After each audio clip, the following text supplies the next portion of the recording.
All right, guys.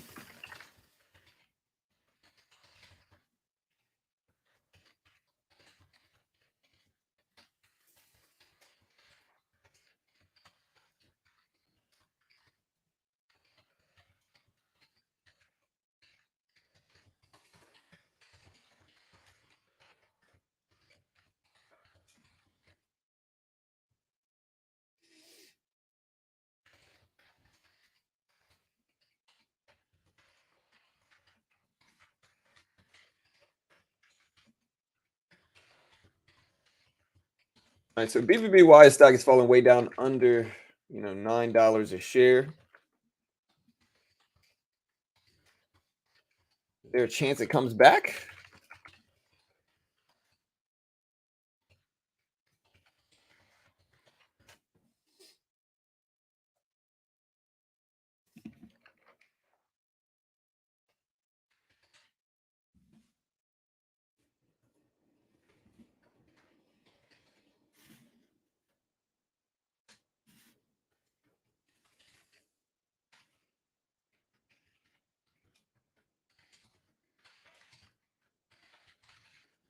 All right, guys.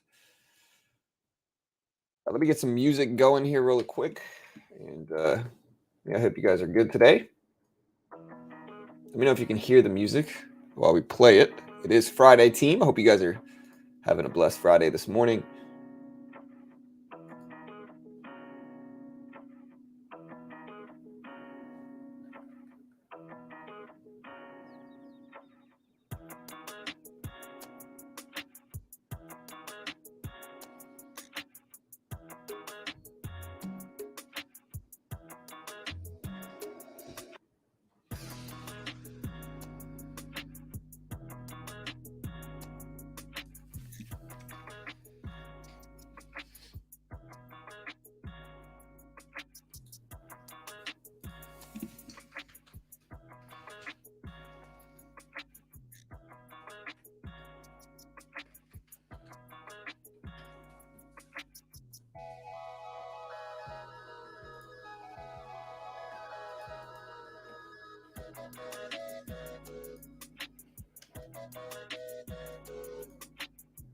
Let me know if you're bullish or bearish on the fundamental data that drops today.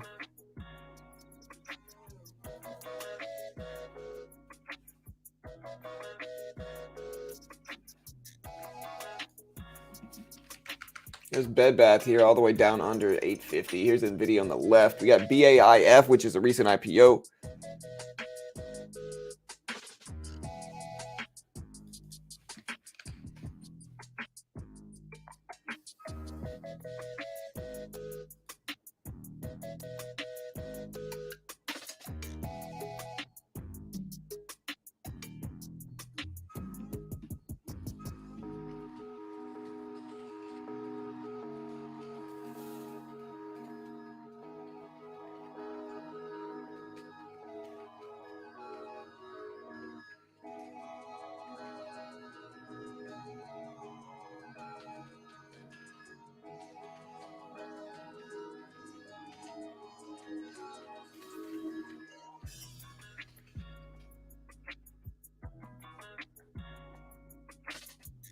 All right, we're also going to do our poll here.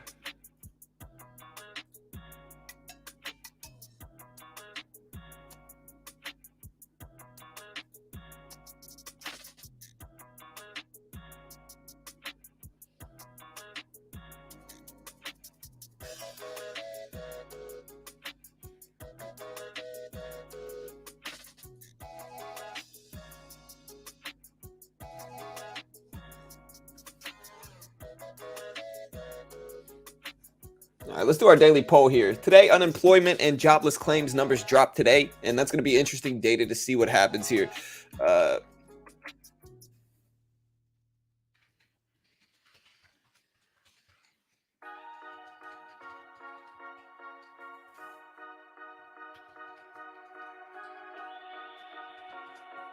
me know if you're buying or selling the market right now with this data dropping today.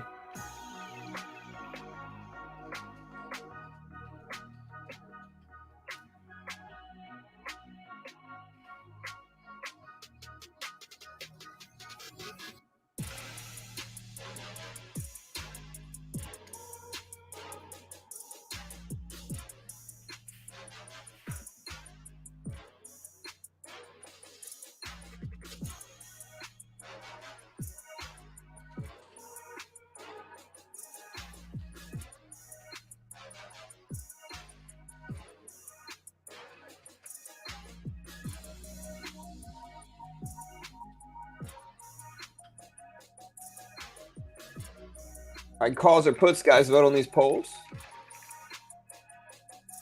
The data drops at 8:30 this morning. So in about 2.5 hours.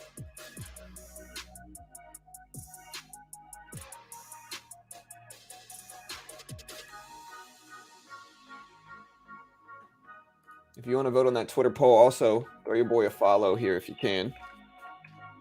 BAIF going absolutely crazy. What's up, Silver? All is good, brother. All is good, man. Hope you're doing well.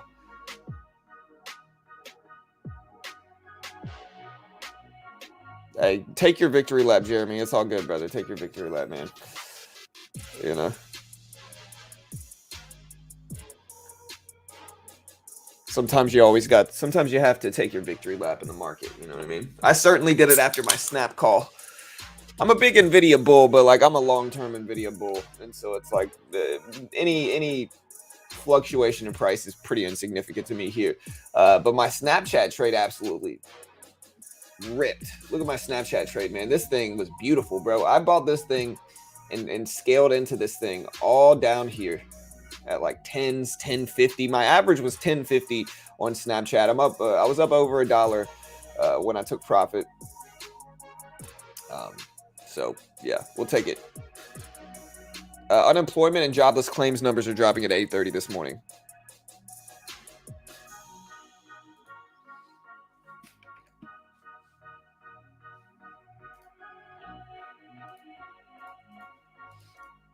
Again, look, here's the link. Y'all go vote on this poll right here. You see this poll right here? Everybody go vote on it right now. Tell me what you think about the unemployment rate, whether you're bullish or bearish on this unemployment rate dropping. You know, let me know if you're bullish or bearish on this fundamental data drop today that we're getting, and how will it impact the market going into the long weekend. Again, vote on the poll.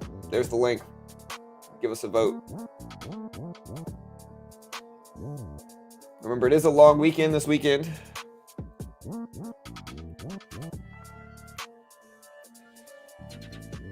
Bear.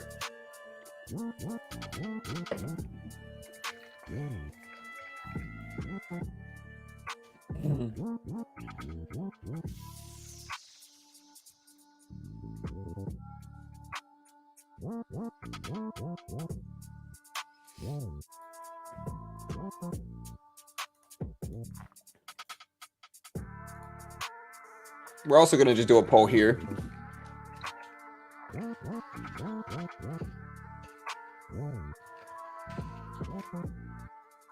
Bull or bear?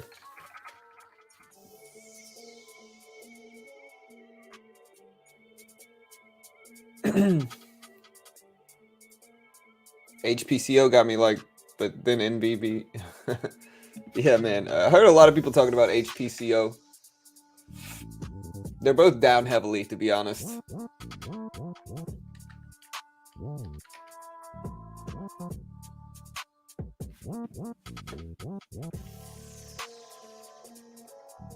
Yeah, what's up, Diogo? Good morning, guys. Hope you guys are well today. Again, yeah, hit that subscribe button if you haven't already, team.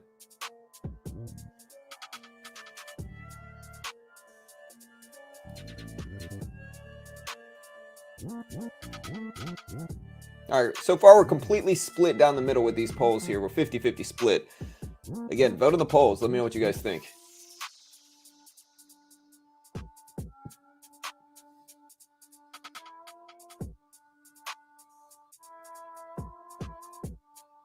Oh, man, I was wrong. Today, jobless claims data doesn't drop. I'm sorry. I actually did the wrong poll. We might have to redo this poll. Yeah, we're going to have to redo the poll completely. My apologies, guys. Today, it's not jobless claims. Today, it is non-farm payrolls is what it is.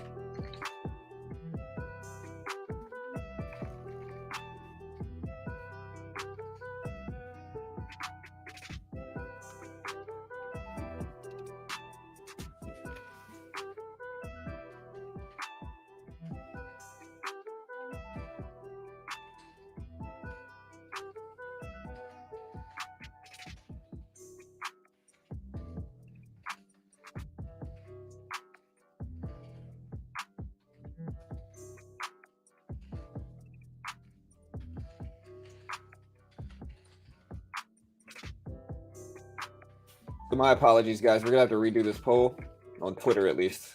You can also just vote on the poll in chat right here if you want. It doesn't really matter either way.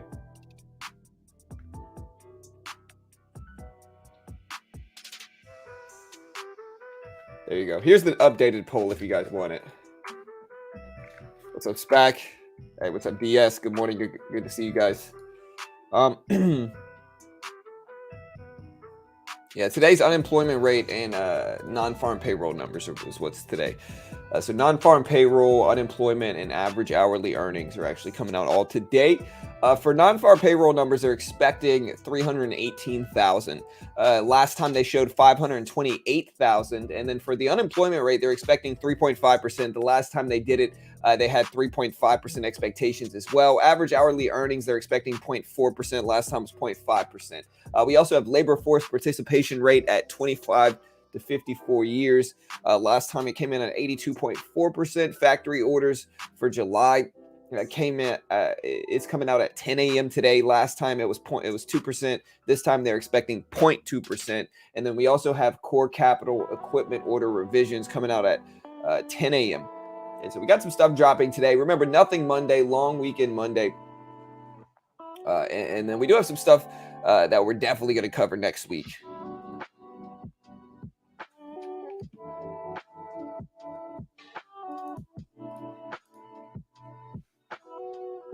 Hey, what's up, show? What's up, Larry? SPAC Beach. Hey, good morning, guys.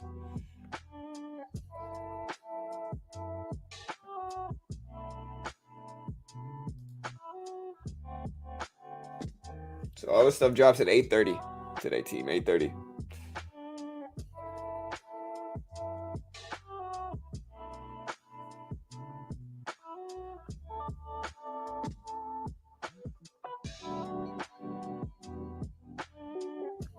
Hey, nice silver.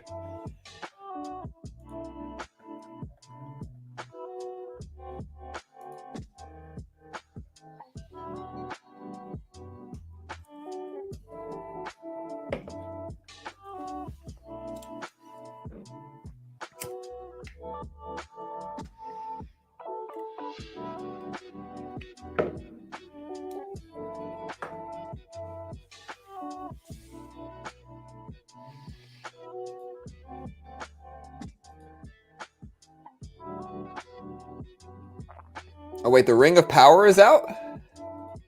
What? Ooh. Ooh, we got to watch that today.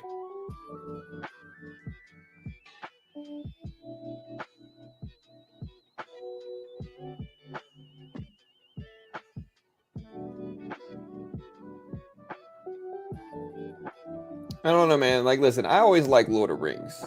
I like Lord of the Rings and all. Like, I really did. I grew up loving Lord of the Rings. I saw all the big ones in theaters. You know what I mean? And I loved it. And, you know, they were great. Loved them. The problem with Lord of the Rings now, though, is that it's been so long since like a successful Lord of the Rings movie came out that I don't know, man. I think it's a little bit too late. I think Game of Thrones has already kind of taken people's medieval thirst away. You know what I mean? Like Game of Thrones is kind of like the grown-ups version of Lord of the Rings. You know what I mean? And I'm way into Game of Thrones than I am Lord of the Rings right now. You know?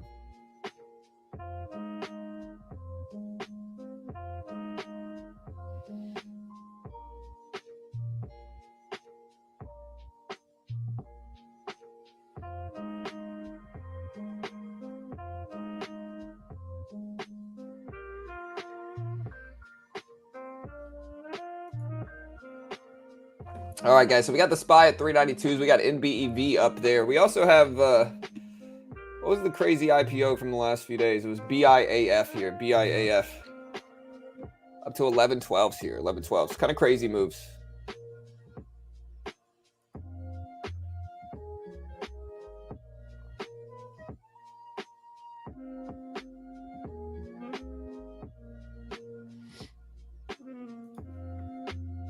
Game of Thrones is good. Hey, everybody do me a favor here. Hit that like button on the way in. Hit the like button. Hit the subscribe button. Easiest way to help support your boy here is hit that like button. Hit the subscribe button. Hit the notification bell.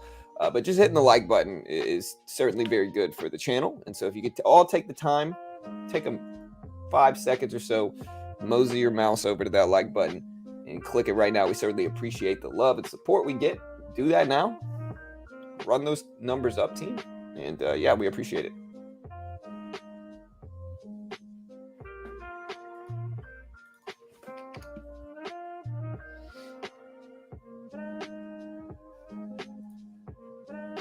Yeah, so we got BAIF.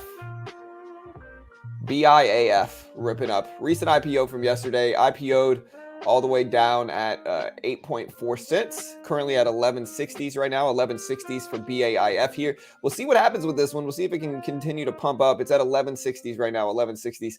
1116, I mean. So we'll see if it continues to make its ramp up here for BAIF. But yeah.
All right, guys, so Nvidia at 138.50s here. Starting to dip down in pre-market here. We actually had a pretty good morning for most of the stuff I'm holding, like Disney, Apple.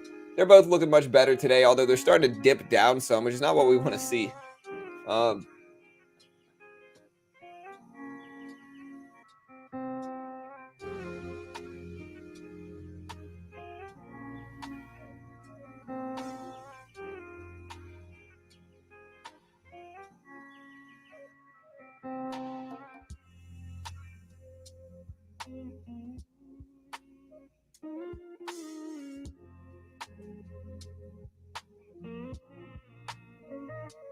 I'm reading Kanye West tweets this morning. I'm sorry, guys. There's some hilarious ones.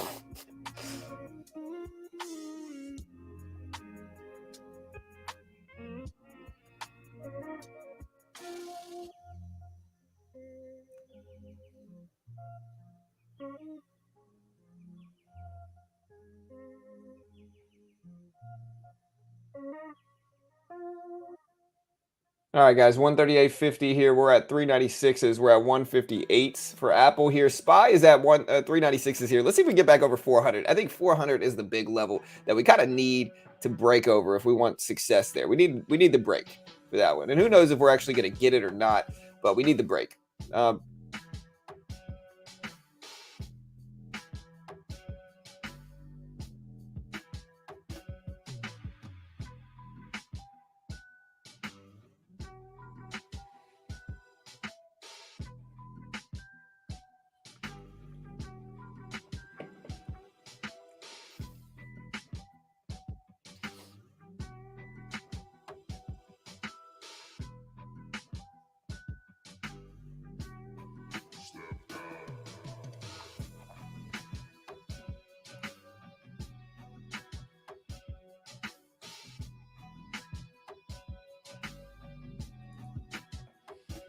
I'm seeing money come out of stocks and into shell companies. I'll try to check it out. VIX breakout maybe. So far being bearish in this current market. Can't go wrong, so most are going to be bearish. John, you got to watch 2 episodes, not 1. The Rings of Power. They apparently want you to get to know the punchline and familiarize yourself with the cast. Yeah. I'll check it out. I'm almost certainly gonna watch it this weekend. But like I said, man, like listen, I used to be really into Lord of the Rings when I was young. But I went and saw, to put it, it'll kind of show you how old I am, man. I went and saw the Lord of the Rings in theaters, the first ones, not the Hobbit and all that nonsense. I never even watched that full, or the Lord of the Rings sequels. I never watched those either. But I was really into the first few because those were great movies and I was a kid, right? But as I got older, I kind of just never watched them again. They were good movies. I let my kids watch them because my kids are old now and it's good for them. But now I'm not really into them as much as I used to be, and so it's going to be hard to get me to be into it again. Game of Thrones seems like the adult version, which is just much nicer, you know.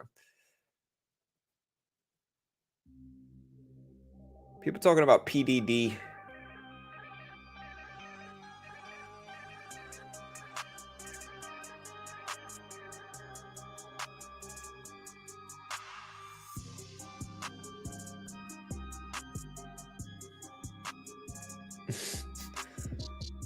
There's also kind of a stock market movie. It's called Industry, out on HBO Max. If anybody's ever seen it, let me know. It kind of looked good. I saw the commercial for it. It's called Industry. It's kind of about banking, but with that, it's about the market in that way.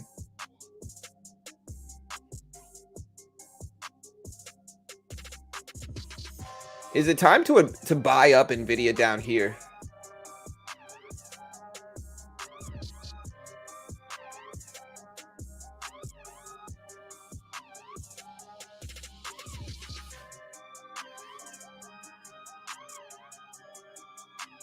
Market's starting to turn a little bit though. Yeah, I've seen those. Sold all my Lucent, bought 1,000 shares of Ford. I think that's a smarter move. I think it might have smaller potential, but safer. Do you trade full-time? Do I live off of my trading profits full-time? No. I don't claim to. I mean, my channel's called Beginner Trading, you know. Like, we're not claiming to be an expert or a guru or slanging courses for thousands of dollars or anything like that. We're just got to put out free content and not claiming to be an expert. So, yeah. But no, Apple up there, Spy up there, Nvidia up there as well. Let's see what else we get.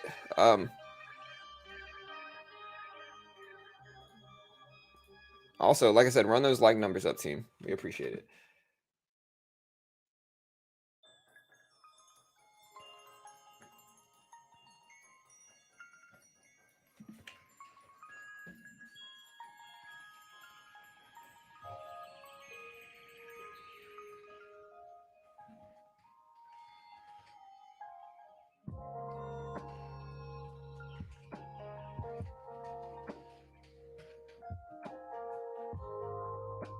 All right, guys, we got unemployment rate and non-farm payroll numbers coming out in about 2 hours here at 8:30.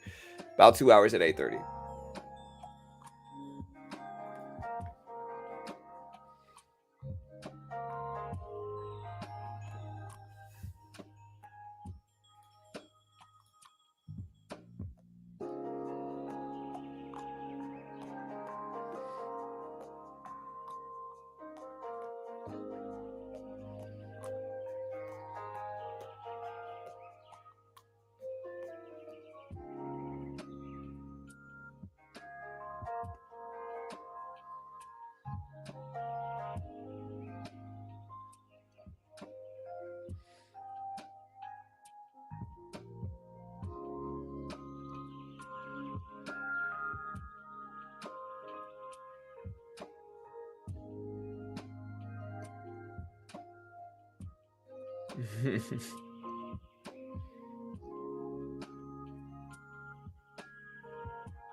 All right, so I'm reading this Fortune magazine post. It says, quote, the Fed is giving up on a soft landing in favor of a growth recession. And the Fed Reserve raised interest rates 4 times in an attempt to cool the U.S. economy down over the past year or so. The goal has been to do this without creating a recession, without causing essentially a recession, thereby creating what they call a soft landing for the economy and American consumers, essentially like avoiding a recession by raising interest rates. Still, now they say that the Fed is trying to do something that can be much more painful, which is called a growth recession. Now, let me know what you guys think about that. The Fed raised 4 times, trying to cool off inflation in the economy without causing that inflation. Last Friday, we had these huge dips in the SPY here. If you look at these big dips, these dips in the SPY were mostly from the Jackson Hole Symposium conference here. That's where Jerome Powell said some things. And he specifically said that the U.S. economy will likely experience some more like pain from this and inflation as the main central banks continue to battle inflation, and the main bank continues to battle inflation. It could mean that they no longer are hoping for that soft landing, and instead they're going to go for a growth recession, which is a slowdown, which is milder than a true recession. I'm kind of paraphrasing a lot of the stuff from the Fortune magazine post. Basically, the Fed needs to slow down the economy to below its potential to bring inflation back to its target of 2%. So they're gonna try to drastically slow the market. It's a rough process, but less rough and less painful than an immediate recession is essentially what it's going to be. Even though that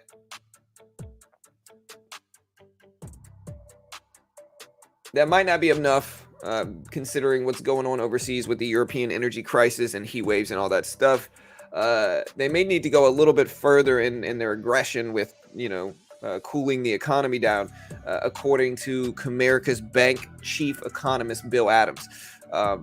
So yeah, we'll see what we get. Let me know what you guys think. Let me know what you think the economy and the market is going to do moving forward, and how well you think we're going to do with all of this stuff.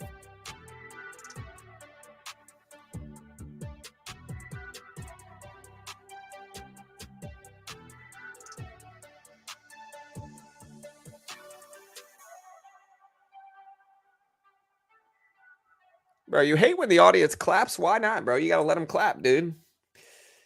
I think it's kind of cheesy when the audience claps as well. It's like, we all know the movie was good. You don't have to clap, But like, I get it.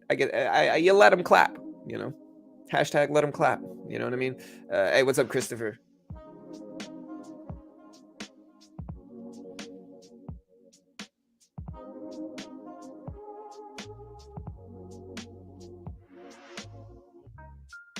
Financial freedom must be the best feeling in life, when you can just wake up and not have to worry about being on time or being late on paying bills. So yes, I will not stop till I succeed. Are you going to sell me a pyramid scheme now, sir? I mean, listen, financial freedom is great and all, but I don't know how many people have been scammed under the guise of financial freaking freedom, bro. Everybody's saying financial freedom. Look at me. Look at my Lamborghini. Oh, you can get it too.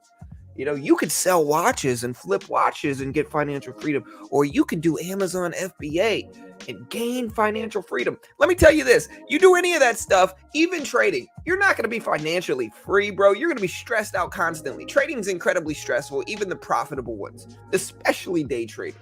You think that's going to be free, bro? You're going to take some massive losses. Sometimes the probabilities that somebody is going to be able to earn a full-time living from specifically day trading are low, but don't tell that to the people selling courses on it. Don't tell that to the people selling courses on it, because they are going to try to sell you on that dream of financial freedom to get you to buy their course. And listen, I'm not against all courses. There's some good courses out there, but day trading is a very difficult thing. It's one of the reasons I think a funded account program is good. It's one of the reasons I think that finding smaller ways to trade and really learn to see how you do is good. I've just seen so many people. Yeah, but I guess what I'm trying to say, Rage, is that the likelihood that you're going to succeed from this is very, very low. And again, to be honest, what it truly sounds like to me is that you've been sold by a guru, and you're kind of regurgitating what the guru has said. right? But just understand those gurus are making more. A lot of the people have financial freedom from selling you courses. You know what I mean? And that's just an objective truth. And like what they'll do is they'll try to talk you into going against anybody, any criticism. They'll try to train you into go against any criticism, right? They're going to train you to defend them. When it's like you can't really vet these people. You don't really know what they're doing. You don't really know how much money they're making. Like they're making more from selling courses, to be honest. And my job is to be real with traders. Like I don't sell courses, I don't sell services, I don't claim to be an expert, I don't act like a guru. But what I do is I'm honest with traders. And if that's what you want, that's what you get here.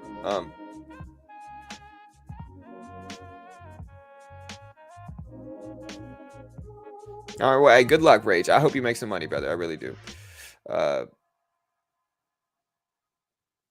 yeah.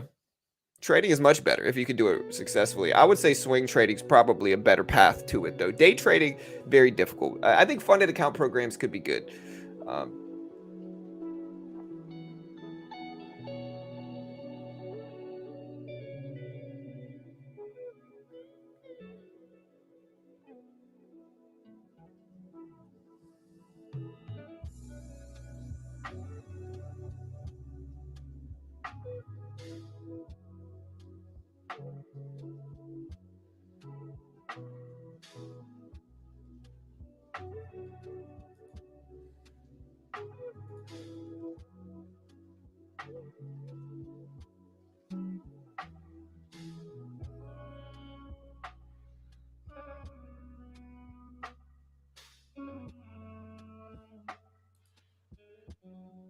all right, guys. So when looking at the SPY here, we're at 396.13 on the SPY. 396.13.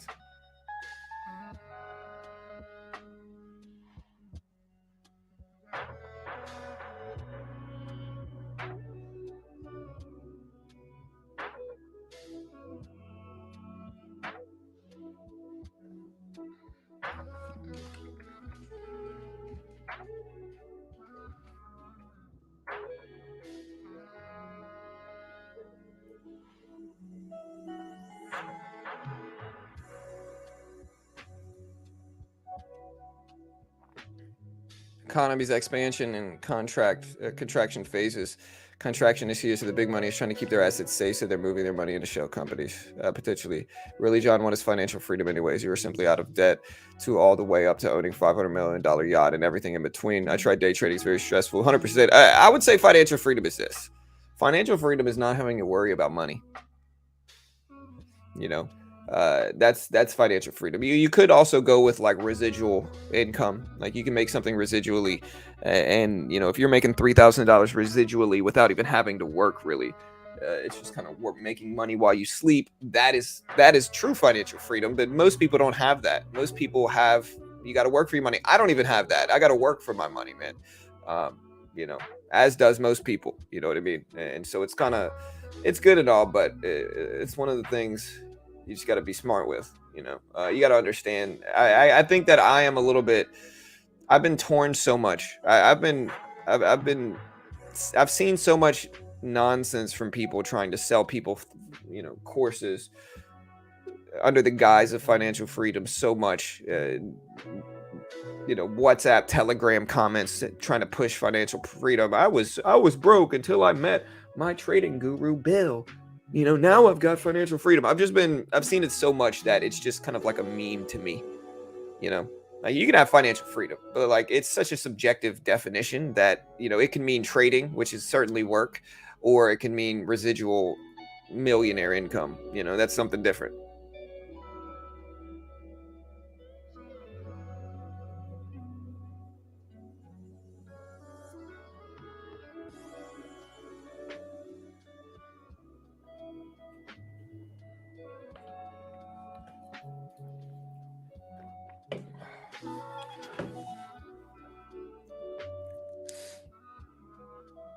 All right, guys, we got 15 minutes until trading is opening up on TD Ameritrade.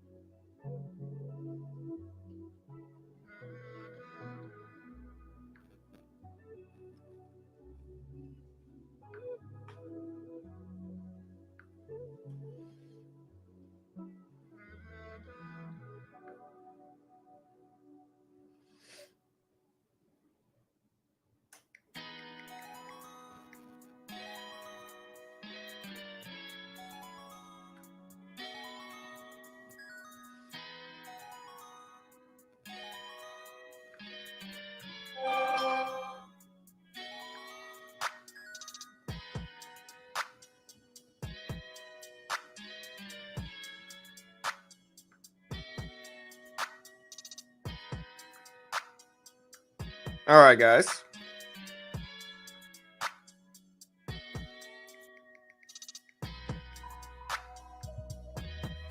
See, man, I will tell you this. Like, here's the thing. Banking has gotten really good. Like, banking has gotten really good. Like, I can send 5K immediately somewhere else. And I just did. Oh my God, I had to transfer 5K for something. And I just said 5K in like 10 seconds through my banking apps. And so, I mean, just to completely different banks. And so, I mean, hey.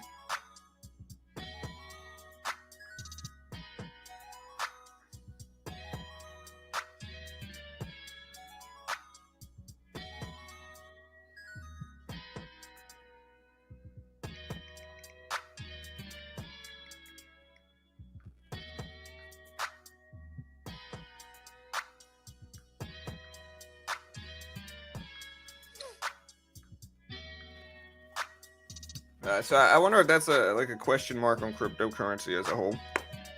All right, guys.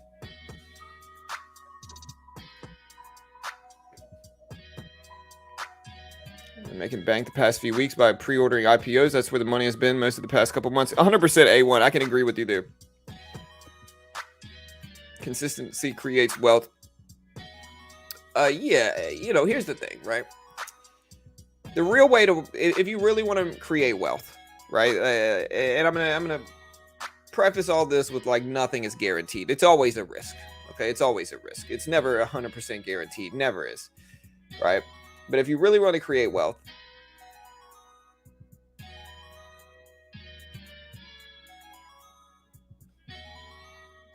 it's very simple. What you do is you find a profitable idea and you try to execute it. You know, like for me, I'd go to software personally. I'd try to create a software brand. And that's really what I'm doing now is trying to create a software. You know, you could go the course route, but I don't think that has longevity.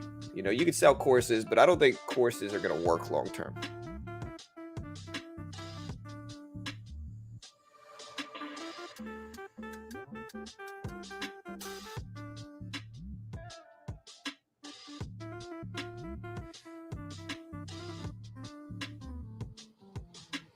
Yeah, that's about right, Kelly.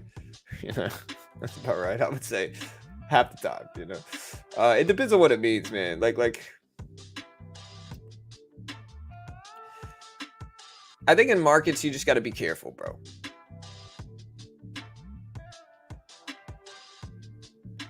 I think with markets you just got to be careful though. I think the reality of it is there's so much predatory stuff in markets you got to be careful.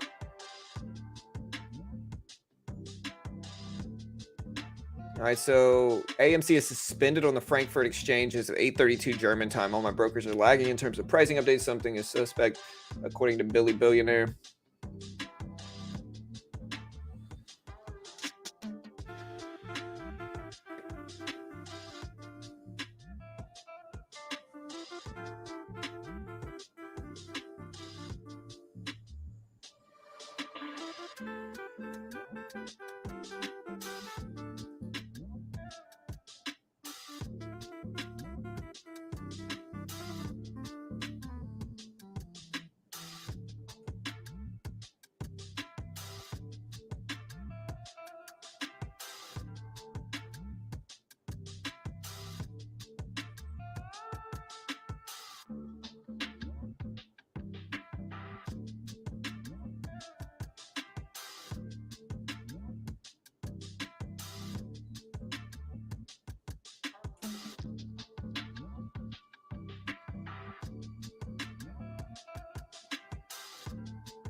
Dude, I want an otter, bro. Nvidia up to 138.30s.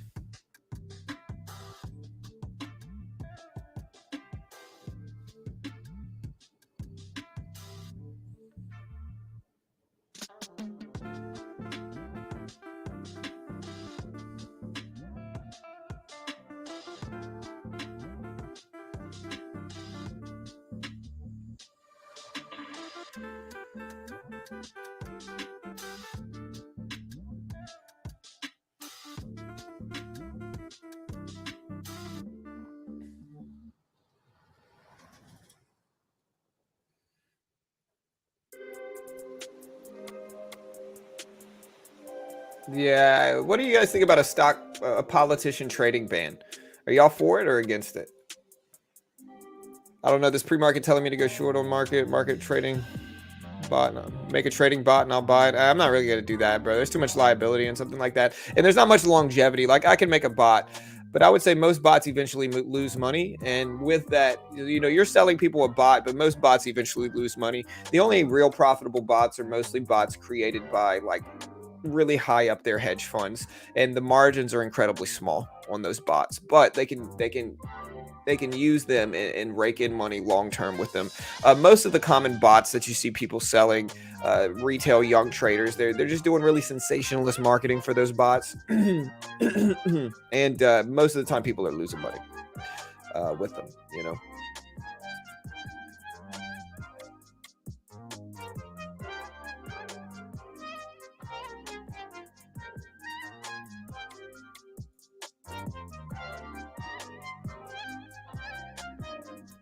All right, guys. Nvidia down to 138.50. SPY down. Apple down. Let's see if these hold. The other IPOs we got today were we've got what is it? We've got BAIF here. What do y'all think of BAIF here? BAIF's kind of crazy, bro. This thing flew. You know.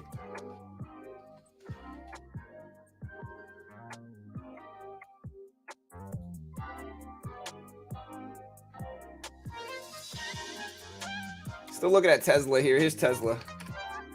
Still looking at Bed Bath here too. Bed Bath all the way under 820s here. Just getting hammered. Apple. We're looking at Apple. We're looking at Tesla.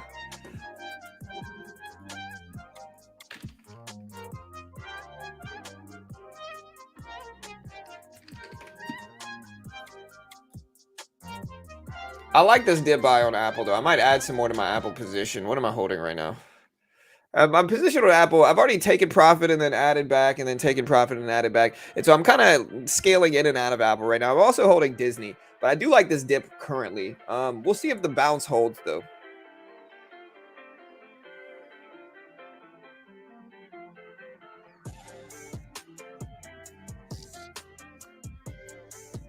Is it good, Daniel? Let me know. Yeah, Carol's Lulu had good earnings. I almost covered it, but I just didn't think it was big enough to really cover it. For Lulu, like I almost covered the Lulu earnings. I just didn't think it was quite big enough to really want to cover it. Did have amazing earnings though. Look at Lulu up big today.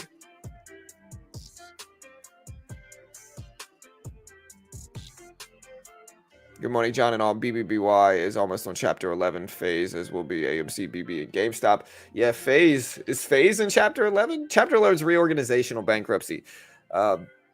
To put that into perspective for everybody, it's not like going out of business bankruptcy. It's they're filing it in order to reorganize their company in a more profitable way. Yeah, Bed Bath & Beyond at 817s here. Again, there's phase. Here's Apple. So we're watching Apple as well. Apple at 157s.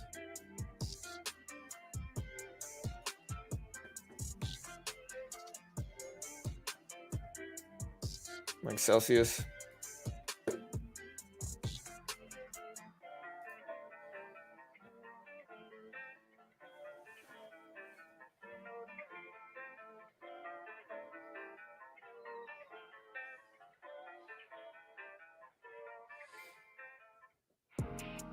Kathy Wood, she just sold 150,000 Tesla shares to buy Nvidia today.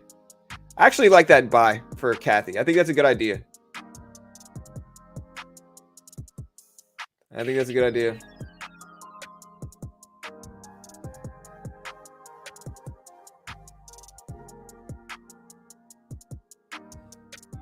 Man, who knew, bro? Who knew that I would agree with Kathy?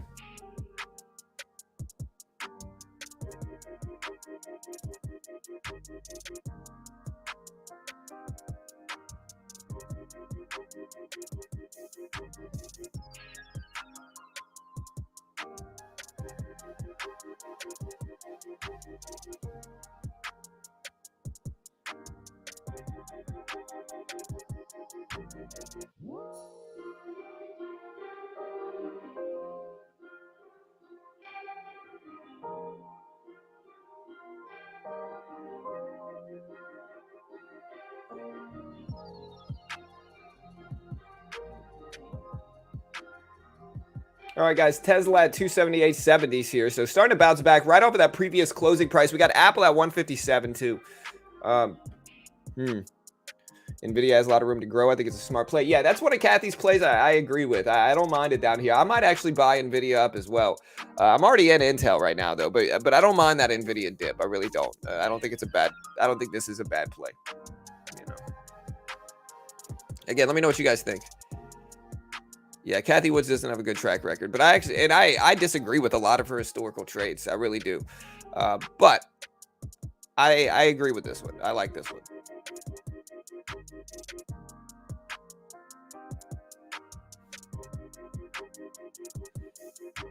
Yeah, I saw with AMC somebody couldn't trade it in Germany. I understand chip stocks normally to be very cyclical. They could be entering a long downturn. I think Nvidia will dip lower. Well, it depends on if the September market's going to affect Nvidia. You know, it is possible that, you know, with the September market being what it is, that we get some more downturns. It's certainly possible.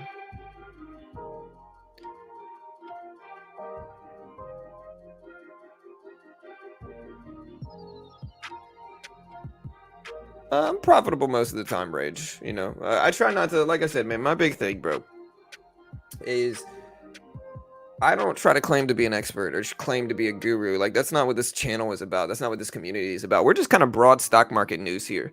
And so I day trade, swing trade, invest. You know, we do a lot of different things. And I made money. You know what I mean? But it's not really something that I'm trying to sell. You know, and I know that might come as a surprise if you've been out here, like, watching a bunch of gurus and, you know, kind of cheesing for these gurus here, but like in the end, I'm not really about that. I'm not even claiming to be an expert or claiming to be some super great trader. Like, we're just a resource and community for trading, brother. Like, that's all we are. You know. And if you appreciate that, guys, hit the subscribe button. Like I said, everybody else is going to try to sell you a course or service. The problem with it is that pressure destroys your profit, right? Here's the reality of it. Pressure destroys your profit, right? So if I come out here and I claim to be some super great, super profitable trader, people are going to look at me and they're going to expect me to be super profitable. And that's going to create unnecessary pressure on me as a trader. And like, I actually, you know, would rather be a profitable trader than sell courses and claim to be an expert, you know. And that's the thing I don't understand. It's like pressure is going to make it very difficult for you to succeed, because if you have a bad week, everybody's going to be looking at you like, hey man, you said that you were such a great trader and now you just lost 6 days in a row or whatever it is, which happens to anybody, right? And that's going to create more pressure to win. And then it's going to create FOMO, and it's going to create all this different stuff. I would rather just tell people, like I do, hey, I'm not an expert. I'm not even claiming to be anything. And we're just a resourcing community and not have any pressure. And I think that's going to be more beneficial to my trading as a whole over saying, yeah, guys, I'm some super profitable trader expert. Buy my course, buy my service. That's going to smother my trading. And I don't want that.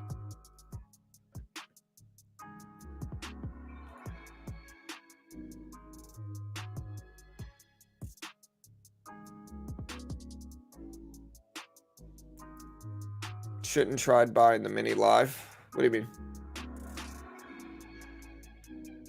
A plentiful new egg at 50% MSRP. Yeah, with the ETH merge coming up, that might impact things negatively too.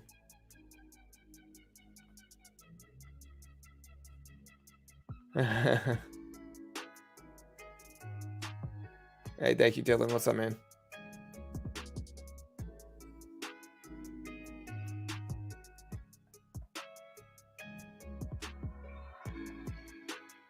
BIF, yeah, man. BIAF, an IPO from yesterday, bro. This thing's up too in pre-market. It's something we're definitely watching. A1.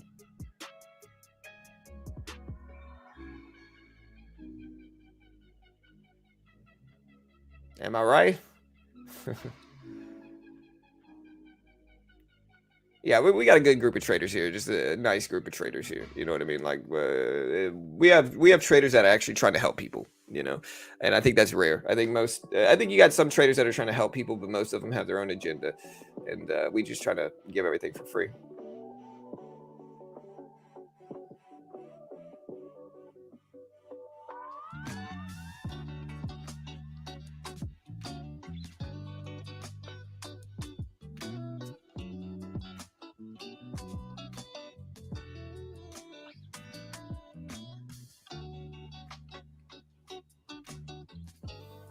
Oh no, man.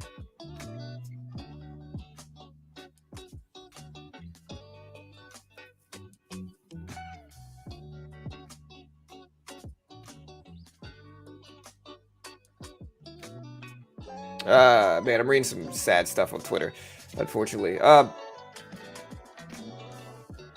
We got 278.50s on Tesla. Starting to bounce back up a little bit. Let me know what you're buying as a dip. If we look at this poll here, bull or bear on the unemployment data and jobless claims, 54% are bullish, 46% are bearish on this stuff. So let's see what we get, team. Let's see what we get.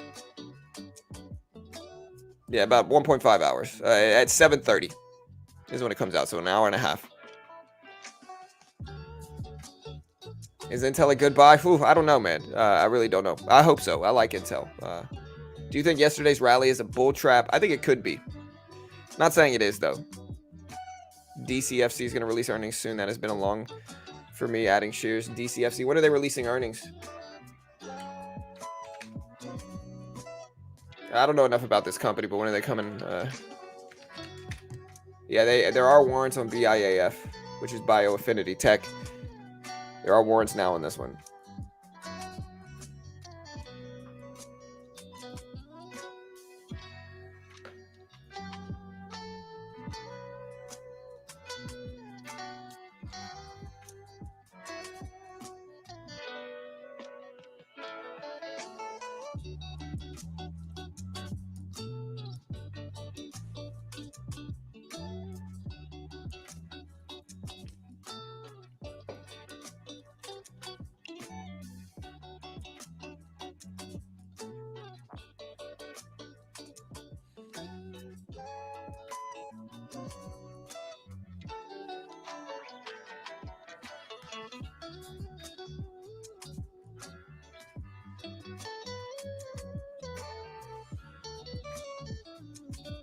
All right, we've also seen there's BAAF here. Here's Nvidia back up. Let me know if you think Nvidia is a good dip buy. I'm considering it. I don't know what I want to do with Intel, whether I want to buy it up or not. We got a nice rally over the past couple days. Snapchat, beautiful trade for me on Snapchat. I honestly don't hate Kathy Woods' trade here on Nvidia, though. I don't hate it.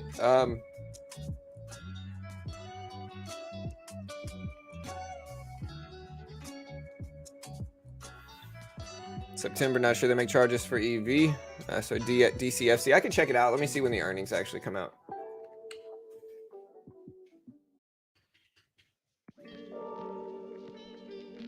Yeah, I don't even see this symbol. There it is. Yeah, they don't even have anything for DCFC in terms of earnings. That obscure. Showing here DCFC earnings. Oh wait. DCFC released earnings on the 16th of August. They're not going to release earnings for a long time. For at least a couple months.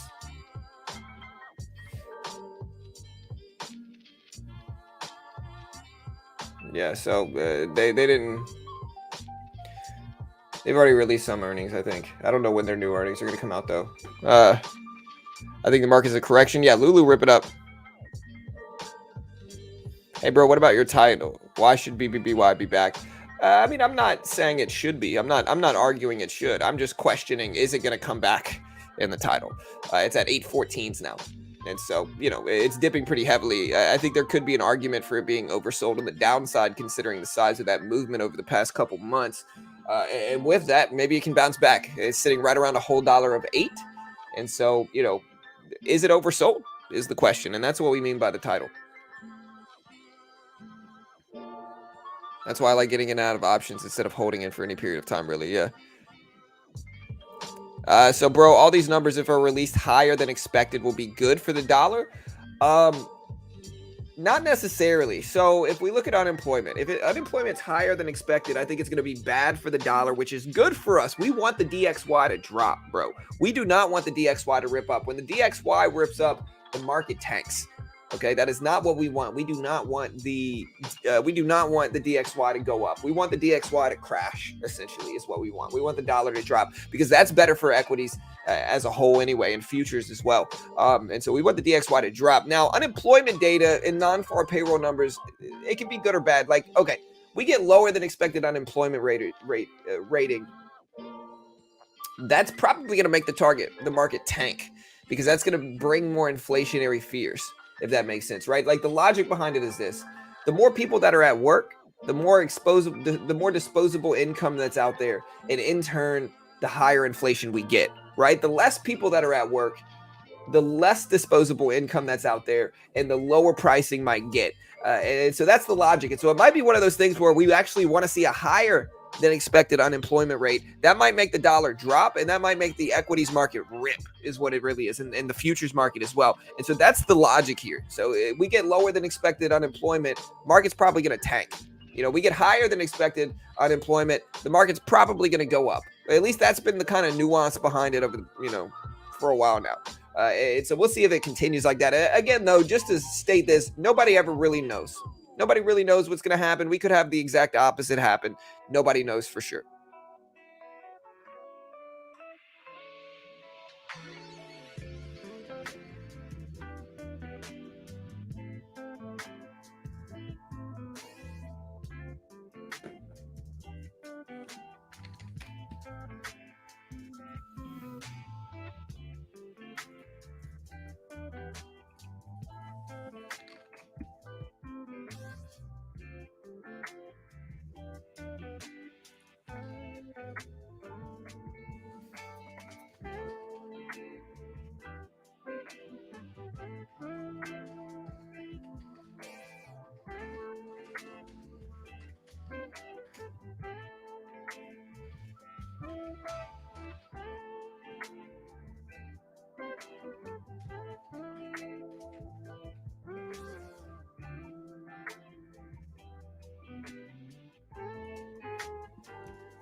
All right, guys.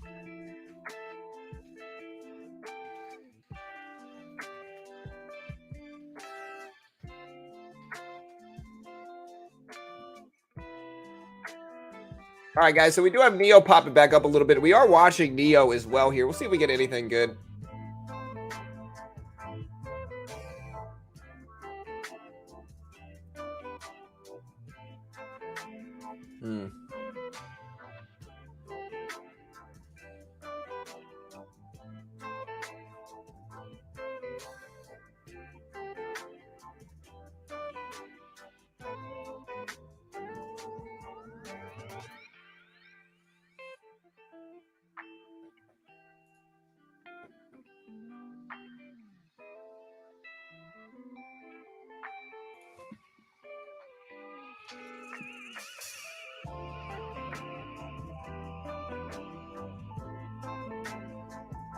All right, guys, so we are seeing a Bed Bath pop back up to 820s here. We do have Tesla at 278s. Here's Nvidia back up to 139s here. We'll see if Kathy Woods actually had a good dip.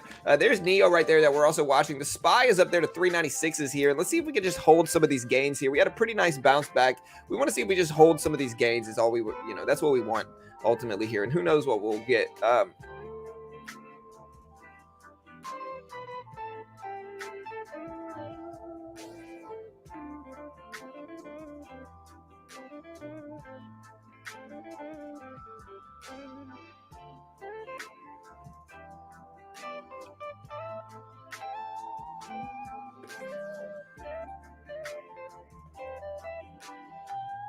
Also, guys, we just did a poll for Neo here.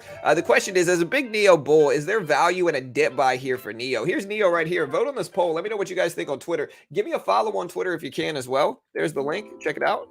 Hey, what's up, Abhishek? What's up, brother? Thank you, man. Should you stay in a trade? What do you mean? Yeah.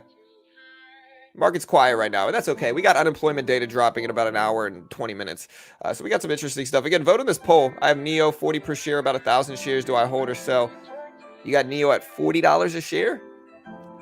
Ooh, man. Depends on how long you can lock that money up. Here's $40 a share right here.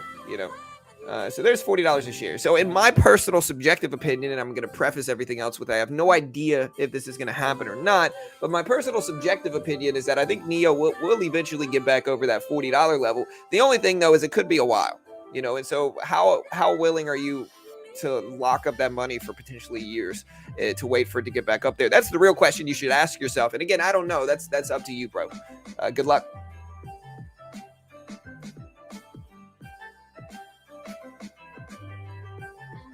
Yeah, John B, we're not going to plug other YouTube channels without asking, man. That'll get you banned fast. It's certainly not something we do here, you know.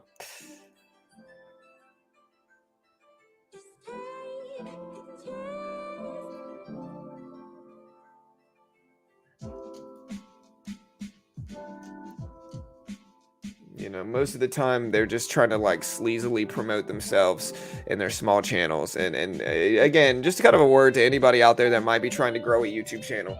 Okay, here's a word for anybody out there that's trying to grow, right? If you're trying to stream at the same time as me, or you're trying to promote somebody else that's streaming at the same time as me, you're not going to be able to here. You're not going to be able to here. I get so many people that come out to me and try to be friendly and then start streaming at the same time as me after I promote them, competing directly with me.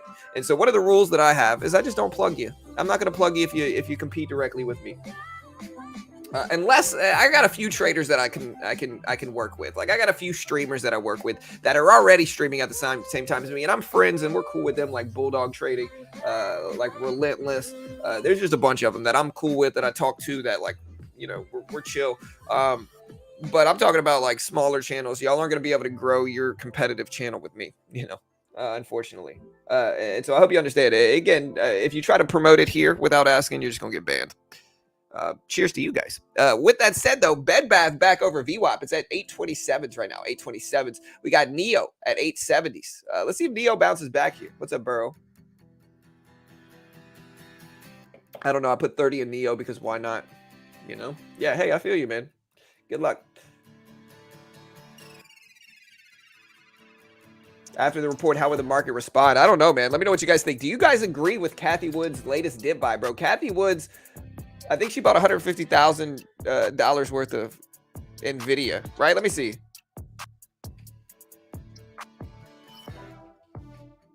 Gotta search this now.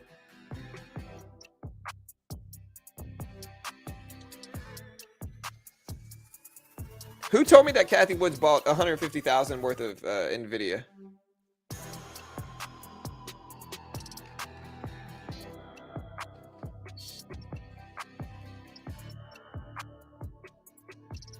All right, so yeah, ARK sold,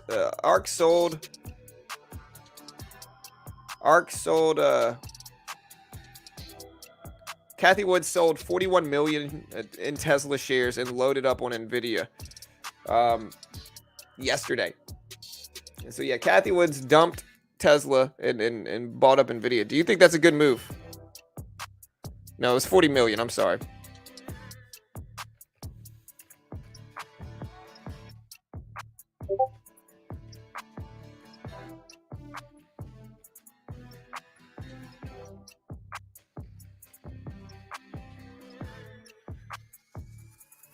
Agree with ARK's purchase.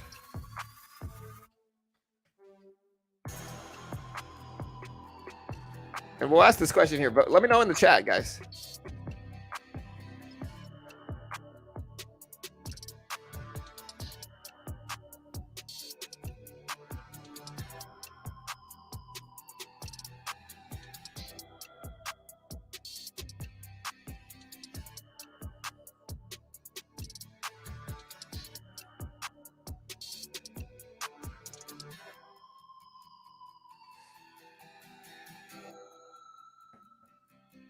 Let me know if you're buying up the dip here. I don't know what I'm going to do here yet, to be completely honest. I don't know what I'm going to do. I might buy a little bit more of Apple on a dip, just a little bit more. But my plan is to hold Apple long term.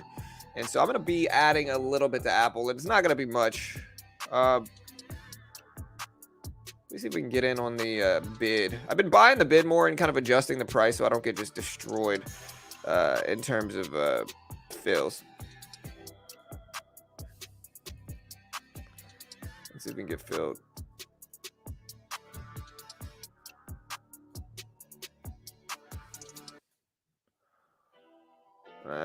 guess if you want to get in now, you're gonna have to buy the ask price.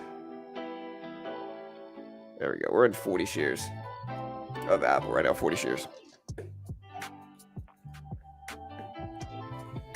I don't know what I think about Nvidia, man. I don't know if I want to add to it or not. I guess I could. You guys think I should buy like a small Nvidia trade here? What would be small, like 10 shares right now?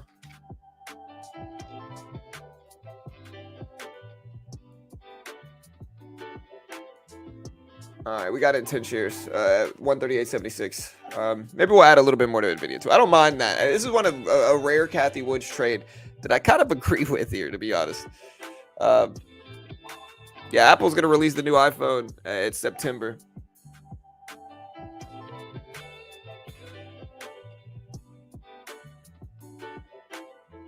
Short double bottom on the E-mini. Well, yeah, the E-mini just follows the SPY, brother. You know, and so look at the SPY. If you're watching the E-mini, that's what I trade off of, is the SPY.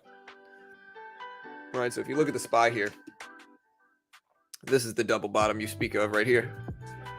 You know, and so one of my tricks with futures trading is that I don't even look at the E-mini chart. I trade futures a lot. I trade the E-mini. I trade on Top Step as well, and you can see my Top Step profits here, bro. We're actually doing, you know, pretty decent on Top Step if you want to look at my trading. So I haven't really traded. I've kind of gone off and on with it. I don't promote them super heavy. It's kind of one of those things where we just kind of go off and on. But if you look at my Combine account here, right? So here's my Combine account. We're doing pretty solid, man. We've had a nice little run over the past 3 days here, trying to get funded. And again, we don't really do it super heavy. But if you look at, and it does say demo here because this is the Combine account, right? But if you look at this, here's this month so far.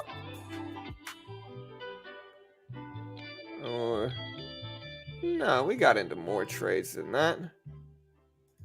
Maybe we got to, oh, it's talking about September. Okay, my bad. Here, we're just going to do this week. Right, that's where it shows you my real profit here. But yeah, look at this. So here is this week. That is my profit graph. I'm running just under 80% accuracy. And these are the same scalping strategies that I use in stocks, right? You can see me trade the same scalping setups on the SPY that I do on Top Step. You know, same scalping strategies. And you can see this is my profit graph here. You know, these are pulled directly from the platform over the last week. We are currently up about $1,300. About $1,300. Not bad, man. I will take it. You can see our actual trades here.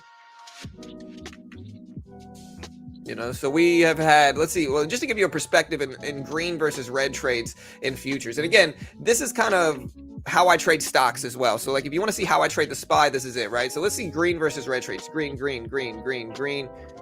So let's count 1, 2, 3, 4, 5, 6. Let's see, 1, 2, 3, 4, 5, 6, 7, 8, 9, 10, 11. I just need to count all of these.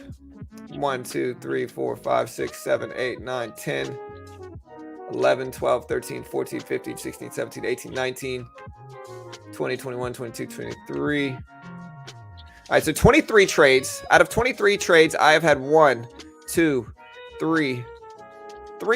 losing trades out of 23 is really what it is. We've also had some break even here. And so y'all calculate that percentage. That's pulled directly from Top Step. We had 3 losses out of 23 trades on Top Step. And you can kind of see why I trade the SPY and Q is because these are the same scalping strategies that I use on the SPY. Like these are the same scalping setups I use on the SPY. You know, I trade about a $30,000 account, 120K in buying power is what TD Ameritrade gives me. And yeah, you know, like I said, y'all can do the math there, the percentage math, but it's solid. It's a solid accuracy rate. So in terms of like losing versus winning trades, yeah.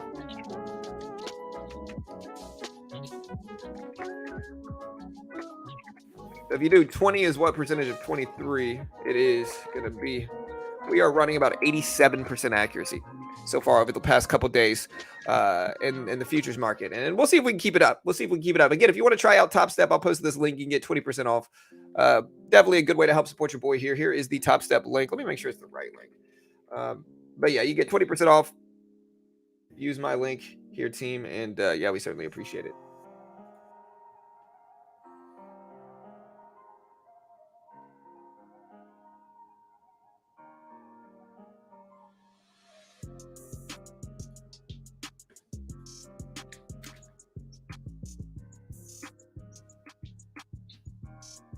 Here's the website.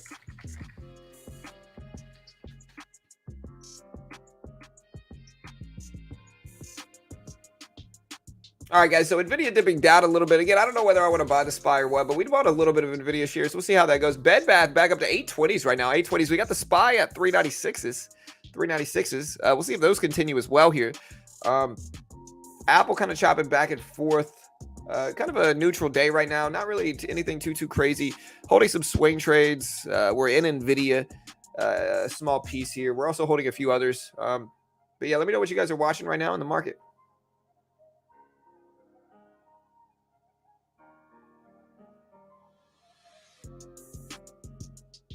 Is it linked to your TD account or do you need to import data? No, so TopStep is a funded account program. It's completely independent from my TD Ameritrade account. So they give you a demo. If you can hit the target on their demo while following their rules and conditions, and they fund you between 50 up to over 100K with a 90% split in the futures market, and there's no PDT rule in futures.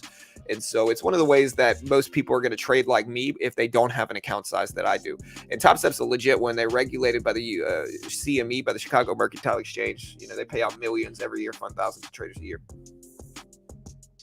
And it's also good, like if you want to learn slowly, you can do a TopStep account instead of all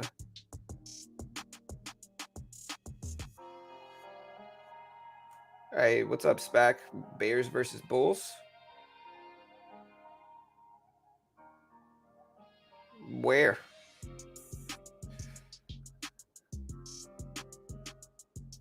Do you know a lot of people getting laid off right now applying for unemployment? I don't. Numbers are going to be coming low, bearish. Yeah, that'll make the market tank most likely then. If the numbers come in lower than expected, the market's probably going to tank, you know. But we'll see. But yeah, if the numbers come in lower than expected, the market's probably going to drop.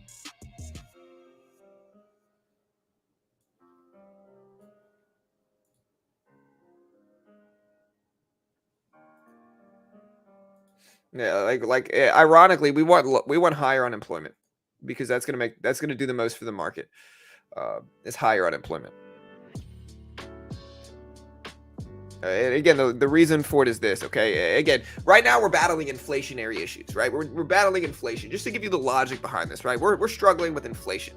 Okay, with that inflation, that means prices are too high. If you didn't know what inflation means, it means prices are up way too much. Gas prices, everything is high, right? That's the fear long term is for inflation.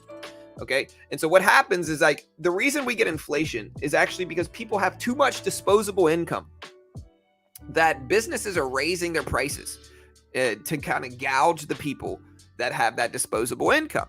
And so by that logic, you know, the Fed, what they ultimately do, just to give you a brief understanding of like how the Fed works, right? The Fed, their job is to raise or lower rates in order to encourage or discourage interest rates, or in order to discourage or encourage spending and inflation. Right. And so if inflation is too high, if businesses are pricing things too high, trying to gouge us, what the Fed does is the Fed raises rates. You know, the Fed raises their rates because when they do that, people stop buying. People stop buying. Businesses are not going to be able to raise their prices that much because there's less income floating around out there. And so in turn, they inevitably have to lower their pricing back down to more reasonable, less inflationary levels. Right. And so that's what they do. That's the Fed meeting. Whenever you hear somebody say FOMC meeting, what they're referring to is they're referring to the meeting in which the Fed decides on their rate hike, how much they're going to raise or lower rates. And the last couple times they've raised it 75 basis points, which is very aggressive. Right. So we've been going very aggressive in terms of our rate hikes lately, mostly because we've seen some pretty steep inflationary problems. But with all that said, in my area, prices have started to dip. Prices have started to drop. I've seen lower gas prices. Prices have gotten better. And again, with the last CPI data, which is inflationary data, it came in a little bit better than expected.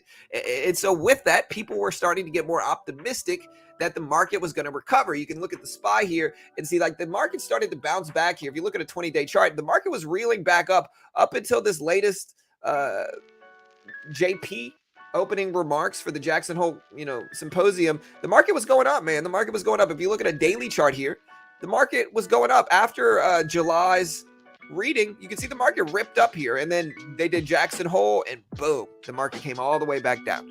You know, Jackson Hole basically tanked the market right here, dropped it. We started to see a rebound, and then we dropped even more after that, after the chip problems that happened over the past couple of days. And so that's kind of what the market does. And they meet every 6 weeks, and then weeks after that, we get what's called the Fed Minute Report. The next meeting is in about 2 weeks on September 20th and 21st is when the next FOMC meeting is, and we got some fun stuff to talk about, man. That's going to be a fun show. Stick around. We'll cover it all live here. We drop all these news, all the earnings that come out that you want to see, all the fundamental data. We explain it. We cover it. We day trade a 30,120K buying power account at the open. We trade futures. We trade stocks. We trade a little bit of options sometimes too. So, hey, hit that subscribe button if you haven't already. We certainly appreciate the support. Definitely top 3 communities in the world right now, you know. And yeah, we appreciate the love, guys. Let me know what you guys are watching.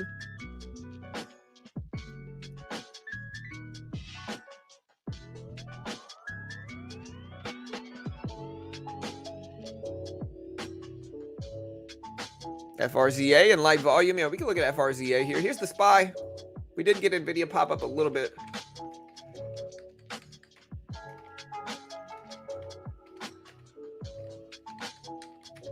Yeah, isn't this the EV boat that's all cool and stuff? The Forza boat that looks all cool here. The boats are pretty dope, man. I actually like them. Here's the Forza X1. That is the Forza X1. It's an EV boat up to 35 knots, max speed, 104 kilowatts per hour, battery pack, and 215 horses, 3 to 5 hours for a full charge for Forza here. There's a bunch of other boats that you can look at if you want to check out what FRZA is, which is the Forza X1 stock. It's up to 440s right now. Small float, small company, but I like the boats, man. I like the boats. It just depends on what the economy looks like. People aren't going to have money to buy boats like that if the economy struggles.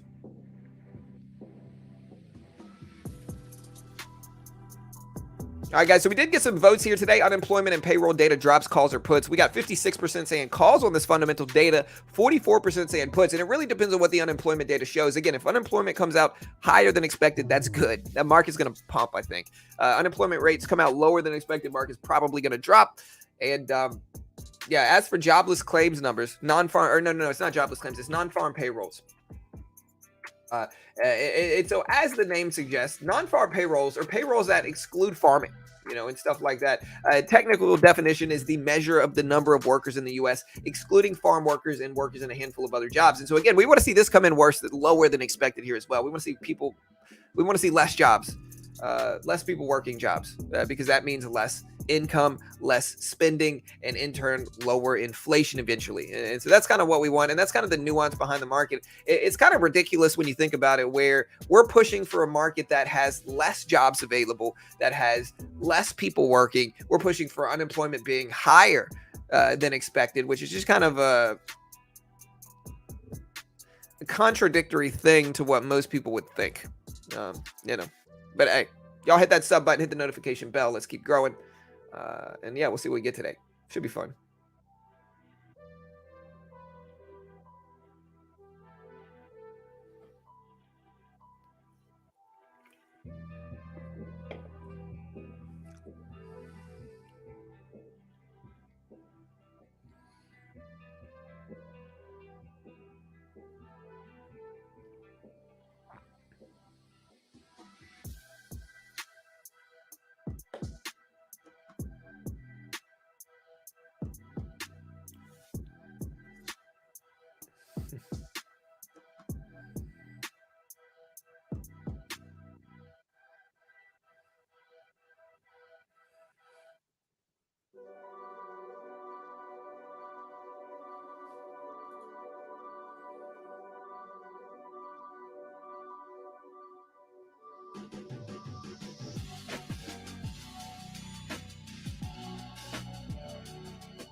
All right, guys, we do have FRZA bouncing right at the VWAP, starting to move up heavy here. We'll see if it continues now.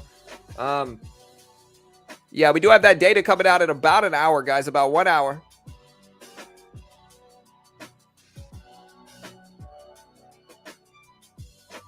Peloton delays 10K reports to sort out accounting tied to restructuring efforts. Ooh, we got some PTON news. You guys know me.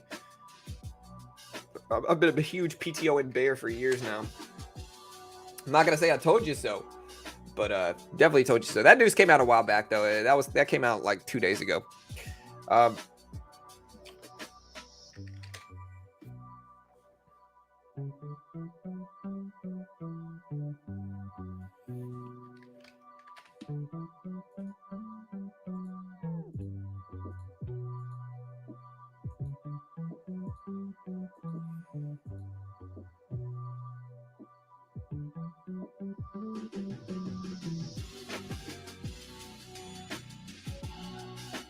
No ARK could add Nvidia, but keep some Tesla unless planning to add back after uptrend resumes. Descending triangle on the E mini. Chris, all part of the game.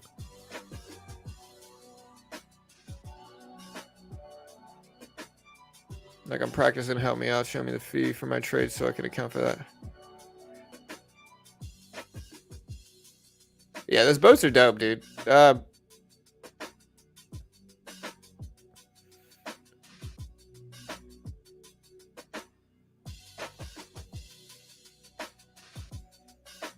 What are you talking about for TOS for futures trading, Chris? I trade futures on TOS.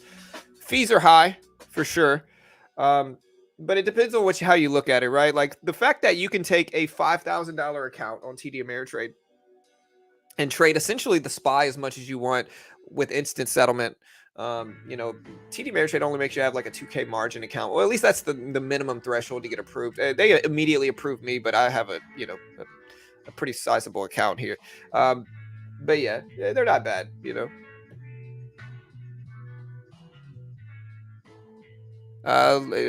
What's up, Lucas? Really weird in reports of. I actually mentioned that earlier, Lucas. My bad, bro. If you're talking about the ape thing overseas in Germany, the potential, freezing of the Germany thing here. Let me take a look. I can look it up on Twitter. I'll cover it. My bad, bro. You know how it goes. Chat just moves quickly. I did mention it earlier though, so I was actually one of the first people here to mention it, but might have gotten lost in the weeds, which is all good.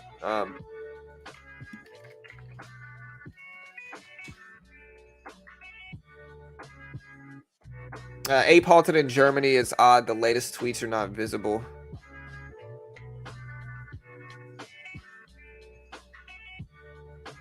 Ape is also suspended in Germany, and I've heard AMC as well.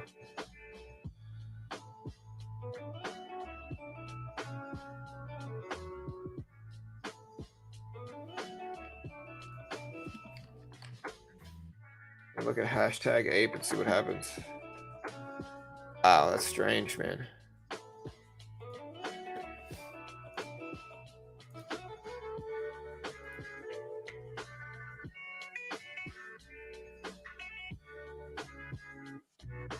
Yeah, I don't know, man. That's strange.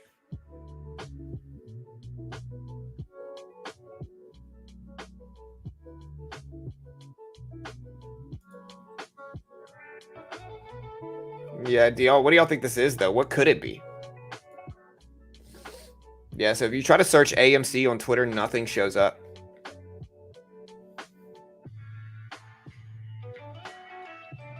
Yeah. Yeah, all good, bro. All good, Lucas.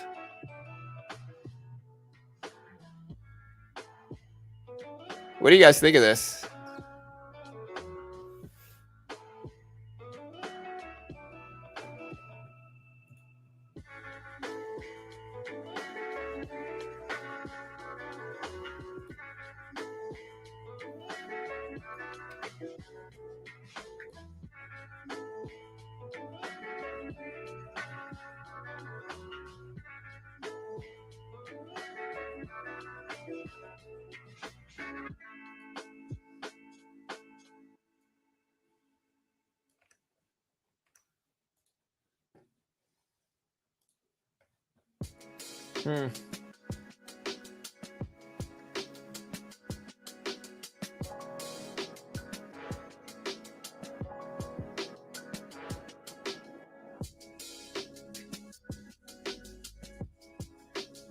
Okay, so I just had something show up for AMC here. So when I did hashtag AMC, I just had something show up. Or it took a little bit, though.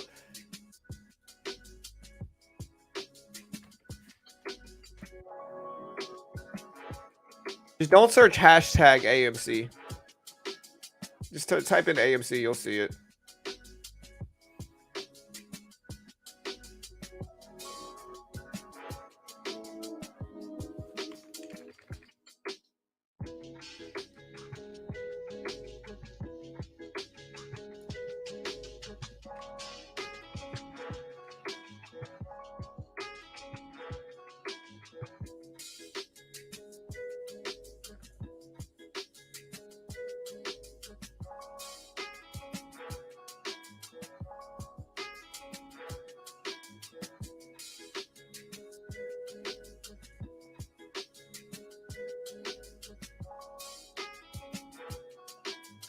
Weird, man. Yeah, I don't know.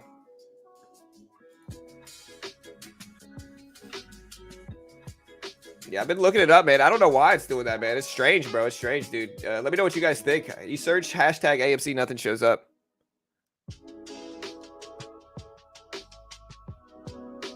Hey, all good, Billy. Yeah, man. I hope I helped, bro. Yeah, we're just trying to be free around here, bro. That's what we do. Nothing good is free, and nothing free is good. Oh, that's a silly statement. That's mostly people that are selling stuff want you to believe that, bro. There's a lot of good free stuff, man. Specifically here, you know, we're free here. We don't sell course service. We don't have any paywalls behind our content or anything like that, man. So we use very free, or we're very free over here.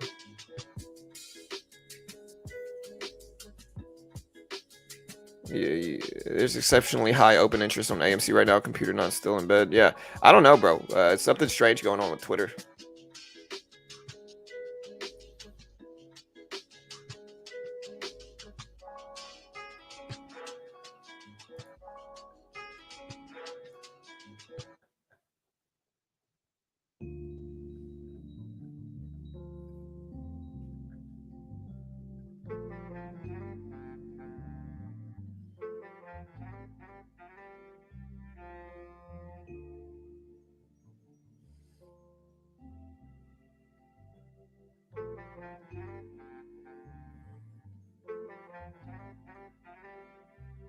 All right, guys, we're at 450s for FRZA. Nvidia still ramping up here to where we're actually green in our Nvidia trade. We're also getting some green action in Apple. We're getting some green action in Intel, which is nice. Snap is already just up huge. Beginning some nice green action here in some of our positions. Hey, all good, AJ. We got about 50 minutes left.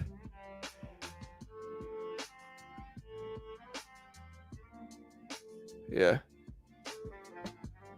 You provide value. Oh, no, for brokerages, not your product. Okay, all good, man. Yeah. Yeah, 100%. I mean, I don't know, bro. Zero commissions can work. Yeah, all good, bro. But like I said, I also think zero commissions can work. It just depends on how you're looking at it. You know what I mean? But yeah, guys, we got unemployment data coming out in about 50 minutes before data drops.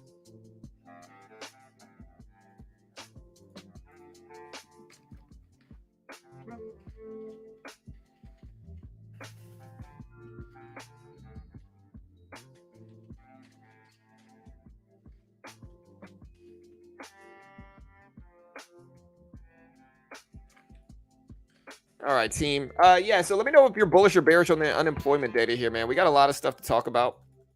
A lot of stuff to cover today.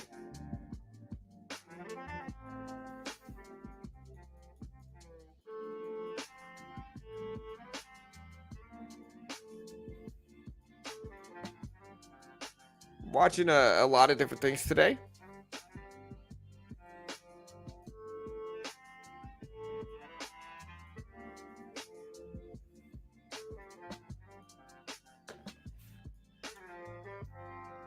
This up so you guys can see it. The unemployment day drops. 4s are dipping down here. We got Neo on the books that we're watching here as well. Apple is up there too. Here's Apple.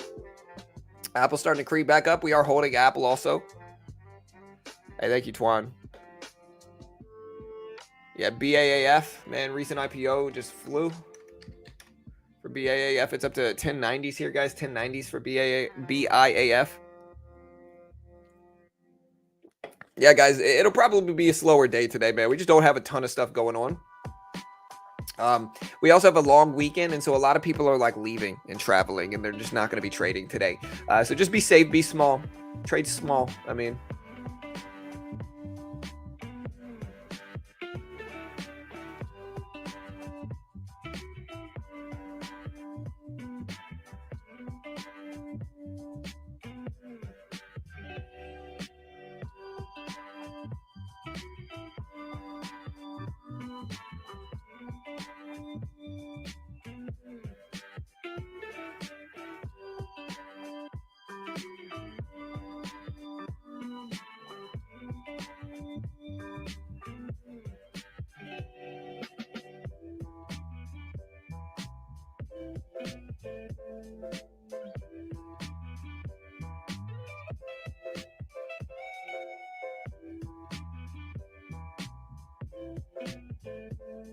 All right, guys. So we do have BAIF popping up a little bit. It's at 1104s here. Nvidia back up to almost 139s here. We got Bed Bath at 820s. Tesla at 278s.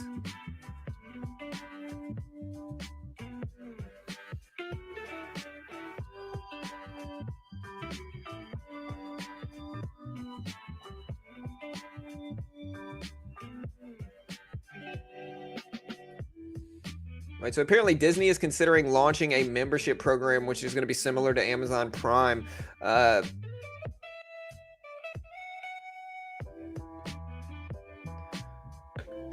but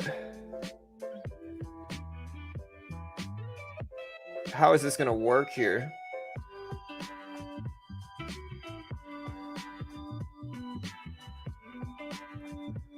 Disney's considering launching a membership program, which could be something like Amazon's Prime service. Discounts. I don't know, man. But they would have to like go through that for like rentals. Look at Nvidia pump up here, guys. So I did end up buying Nvidia, and we are up nice in that one. Not a huge amount, but we are very green in it. Apple is starting to bounce back too here. We did buy a little bit more of Apple today, so we did add to Apple. We also added a little bit more to our Intel positions here, and so yeah, not doing too bad. We're also still in AMC and still in Ape, you know, at least some shares.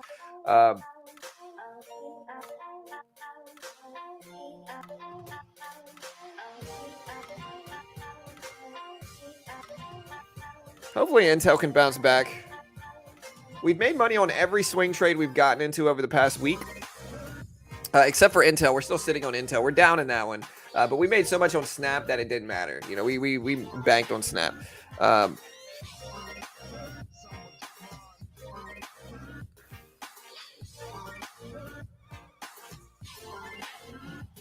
Bed Bath had a straight down to 5. Swing traders, what's your max percentage trade, as in percentage of your portfolio? Let me see here. Like, I'm trying to look at what I'm holding here in terms of like these stocks. Let me see. I would give it about my max swing trade position. I would say is about 15% of my account. You know, the max swing trading position I've taken is about 15%. Now that might be large, but you also have to understand, like, I'm investing in large cap companies, and so I am not going to be risking my whole investment. It's not like any of these stocks are going to zero. You know, like Apple's not going to zero, Nvidia's not going to zero, the SPY is not going to zero, and even if it did, I would still be okay. You know, but that's kind of what I'm using. It's like 15-20% of my account is usually what I take as a max. Usually it's nowhere near that. Most of the time it's like 5%. You know. What happens if the actual is above 300,000 forecast? I'm assuming you're talking about jobless claims, or no. You're talking about. I'm sorry. You're talking about non-farm payroll numbers. Yeah. So the expectations are for 318,000 is the medium forecast for non-farm payrolls. That's what they're expecting. If that number comes in higher, then that's bad. That's bad. We want that number to come in lower than expected. The market will probably drop if it comes in higher, because that means more people are working, and that there's more income floating around, which means higher inflation. Is essentially what the market is watching for. And we'll see. We got 45 minutes until this data drops. But yeah, that's essentially what all that stuff means. What do you do to prevent chasing? I've been chasing too much, then getting faded on. I don't buy penny stocks. I don't chase hyped up like sensationalist penny stocks. Most of the time, number one, I most of the time buy large cap companies, right? So blue chips, right? So when I buy those, I'm usually waiting for a dip to buy those. I'm very rarely buying those when they're super high, breaking highs and stuff like that. But if you try that in penny stocks, you're probably just going to lose money, because a large majority of penny stocks just fail. You know, most of them get delisted and go to pink sheets eventually. And so it's like, you can buy the dips in blue chips. If you try to buy the dips in pennies, most of them are going to fail, because the likelihood of a penny stock succeeding is less than 50%. I would say the likelihood of a large cap eventually breaking highs and ripping up is higher than 70%, I would say, right? And so if you wait for big dips in some of these healthy long-term companies and then buy those dips and then just sit on it and wait, that's my go-to swing trading strategy. It's what makes me the most money. And with that said, I never bag hold. I bag hold because I can in large caps. But what I don't do is I don't buy them when they're super extended on the upside. I never do. That's kind of a new traders thing where new traders want to buy at a high of the days. They want to buy it when it's the most hyped up, like there'll be some big catalyst and people will start buying stuff. Again, as you kind of grow and learn as a trader, you realize that high of the day breakouts is where most traders are taking profit. Most traders are taking profit at high of the days. And you could use like Kathy Woods as an example, of buying really extended stocks and then losing money on them. And so usually my go-to strategy and something that ultimately really helped change my trading for the better is when I stopped buying high of the days, I stopped buying breakouts and I instead waited for dips and large caps and I bought those instead. That's very profitable to take, even on the short side. Like if you look at the SPY, for instance, here, instead of buying it at high of the days, you're usually like, watch, like I'll give you an example here. You try to buy stuff. Let me find some high of the day breakouts. You try to buy high of the day breakouts. This is what's going to happen to you the majority of the time. You look at the SPY, breaks highs, rejects, breaks highs, rejects, breaks highs, rejects. One of these you could call this one successful. So that's literally 1 out of 4. So that's 25% of the high of the day breakouts worked. And then look, more high of the day breakouts here failed. That's 1 out of 5 worked. Here's another one. Failed. 1 out of 6 worked. Here's one that actually succeeded. And I guess you could call it a success because it pumped up. So that's 2 out of 6 or 2 out of 7 that worked. Here's another failed one here. High of the day breakout, fail. High of the day breakout, fail. And so my point is most of these are going to fail. High of the day breakouts simply don't work. Even on good bullish days, it's going to be really hard to make money. Like here's a bull day, for instance, right? The only exception to this, I think, is cup and handle breakouts, right? So I think if you wait for a cup and handle breakout at the open, I think those high of the days can be powerful, but it's also better to just wait for the dip afterwards, right? Instead of buying it as soon as it breaks highs, you buy the pullback afterwards. So you can see this one kind of broke highs. It's kind of hard to see, but it dropped and then it broke highs. Instead of buying it on that high break, I'd rather buy it on this pullback right afterwards instead and ride it up like this, and so again, you got to think of it in terms of ranges, team. Like think about it in terms of ranges, right? Like here's a great example of it. This is a bullish chart right here. Let me see if I can get a better view of this. Hold on one second. Here's a bullish chart. Right, this is a bullish chart, right? And I'm going to clear out these indicators. I'm going to clear out the VWAP. I'm going to clear out all this stuff so we can look at it. Here's a bullish chart at the open, right? So this is a bull chart. It moved well, but every time it broke highs, it faked you out. And this is a green bullish chart, right? So let's look at how many high of the day breakouts worked versus failed. Failed, failed, failed, failed, failed. 1 worked. So it's like 1 out of 5 might work. It's where experience, and the reason they do this is because when they break highs, traders start taking profit. Experienced traders are saying, okay, we're up at the top of the range. It's time to take profit. And so betting that a stock is going to continue after it breaks highs is usually a sucker's bet. It's usually something that new retail traders do. And the reality of it is a lot of new traders get stuck in it and they kind of repeatedly do it. They repeatedly buy high of the day breakouts. They buy high of the day breakouts. I'm looking at Snap right now and I'm seeing a very similar thing, right? Here's Snap. Same thing here. Look, here's the high of the day. They failed both times here. So look, here's a high of the day breakout. Even if we're looking at a cheap stock, right? Breaks highs, fails. Tries to break highs again, dumps, right? Experienced traders are taking profit right here. This is why they don't work. Experienced traders right here taking profit. If you look at it like this here, they broke highs later in the day again. Same thing. You know how extended a stock is? The reason they don't work is because for a stock to fight its way all the way back up to break this high of the day, it's exhausted by the time it gets here. It's just going to dump down and correct down some. And so it's one of those things where traders attack high of the day breakouts and they keep losing. But for whatever reason, I don't know if it's because they spent so much time learning high of the day breakouts, but they kind of stay in this high of the day breakout purgatory where it's like that's the only strategy they take is high of the day breakouts. And they just keep losing and they keep losing and they don't understand why. And they blame the losses on other stuff. But the reality of it is high of the day breakouts are the top of the range. It's the very top of the range. It's where most experienced traders that have been riding that move up are taking profit. And that's the easiest way to understand why they don't work. Very important too. Once I started buying pullbacks, that's when, I started making money. If breakouts are a flawed strategy, then why buy them? I don't really buy them anymore. I buy pullbacks almost always. Like, you can capitalize on a breakout stock by buying the pullback instead. You wait for the pullback after the run. You wait for a run, dip to a support level, buy that pullback, look for a move back up to the top of the range. That's a much more viable strategy, I think. But again, traders just get stuck.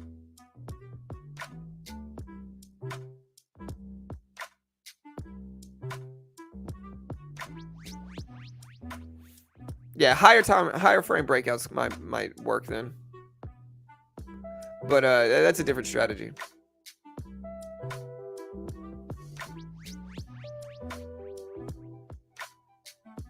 Yeah, over 80% of all penny stocks fail. 100%, bro. Report drops at about 38 minutes. I mean, read right here, guys.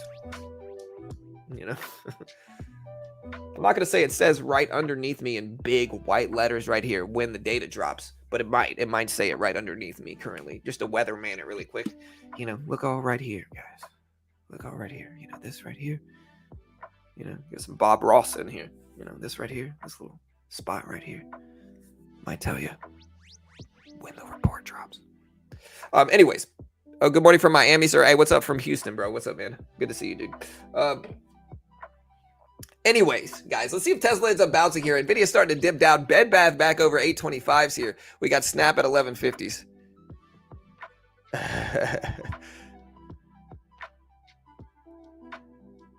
All up in my face. Hey, it's all good, Tony. Take it in stride, bro. We're just messing with you. I have to. It's all good, man. I appreciate you being here.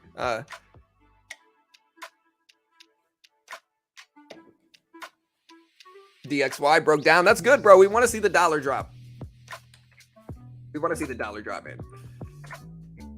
We want to see the dollar absolute tank. That's good for the markets, is when the dollar drops.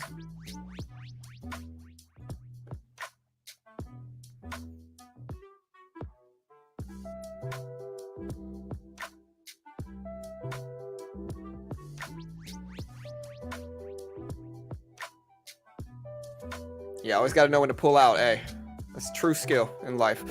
Drug just popped up at DRUG. Up to 201s here. Let's see if it actually holds. Up to 201s.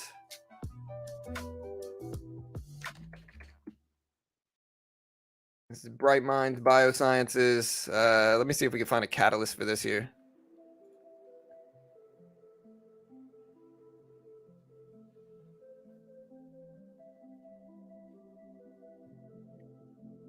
All right, so I see yesterday they had some funding for about 1.5 million in psychedelic psilocybin clinical trials in Australia. And I think that's making this pop, but who knows? This is recent. So this is usually another type of catalyst here. I'm not sure why, but yeah, this is usually what's kind of going down. It's at $2 right now, $2. We'll see what we get, guys. Hey, all good, Ricky.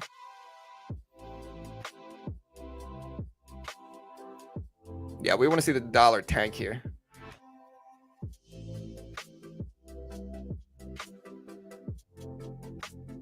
There are gurus out there that make them FOMO for that pump and dump, though. That's how the gurus make money. 100%, bro. That's what they'll do. They'll tell you that they'll say, hey, I'm buying the stock, and they know everybody's going to copy them, but they're buying the stock like 20 minutes before that, and they're only targeting low floats. They're only targeting low floats so that they can pump them up with their following. It's unfortunate. It's predatory, but it happens all the time. And again, I hope you guys appreciate this. Hit the subscribe button. Like truly, man, listen. For somebody that has a following like me, we're getting up there. We hopefully will hit 100K this year. For somebody that has a following like me, I'll be honest here. It's very tempting for me to sell a sleazy course and make millions from it, because with the following that I have and with the amount of views that I get, I almost certainly could. It's very tempting. It's also very tempting to create a paid chat room or service. That's very tempting to do as well. But again, I'm not going to it, and I've kind of backed myself in a corner here, so I don't, because I want to, if I'm going to justify running this community, I'm okay with taking a little bit less money and giving people real value and giving people things for free and truly putting it out there for free and having a free resource and community, which is incredibly rare in this niche. It's incredibly rare. And so if you appreciate that, guys, hit the subscribe button, hit the like button, help us grow. I certainly appreciate you all. Yeah, happy to have you guys here. Zach, that's silly, bro. I mean, I know you're just kind of trying to passive aggressively talk smack, but most of the people that are selling courses are not profitable. You know, I want you to understand that. You can pretend they are because they post, again, there's a lot of ways they do it. Sometimes they'll show you one broker statement every like 8 months. You know what that really means, guys? You want me to put this into perspective? You know what showing one broker statement every 8 months does? It means that they were only profitable 1 month out of 8. Because if they were really that profitable and they were selling courses, they would show their broker statement to you every month in order to sell. You know, that's what they would do. You know what I mean? And so, again, it doesn't mean anything. There's a lot of tricks that they use to get people to buy them. In the end, I'm just not about any of that. I'm not claiming to be an expert or a guru. But if I wanted to go the sleazy route, you better believe we could make money doing it. And so, yeah, y'all hit that subscribe button, guys. I appreciate the love. We got the report dropping in about 33 minutes.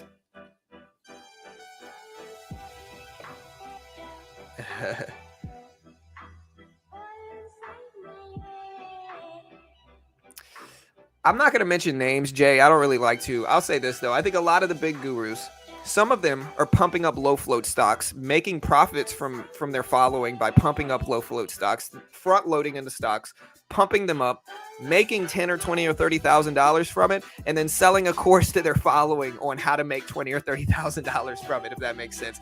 That's what some of those traders are doing. Again, not going to mention names, but that's what a lot of them are doing. You know, that's all I'll say.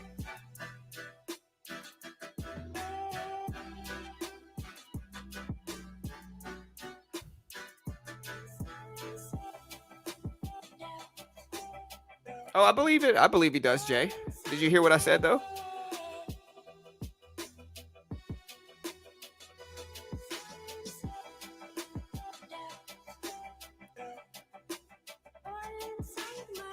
All right, guys, we got DRUG popping up. Nvidia dipping down a little bit. Bed Bath at 820s.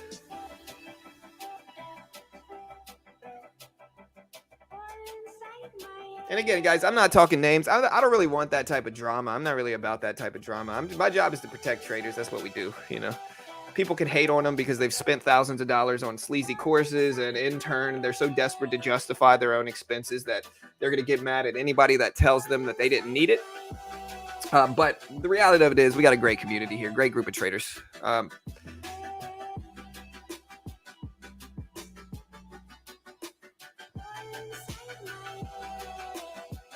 All right, guys, we got a few things moving here. Let's look at the SPY right now. Here's the SPY. SPY up to 396.50s. But again, I'm not against everybody selling courses. I'm really not. There's some good courses out there. I'm not knocking everybody for doing so. Like, there's some good stuff out there. And again, it's one of the reasons I don't mention names. Oh, that's silly, Aldrin. You're being dramatic. Like, let's not exaggerate here. What do you think about AMC? I don't know, man. They say the AMC drama is going on. Again, if you search hashtag AMC on Twitter, nothing's showing up. But it looks like they got it fixed. Yeah. Okay, they fixed it. It must have just been a glitch. I'm scrolling down. Okay, there we go. Okay, so it looks like they fixed it. If you search hashtag AMC, stuff from yesterday's popping up. Yeah. So,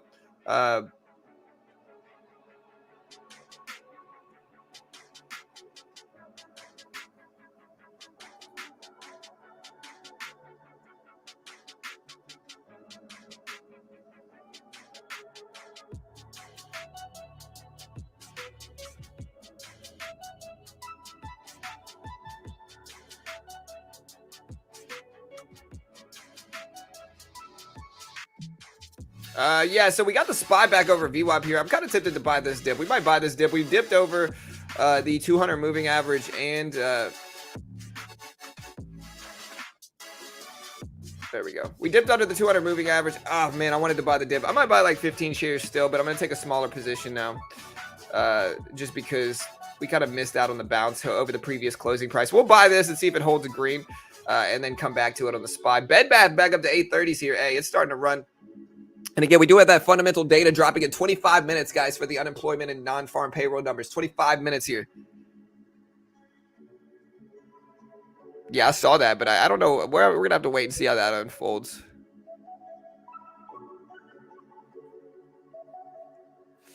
No, when I searched for it, it worked. Yeah, now it's working. It's working for me now. Oh, wait. Latest is kind of iffy, actually.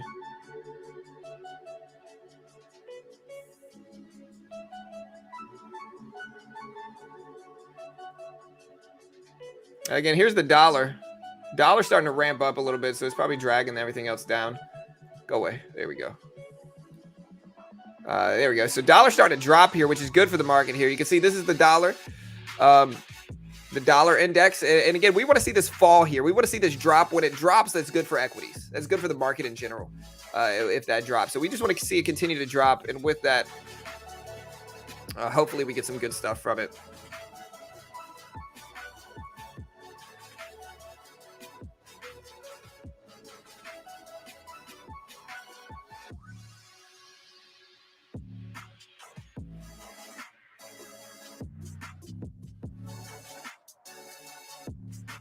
Hey, thank you, Adam. I appreciate that, brother. Yeah, I'm holding a little bit of AMC.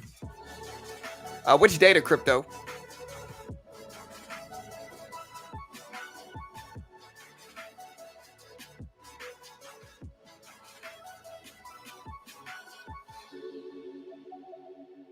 Yeah, I don't know. It could be a glitch. I mean, the source. I mean, bro, they're all going to drop it. Every major news source is going to drop it, man. TD Ameritrade, Benzinga, you know, wherever you want to look, it's going to drop it. We're going to cover it as soon as it happens, though. I've got my tricks of getting it a little bit faster than other platforms, though. So, you know, I've got my tricks. And so stick around. We'll cover it as soon as it happens live.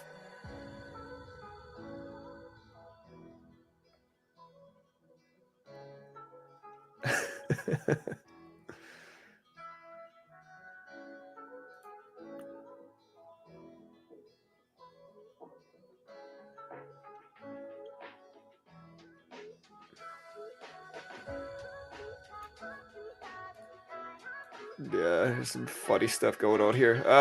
No, all right, guys. So yeah, Nvidia up to 138.70s here. We got the SPY bouncing back up. We'll see if it holds. Again, are you buying Nvidia?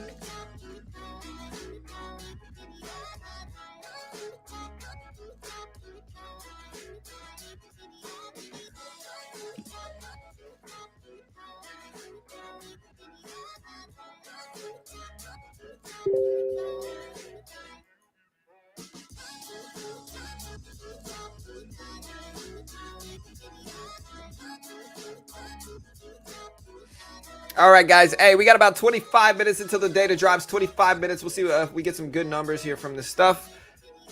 No, I do not have Bloomberg Terminal.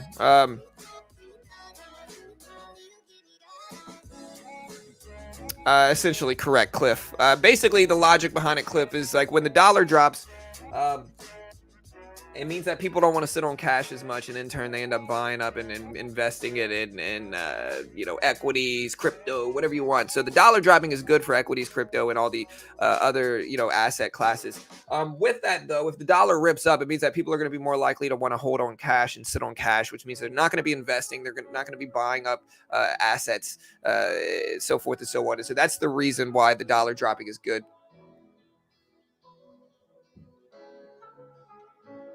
Hey, what's up, Todd? Good morning, bro. Hope you're doing good, man. Hey, Apple's still ripping up nicely here. We're still in Nvidia. We're holding, just to give you like a glimpse into our swing trades here. And of course, I'm not saying any of these are going to go green. No idea. But I'm holding currently on a swing trade Apple, AMC, Ape, Bed Bath, Disney, Intel, Nasdaq, Nvidia. And we just bought this day trade on the SPY here. Those are our swing trade positions right now. We've actually scaled out of Apple already. So we made money on Apple. We made money on Snapchat the other day. We made hundreds on Snapchat. We're still holding Intel. That's our 1L right now. And so we made money on AMC with the 8th Bbby too. We bought AMC pretty cheap here as well. And we scaled out of most of it. We're still holding a piece though. Bed Bath, we're only holding a very small piece. We ended up taking most of our profit off up there at like the 20s plus. For that one, we're holding Disney. We've been holding that one for a few days, and we are green on that one. It's a small trade though, but we are green. And my plan is to hold that one a little bit longer term, capitalizing on the big dip that we've gotten. Let me know what your swings are right now. Like, what are you holding for your swings, team? All good, Cliff. Yeah, bro. Hey, it's Sunday. The Tigers are playing Sunday. Right? LSU's playing Sunday, right? Yeah, they're playing Florida State.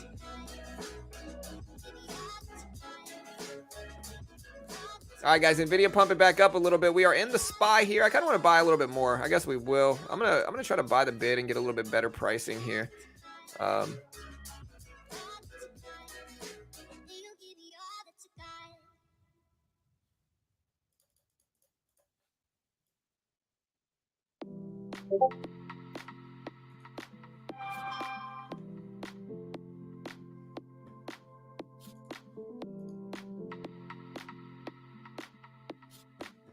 Hey, thank you, Pawn. I see you, bro. Thank you, man.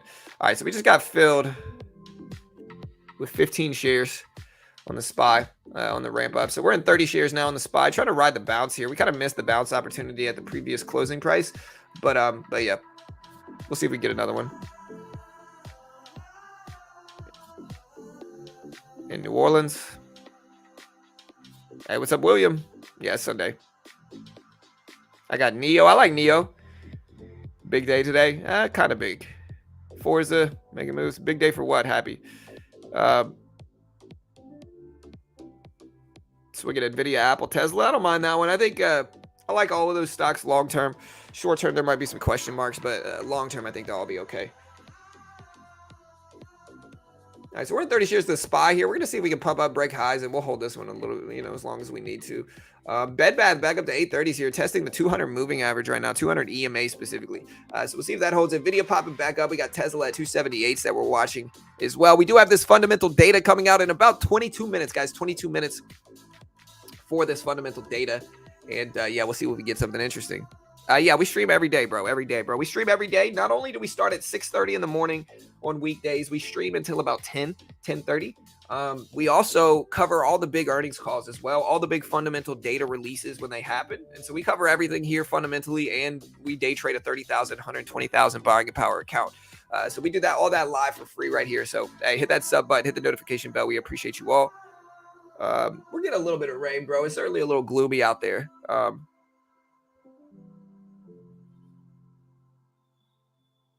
Yeah, for sure. The reason Snap ran on laying off 20% of its workforce is because it's going to unlock a lot of money for the company, and that's kind of causing people to stay bullish on it, if that makes sense, right? Like, it's going to unlock some money for the company.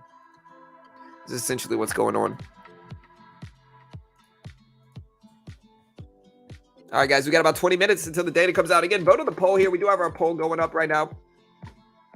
If you look at our poll here, we asked people, we said, hey, bull or bear on unemployment and jobless claims data. It's actually not jobless claims. It's non-farm payroll numbers. So I actually got that wrong. But bullish or bearish, 51% are bullish, 49% are bearish. And so, again, let me know what you guys think here. Here is this poll right now. And, again, we're kind of wrong about the poll. Yeah, all good, William, bro. I'm busy too, man. People underestimate how busy I am, bro. I can't even, I've had my mods that want to do meetings with me for, a week or two now, and it's just hard to find time, bro. People forget, I stream sometimes 6, 7, 8 hours a day, and then I've also got a wife and 2 kids, bro. My kids get off of school at 3:30, 4 o'clock, and so I'm just busy, man. I want to visit with them some too, and I'm already kind of a workaholic. It's I get up at 4:30 Texas time. Right, so I get up at 4:30 Texas time, and so by the time my whole family wakes up, I've already worked 6 hours, a lot of the time. But yeah, here's the poll. Vote on the poll. We got about 500 votes. 51% are bullish, 49% are bearish. Yeah, YouTube channel's a lot of work. Yeah, for sure, it really is. But it's a beautiful thing, man. It's a blessing for sure. I don't want it to seem like it's not. I'm very blessed to have it, and I appreciate you all, And one of the reasons we get haters is because people can see that, it's a blessing. And misery loves company. Unhappy people want other people to be unhappy. You know what I mean? But I love my life, bro. I live a very blessed life, and hope you guys do as well, Anyways. All right, guys, we got 19 minutes. Let me know what you guys are thinking for these fundamental data releases. We got unemployment. We got we got non-farm payroll numbers. And again, the speculation is that we want these to be lower or we want these to be higher. We want unemployment to be higher. We want less people working because that's going to cause better inflationary pressures. And we also want non-farm payroll numbers to be lower. So we want non-farm to be lower. We want unemployment to be higher. And that might sound contradictory to what is conventionally desired with we usually want high employment and low unemployment and all that stuff. But the reason we want these numbers high in this current market with the high inflation is because the way it works is, okay, the less people that are working, the less income that people have to spend, and the lower prices are ultimately going to be moving forward, because in order for the businesses to remain competitive, they're going to have to lower prices if people don't have as much money, right? And so with that said, in order to combat inflation, we want higher unemployment and we want lower non-farm payroll numbers, right? So that's the real nuance behind it. And again, it's kind of ironic. It's kind of contradictory to what's conventionally good. But in this current market with the high inflation, that's usually how the market's going to react. We also want the dollar to go down here. We want the dollar to drop because, again, the more the dollar drops means the less people trust it, and the more people are going to want to put their money into equities or assets of some sort. The higher the dollar gets, the more people are just going to want to sit on cash, right? And so that's worse for the equities market. It's worse for the crypto market as well. And so that's the logic behind it. We also have the FOMC meeting coming out this month on the 20th and 21st, and we're going to cover it live. We're going to cover it fully live here so you guys can see what the rate hike is, the conference that comes from it. We're going to stream it all here live right here. So don't forget to subscribe here, team. We really, really appreciate it. And yeah, let's keep growing, guys. Bed Bath is up to 830s. We got the SPY pull it back a little bit here. We're still holding that piece.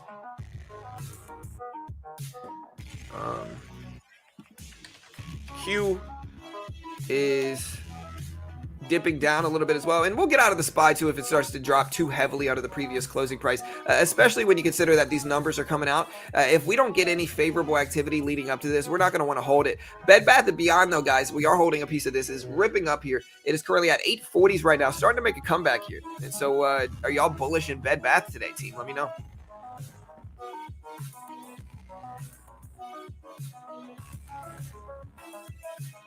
What is your guess about the report? I'm guessing it's going to be higher. I want the unemployment to be higher. That's my guess, is that it's going to be higher. But to be completely honest, I have no idea what it's going to show. I want it to be higher. And so I'm cautiously optimistic that it's going to be in terms of unemployment. And non-farm payrolls, I'm cautiously optimistic that it's going to be lower. But again, nobody knows.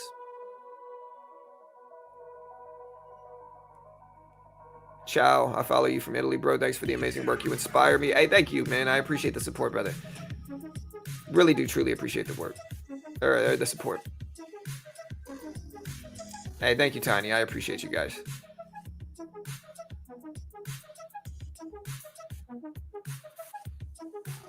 Yeah, it's not raining yet, though. I hope it doesn't rain. Bed Bath, guys, up to 840s here. SPY dipping down here. And again, we might cut it if we need to here.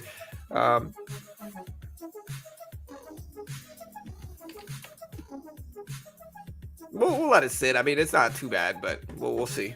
We got almost 500 people here, guys. So, hey, y'all hit that subscribe button, team. We appreciate you all.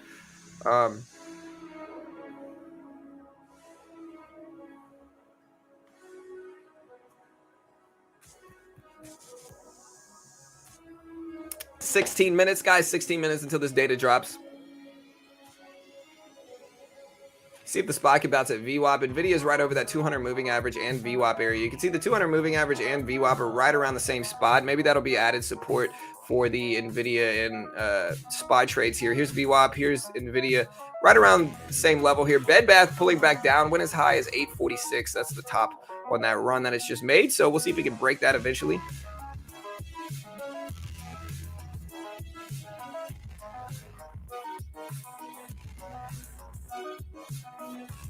All right, guys. Hey, 15 minutes, guys. 15 minutes until the big data comes out. Let's see what it shows here. Remember, it is a long weekend, team, so it is going to be a long weekend this weekend. Monday, the market is closed, and I'm going to enjoy it, to be honest, man. I'm going to take the day off. But remember that, guys. So today we might have a little bit slower activity in terms of just broad stock market movement. Just might be a slower day for that type of stuff. So just remember that. And, yeah, trade safe, trade safely. Don't get any pressure to go crazy because, again, the reason it's going to be slower on days like today are because a lot of people are going to take this opportunity for the long weekend to go on vacation with their fam and stuff. You know what I mean? So with that, some people might be leaving early today and just kind of getting out of here so that they can spend today, tomorrow, Sunday, and Monday on vacation for like a 4-day vacation. A lot of traders, you know, who are a lot of the times wealthier, a lot of investors, a lot of stockbrokers, a lot of hedge funds, all that good stuff. A lot of them are taking these long vacations, man, or taking these long weekend for vacations. And so with that said, generally speaking, during holidays, half days, weekends, long weekends, and so forth, we're usually going to get a little bit slower volume, a little bit lower volume, lower trading activity. And the reason technical analysis works, guys, is because traders do things, right? You want to look at what other traders see, right? With technical analysis, you're essentially guessing what other traders are doing. And if there's less traders out there, technical patterns are going to be less easy to fulfill. They're going to be harder to fulfill because there's less traders ultimately buying a dip at $5 or whatever it is, right? So if everybody thinks the stock's going to bounce at 5, it's a self-fulfilling prophecy and the stock bounces there. But if there's less traders out there, the technical patterns might be less effective. With that said, so just kind of a little warning here. I don't really know what's going to happen, but it is something to understand about these half days, long weekends, slow days, and holidays, is that the market might be a little bit more boring, on days like today. And that's all good, man. Again, trading is all about discipline. You got to condition yourself through repetition to do the correct things in trading. And that takes time. And one of the correct things is being able to take your foot off the gas when it's not a favorable market. It's something that a lot of traders can't do. And it's something that you really should condition yourself, just like Pavlov, and the dogs and all that stuff. You condition yourself through repetition to do the correct things, and that's what it takes. But with that said, that should give you some optimism in it as well, because you can be successful in trading. You got to condition yourself. It's just like training a dog, right? Right now, we're teaching Cindy. We have Cindy, my mom's dog, German Shepherd. We have my mom's dog over here. And Rosie is just a beautiful, sweet dog, really calm, really easy, because I've raised her to be that way. I've raised her to be calm. She doesn't jump up on us. If she jumps up on me, I don't touch her. I don't give her any type of affection whatsoever. I turn my back to her if she jumps. But Cindy, on the other hand, has been raised by my mom, who is, I would say, a little bit too empathetic towards the dogs when they're training them, right? So she's just not trained. She's kind of a wild child. But we have to condition her to act better. We have to condition her to act better, and we just got to do it over and over and over and over again until it clicks, right? Same thing with trading. Same thing you have to do with trading with yourself, is that you just got to condition yourself to do the correct things through repetition, is what it's really about. And it's one of the reasons that trading takes so long to really learn, is because these psychological repetitions are important and they take time. Conditioning yourself psychologically to do things takes time. It's not something that happens overnight. And when you put big money in there, if you mess up, you can lose a lot. And so it's one of the things that you got to stay incredibly disciplined for as well, if that makes sense.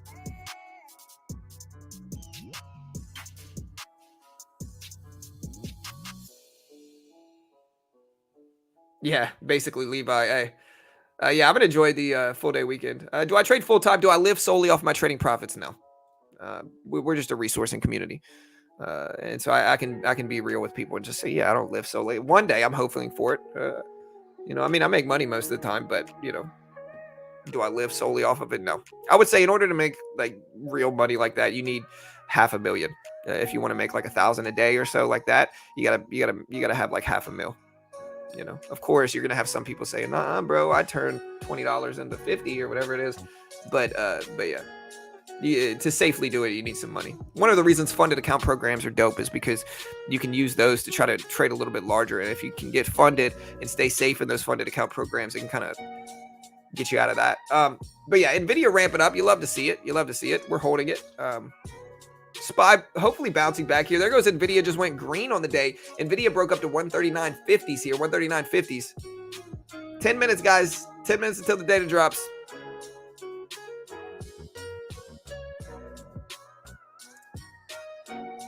Maybe NCal. I've thought about it, bro. I love dogs, man.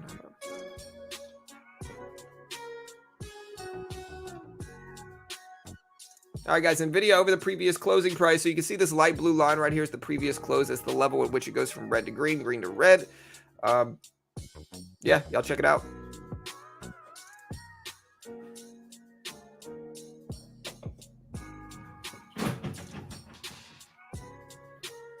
Hey, guys. Okay? Yeah. Love you. It's your brother's angry self in here. Love you. Have a good day.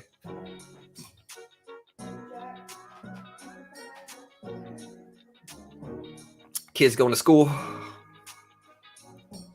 All right, so Bed Bath ripping up, guys. It's making a comeback here. It's over the 200 moving average. It's over the VWAP here. There goes the SPY popping here, so you love to see it. We're green on that one as well here. We're going to let these ride here. Again, we bought the dip to the VWAP, exactly what we said, which is that the 200 moving average and the VWAP were below us, and that was good. And so now we're riding this up some.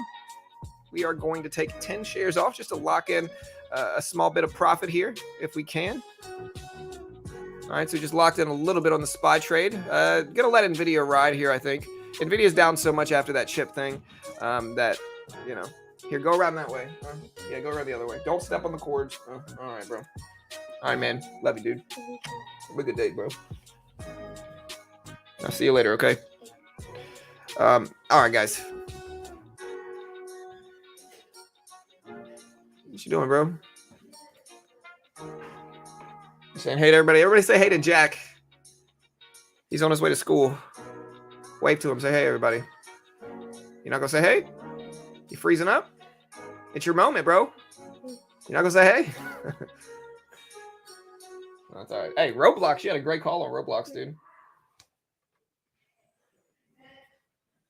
You all right, man? All right, dude. All right, look. SPY pumping up. It's at 397s.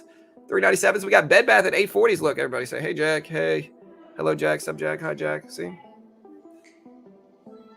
Bye-bye, buddy. Love you, man. Have a good day, bro. And he's out. He's a little shy, so.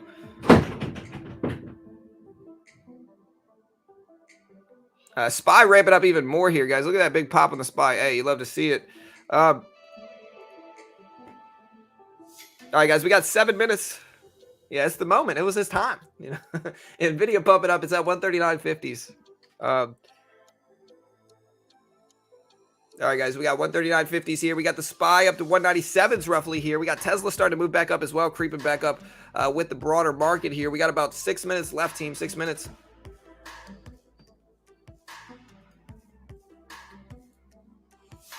Future GOAT. Hey. Jack had a great, honestly, a great call on Roblox here. Jack said, we asked Jack what he thought about Roblox when it was at $80 a share. And Jack said that he thought over the next 5 years, I said, what do you think will happen with Roblox? He said over the next 5 years, he thinks, and he said it on stream too. He said he thought that Roblox would still be around, but it was going to be about half the price. Bro, Roblox is damn near $40 right now, bro. Jack, one of the best calls ever. And it was roughly 6 months ago too. And I told him, I was like, I kind of taught him about it and because he plays Roblox. And so, you know, hey, future GOAT right there. Definitely top 3. But yeah, Roblox is basically 50% less. So interesting here. SPY ramping up. Hey, you love to see it. Nvidia moving up as well. It's at 139.70s here, 139.70s. All right, capitalize a little bit more on the SPY trade. Take another little piece off here. Nvidia popping up. Apple moving up nicely too. Nicely green on the day.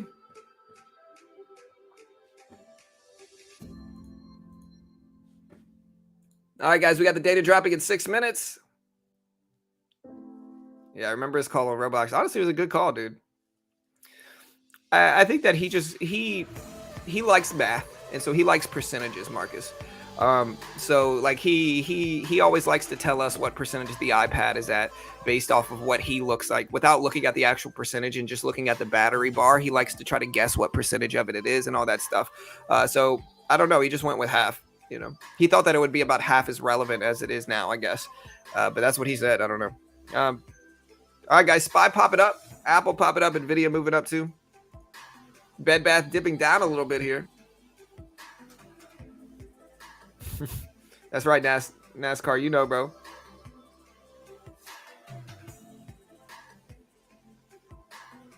Yeah.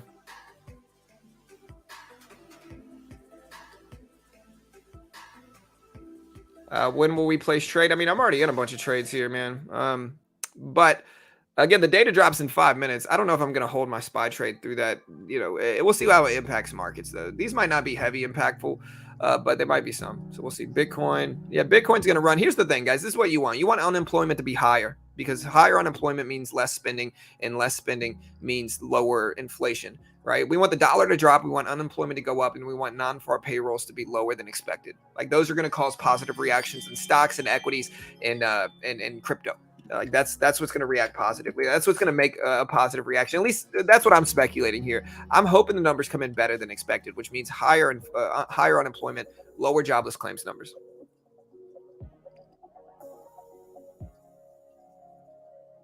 Yeah, Jack doesn't know what Nvidia is, though, to be honest here. Yeah, so this is the upside down world, basically, Matt. 100%, bro. Yeah, it's definitely not conventional. Usually higher inflation or higher unemployment is bad, and higher payroll numbers are good. Means more people are working. There's less people not at work. But right now, with the ridiculously high inflation the economy has been facing over the last 6 months, it's the opposite right now. It's kind of upside down. Because again, the logic behind that is that the more people that are working, the more disposable income, the more spending, so forth and so on, and businesses are going to raise prices in order to maximize that. With that said, the less jobs that are out there, the less people that are working, the less disposable income, the less money out there, and in turn, businesses have to lower prices to combat inflation, or to combat the lack of spending that they're going to get, if that makes sense. All right, so we're going to take another piece of this SPY trade off. We'll hold 10 shares into it, but we're taking most of it off just because we don't know what the market's going to give us moving forward here. We got 2 minutes here, 2 minutes.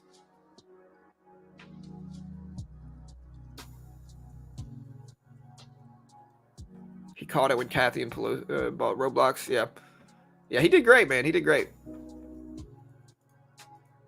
All right, guys, Nvidia bouncing at that previous closing price.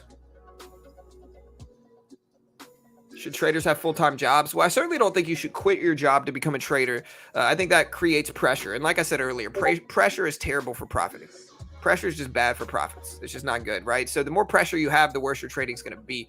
And so if you quit your job and you don't have any other source of income and trading is all that you have, that's a lot of pressure. Most people are just going to lose under that.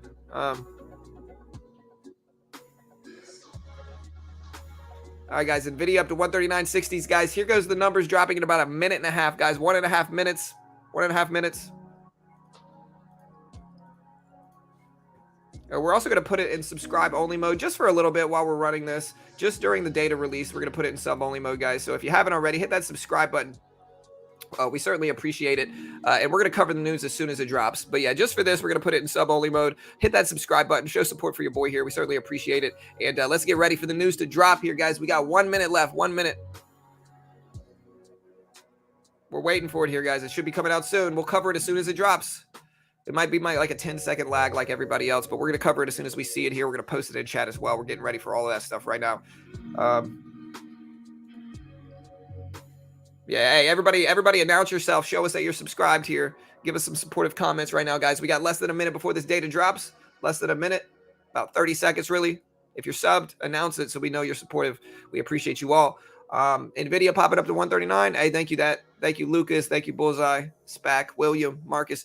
Thank you, team. All right, guys, data's about to drop. We got 20 seconds. SPY dipping down before it. Again, we're waiting for the data to come out, guys. Waiting.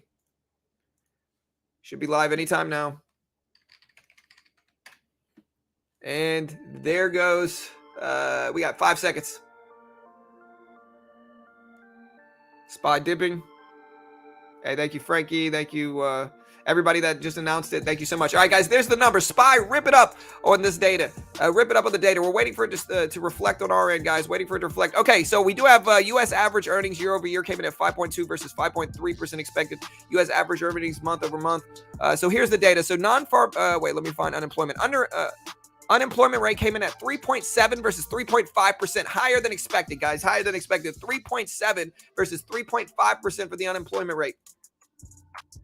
We're going to throw that up on screen. There's the unemployment rate. We also have payroll numbers. We have manufacturing payrolls coming at 22,000 versus 20,000 expected here. Marcus, rip it up. This is really good for my trade, and we are going to take some more off on this pop here. So we just got out of the SPY. We made a nice little $20 or $30 there on that trade. Beautiful trade here. We'll take that. But yeah, the unemployment rate came out higher than expected. Market's starting to test the 399 level. Nvidia just flew up as well here. We're going to cut a little piece of this into this bull run from that. All right, so we just got out a little piece of it. But yeah, market's flying up on this fundamental data here. Also, guys, looking at non-farm payroll numbers. They came in at 315 versus 300,000, so a little bit higher than expected there on that front here. But yeah, here's the data. So higher than expected unemployment rate. And like I said, exactly as I said, the market ripped up because of it. Now, non-farm payroll numbers came in a little bit worse than expected, a little bit higher than expected there on that end as well. But again, the unemployment rate came out at 3.7 versus 3.5% expected. And the market is ripping up here. We took profit on the bounce as we normally do. And yeah, we just cut a little bit of our Apple trade too, just to lock in some more profit. Intel flying up as well. You love to see it. Beautiful day right now. This is my P&L so far on the day. We are up about 120 bucks right now, $120. SPY, rip it up.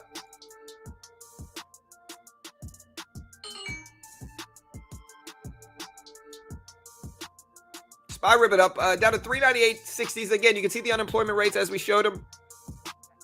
We cut another piece of Nvidia out. And we're just riding the rest up as we do here. Getting a little bit of a contraction back from these pops. Dollar dropped. Hey, thank you, 11. Thank you, guys. Hey, I appreciate everybody that's subscribed to your team.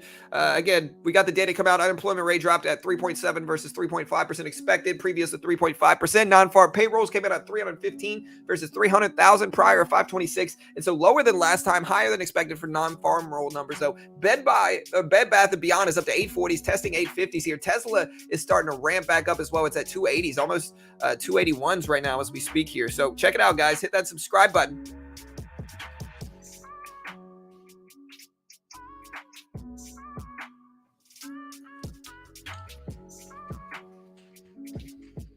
All right, guys, Tesla just broke highs.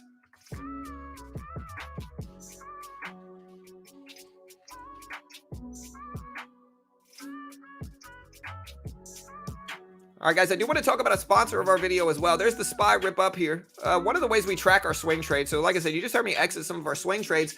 Tesla breaking highs, Nvidia up there at 141s, SPY at 399s here. So we'll see if this holds. Let's put a 1 minute chart up to see what the SPY does here. SPY all the way back up towards highs. But yeah, this is Alpha Insider. Alpha Insider is really dope because you can track what other traders are doing, and we're going to be uploading our swing trades. You can see Oil Baby, for instance, he's up 841% over the past 5 years. Over the last year, up 450%. And this does for crypto, futures, oil, all that good stuff. You can see pivot point reversal strategies, and so you can kind of see their logic, what they're holding when they take trades. And so it's a great way, a free way to follow traders. And again, we are going to be, using them and updating our swing trades on this platform. They are a sponsor of our video, but if you want to check them out, I'll post this link. A great way to help support the channel, a great way to help support your boy here. And yeah, check out Alpha Insider right here, team. Great free website for traders to use.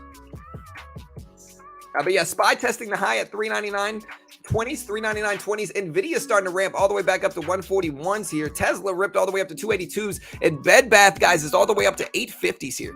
850s. Hey, what's up, Eric? Hey, good morning, brother. Hope you're doing good, man.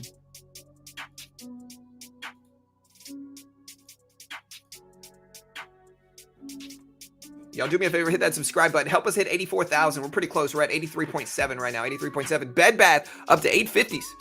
And so if you haven't already, subscribe, team. You know you want to. Try it one time, see how it feels. Hit that subscribe button. It might feel good. Try it right now.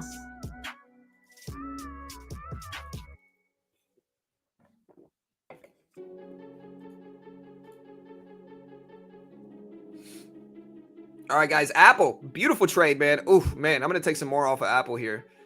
All right, we got 20 shares left of Apple. We're just capitalizing on it, man. Beautiful trade so far. Here is our P&L right now. We're up 150 bucks today. Beautiful day. Bed Bath ripping up as well. We're holding a little piece of that too.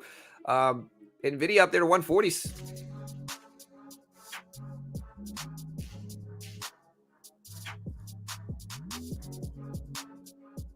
We did DCA into Intel a little bit more ahead of this, so that's really nice. Bed Bath trying to go green on the day, team. Trying to go green on the day. Let's see if it does.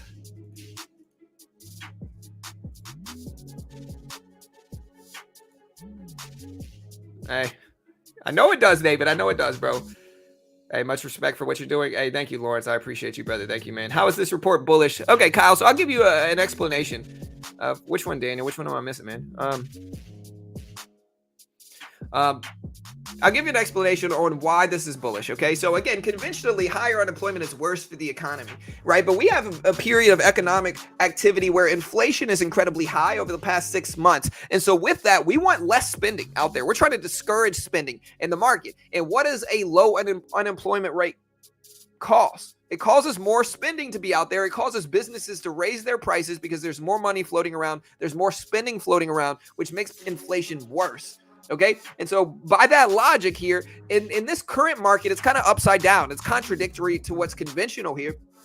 We want lower employment. We want higher unemployment because that means there's less money floating around to spend, and businesses are in turn going to need to lower prices in order to remain competitive. And so because of that, we have the dollar dropping on high unemployment. We've got a lot of stocks ripping. We've got the SPY ripping as well. And again, we want the dollar to drop because the dollar drop means that money is going to flood into equities, into assets instead. If the dollar is more valuable, people are just going to want to sit on cash. But if the dollar is less valuable, what are they going to do? They're going to buy assets like equities, like Bitcoin and cryptocurrency. And so I'm sure if you look at crypto right now, I bet you it's ripping up without even me looking at it. Let me look at it real quick.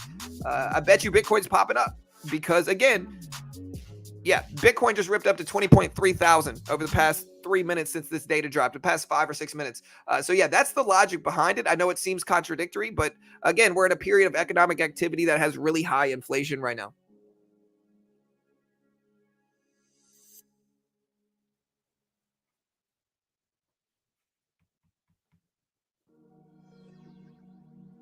Fed reports drop every 6 weeks, Marcus. You check out, if you want to see what data I'm pulling here, look at Market Watch's economic calendar. Is usually what I use. I use a mix of like Market Watch and Bloomberg to see what's dropping here, to see what we're watching for the market activity. And again, what did I say, guys? What did I say? I was actually right about my prediction here as well. People asked me what my prediction was. I told them I thought that we would have higher unemployment. I thought the report was going to be good in that regard for the market, and we were going to have higher unemployment. And sure enough, that's exactly what we got. And the market ripped up from that. Bed Bath is doing a really interesting move up to 870s right now, trying to break over. And let's see if the SPY can break back over 400 today, guys. Let's see if the SPY can break 400. That's what we want in terms of equities. We want to see the SPY break over 400. And so we'll see.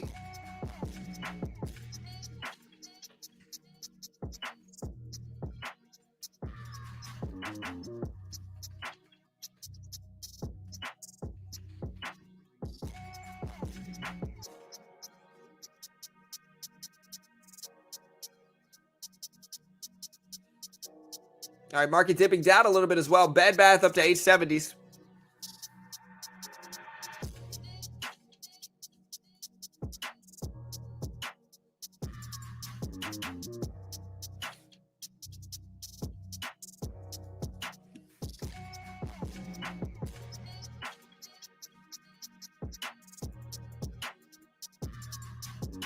All right, guys, let's see what you guys think. Is the market going to break 400 today, guys? Let's see what everybody's voting on here. We got a bunch of votes on these polls here. 51% are bullish, 49% are bearish. Very split down the middle here.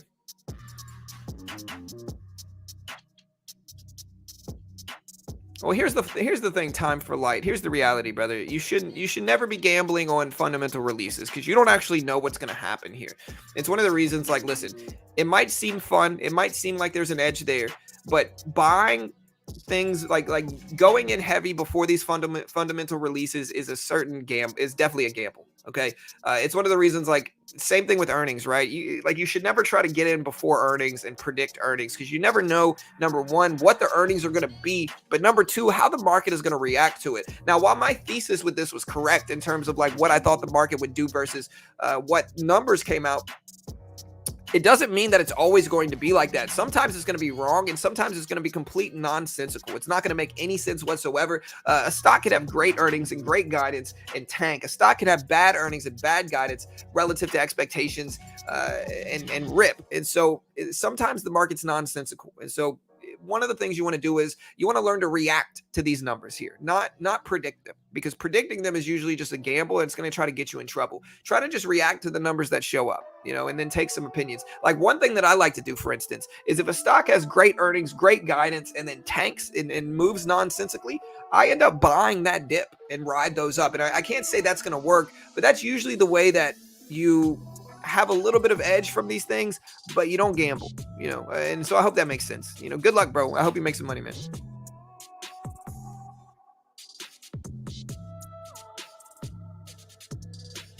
Oh yeah, all good.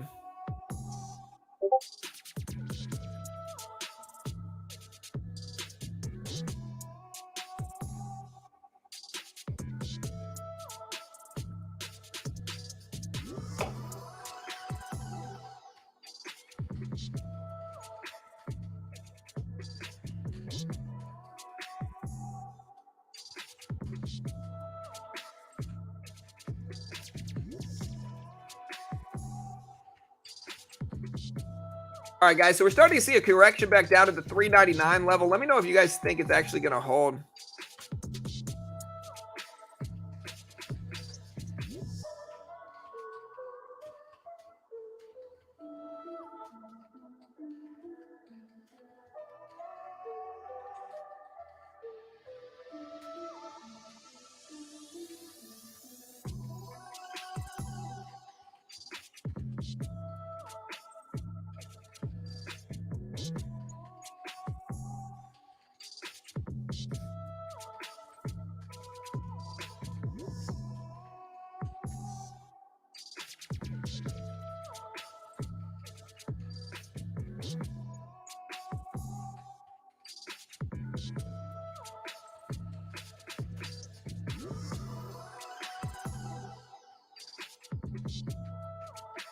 All right, guys. So we're starting to see some corrections back down. Bed Bath went right up to that 870 level and then pulled back some. The SPY is now dipping under 399s.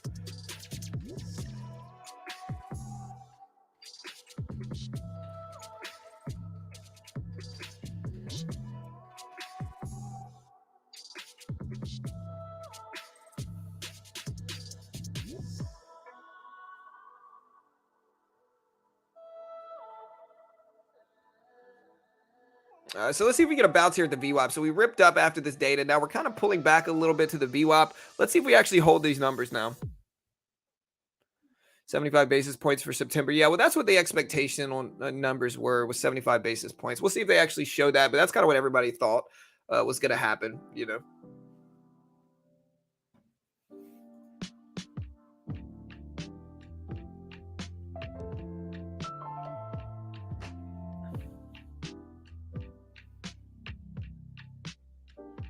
All right, so we're right around VWAP here, guys. Let me know if buying this dip is a good idea, you think. I already took my profit there.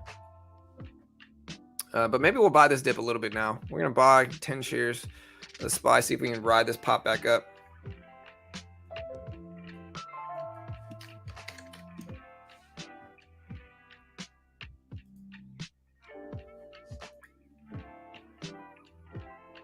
All right, starting to see some contractions here, team.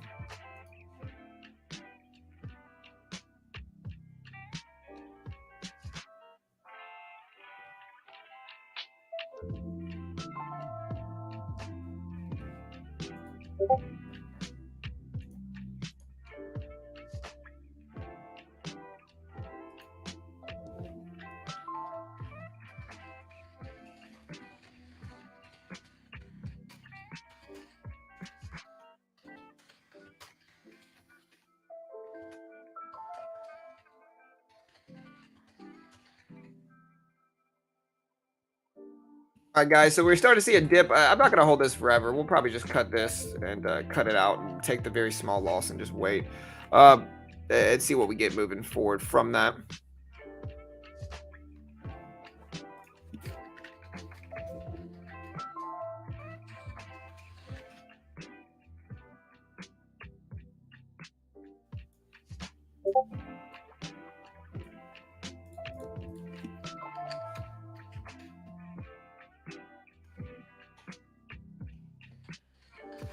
All right, guys, so we're starting to see a pullback dip here. Here's Bed Bath back to 850. Let me know if you think it's going to bounce there. We do have Tesla under VWAP, SPY under VWAP. I think 398 is probably an important level, but we also have some previous highs from pre-market today, specifically right here.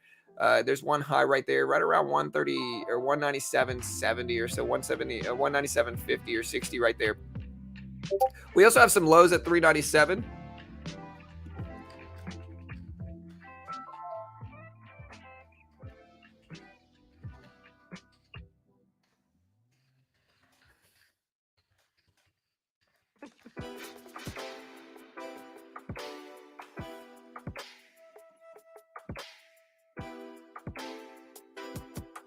Bed Bath & Beyond at 840s here. We got Nvidia down to 140s.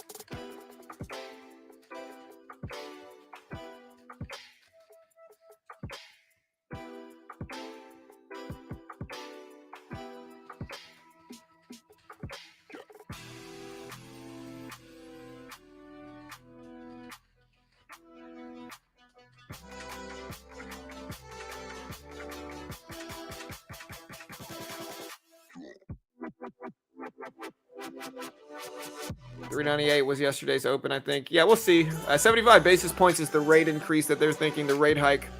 Do we get to 404 today? I don't know, man. We could. I hope so. But who knows, man? You never really know. Bed Bath bouncing up a little bit. Market's starting to correct down some. Down to 279s here. We'll see if we hold.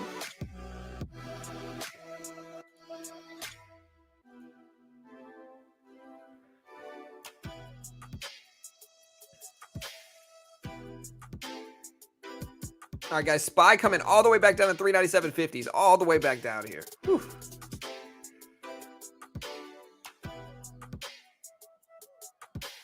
Look, there's 397.50s here, so all the way back down.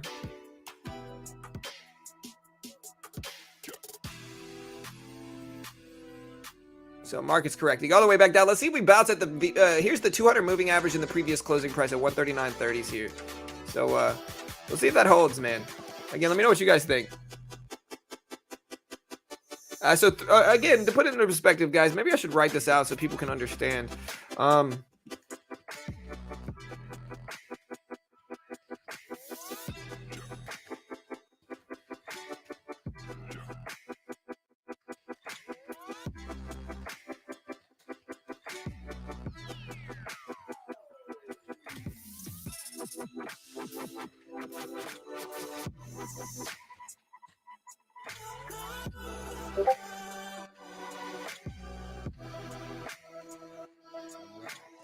All right, so I'm gonna write this in chat here, guys. So this is the reason a higher unemployment rate has had such a positive reaction to it.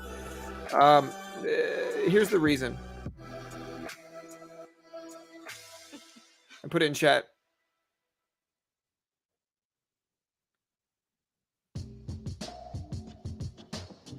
What's up, Soul? Thank you, sir. We appreciate the love, man. I'm already in your algo. Oh, all good, bro. Hey, we appreciate it, guys. Yeah, we're getting a little bit of a pop back up here, guys. So look at the pop back up to 398.10s. 398.10s. And I'm hoping we get a complete rebound here. That's what I want, at least. We'll see if we get it. Still up hundreds on the day, but had a few really nice SPY dip buys, Nvidia dips that we bought that we got lucky on in terms of like data that came out.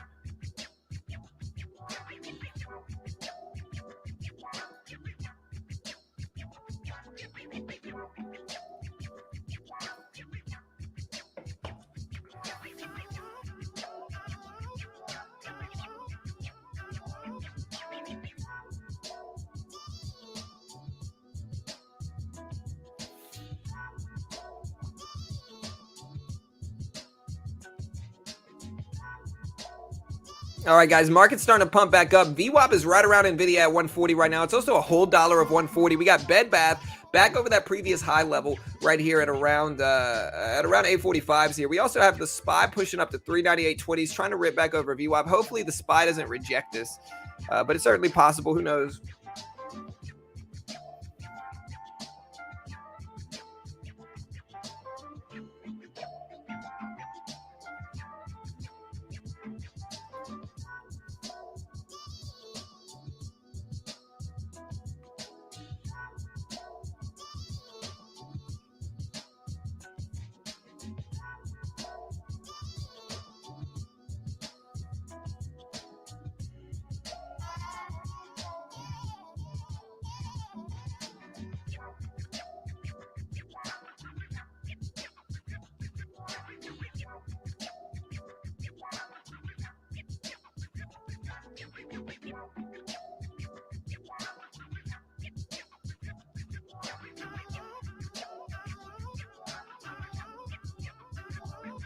All right, guys. So SPY back over VWAP, Nvidia popping back up, Tesla battling 280 VWAP level now. Bed Bath starting to pull back to 840s right now. SPY up to 398.50s over the VWAP, over the $half level. So we're starting to consolidate and move back up here, which is what we want.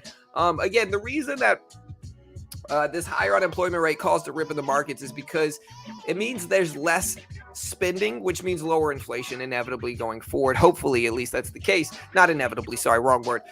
Which means that there's less inflation moving forward. Is what this ultimately means. With higher unemployment, it means there's less spending, and in turn, there's going to be less inflation, hopefully, moving forward. That's what's causing the rip in the markets. The dollar is also dropping as well here. If you look at the DXY index here, the dollar has been dropping after this news came out as well, which means that people are going to be putting more money into equities and stuff like that. That is why the dollar dropping is good, is because when the dollar drops, people don't want to sit on it. They want to put it into asset classes instead. With the dollar going up, people would rather just sit on cash. And so in turn, we want to see the dollar tank. Like, we want to see the dollar drop. The dollar dropping is good, and at least for the short-term economy. And yeah, we'll see what we get, guys. Let me know what you guys think.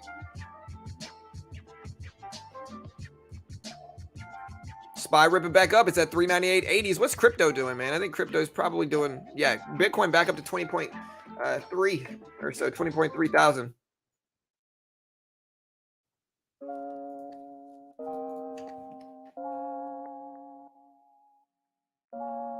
See if we get back over 399. We do another poll to see if y'all think we're going to hit over 400 today. Tesla back up, Nvidia back up. Those all look good. You love to see it.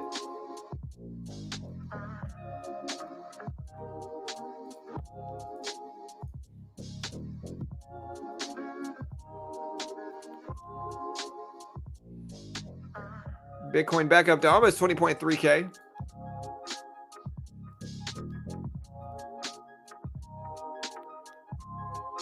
John, I think that higher unemployment means Powell less likely for higher rate increases than expected. So bond rate move. Yeah, well, for sure. But again, that's the same reason that I'm giving you, Larry. Like, think about it like this, right? The reason Powell would be less likely to raise higher rates is because there would be less spending going out there and in turn lower inflation, right? So it's the same reason. The same reason that they're not going to raise rates is the same reason I'm saying, which is that there's going to be less spending out there with higher unemployment. And in turn, that's good for equities in the market right now because it means that there's less inflation. There's more confidence in the markets. A lower dollar price means that people are putting their money into equities and assets and Bitcoin and crypto. And so it's all sympathy and it's all psychological and really reactions. It's just psychological reactions to the market. But again, that's the logic behind it. And it makes sense. All right. So yeah, let's see what we got. We'll do a poll on the SPY now that this data is out. All right, so we got almost 800 votes here. We're pretty split down the middle here. Here's the latest poll data. Again, we did almost 800 votes. We actually got this wrong. It wasn't jobless claims. It was non-farm payroll numbers, but that's okay. 52% said bull, 47% said bear. Now with this latest report,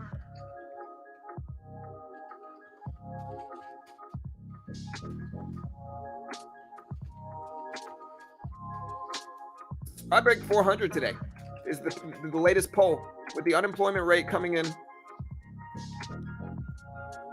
Yes, no. Here's the poll. Vote on the poll right now. We're testing 399s right now. We got the poll going with unemployment coming in higher than expected. Does the SPY break 400 today? Vote on the poll, yes or no. Let me know. John, how is it less spending if we just spend a bunch of money to buy equities? I mean, bro, listen. The nuance behind it, y'all could argue just as much as me. I don't know. I really have no idea. It's just a psychological reaction, though. I think people understand what I understand here, which is that more unemployment means less spending, and with less spending means less inflationary problems, and so people are more confident in the markets long term. Lower dollar price means less people are going to want to sit on the dollar.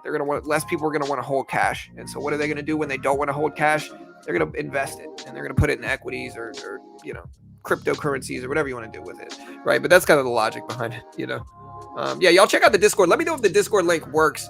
If it doesn't work, let me know. I'll give you an updated one. But yeah, y'all join the Discord team. Let me see. The easiest way to check is just to see if anybody joined the Discord today. We did have a few people. Okay, cool.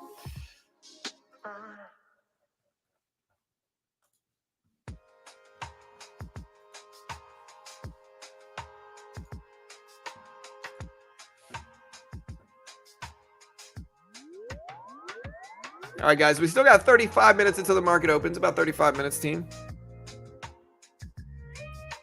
Yeah, snap gapping with the market. All right, market's pushing up here. We got some votes already. 64% say yes, 36% say no here.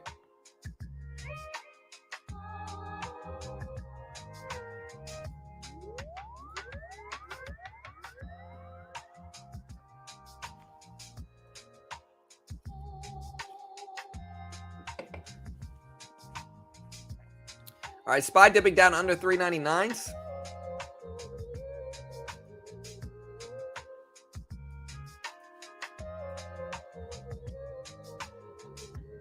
Bed Bath trying to pull back. Nvidia is still doing pretty solid here. My Apple trade is going nice too. I guess I'm just going to let Apple sit. I mean, I only have 20 shares left of Apple. We've already made money multiple times by adding in, buying. With Apple, with my swing trades, when it dips, I've just been buying it up, kind of averaging in. And then when it gets to the top of the ranges, I kind of take profit. And I've been doing that for the past like week straight. The only losing swing trade I've had over the past couple days, I think, is Intel.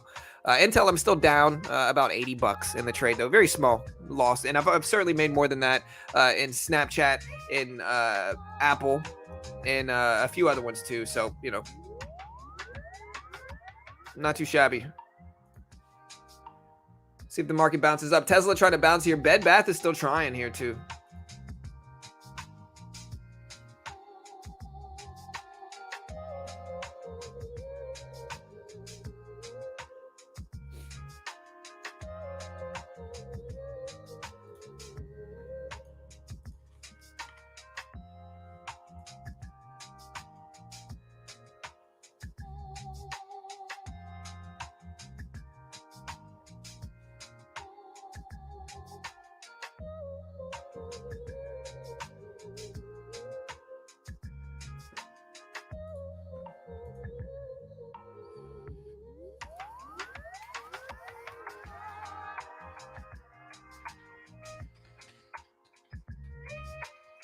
All right, guys.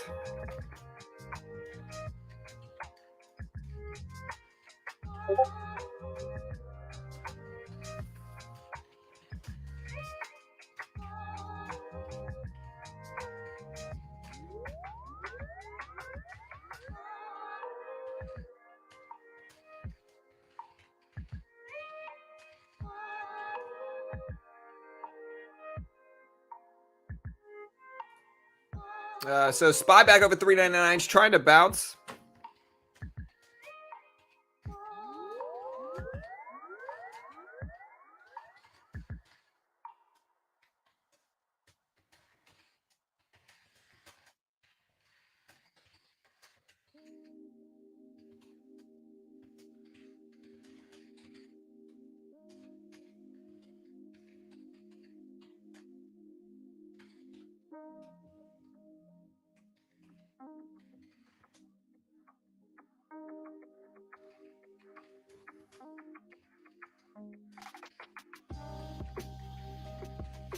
All right, guys. So we do have the SPY up to 399s.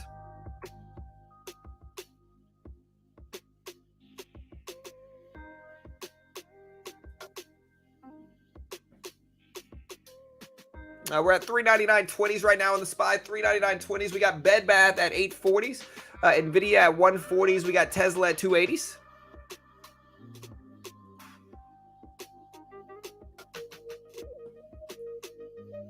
Nvidia 140s here, guys. Let me know what you guys think is going to happen today in the market. Again, vote on the newest poll we got going on here. Again, the latest poll, we asked people, do you think the SPY is going to break $400 today? 74 votes already in about 5 minutes. We got about 59% saying, 60% say yes. We're going 60-40. 60% think the SPY is going to break 400. If you look at 400 on the SPY, it is right here. Right here. So we'll see if we can get some big momentum moving forward into that, team.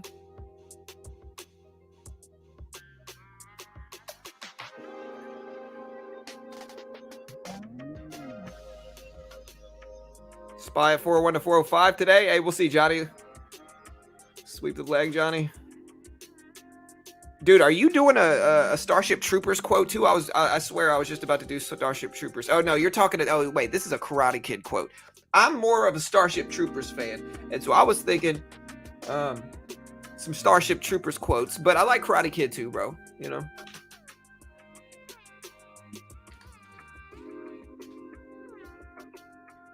I like Ralph Macchio. You know. He had one of the GOAT crane kicks in the world. You know, definitely top 3. I mean, I'm long mostly over my swing trades. I never short swing trades. But as for what the market's going to do over the next couple days, I have no idea.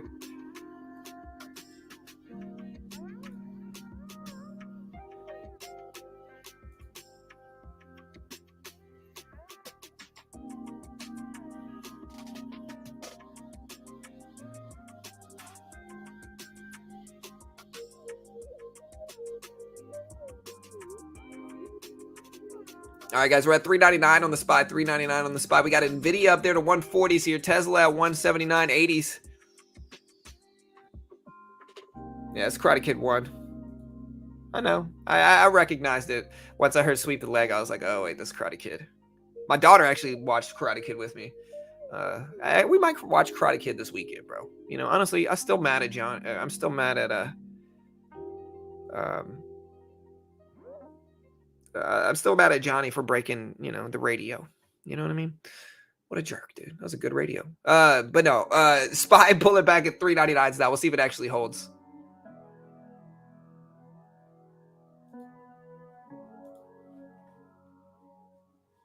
Did they do a Karate Kid 2 that had Ralph Macchio in it? I don't know. Is it Ralph Macchio or Ralph Macchio? Macchio is definitely the more fitting Karate Kid name. But I know they had Will Smith's son in there too, for those. 399 for the SPY, 399 for the SPY. Bed Bath Triad, Tesla up there. My Apple trade, I don't know what to do here. I mean, we're green nicely. Why aren't you watching the E-mini? I don't know if people don't understand this, but the E-mini here is the same thing as the SPY. So if you look at the E-mini, you look at the SPY, you look at the E-mini, you look at the SPY, it's the same price action. You know, the SPY is just the more watched symbol. I trade the E-mini. You know, I trade the E-mini, I trade the SPY, I trade futures, I trade stocks. Again, if you look at my Top Step trades, we've been killing it over the past couple days on Top Step. So if you look at my Top Step trades here, and again, this is a combine account, so this is a demo account. My TOS trading is a real 30,000, 120,000 buying power account. So if you see me trade on here, it's certainly not paper. But Top Step funds traders, so they give you a demo. If you can hit their target on the demo while following their rules and conditions, then they'll fund you between 50 up to over 100K. I'm working on the combine right now, and you can see here, we're doing pretty solid here. Let me go up to this week, and this is my trades over the past couple of days. We're up about $1,300 over the last 3 days or so. We brought our 50K account up to about 51.3 thousand, running about 80% accuracy, a little bit under 80%. If you include break-even trades, we're losing on only 13% of our trades on Top Step. And again, I'm trying to get funded. We'll see if we do. If I can hit 3,000 in profit and then follow step 2, beat step 2, then they'll fund me 50,000 with a 90% split, I think. So if you want to check out Top Step like me, I'll post this link. Great way to help support the channel. I haven't been plugging them as much the last couple weeks or the last couple months, but really cool, dope site. Check it out. There's the link. I don't know, Walter. I'm not sure. But yeah, you can get 20% off if you use my link. There it is. We got Nvidia popping up. It's at 140s here. SPY testing 399.50s, almost up to 400s here. Intel just popped up too. You love to see it, bro. You love to see it here. We're up about 170 on the day with that move here. So, hey, we'll take it. Here is my P&L currently, about 165 actually. So, not a bad day here, man. We're making some money. We'll see if we can keep this green rolling today. Up almost 200. We'll go ahead and take another little piece of Apple off since we're just kind of making some money on that trade too. And we have just traded the SPY itself today. You know, there's the link.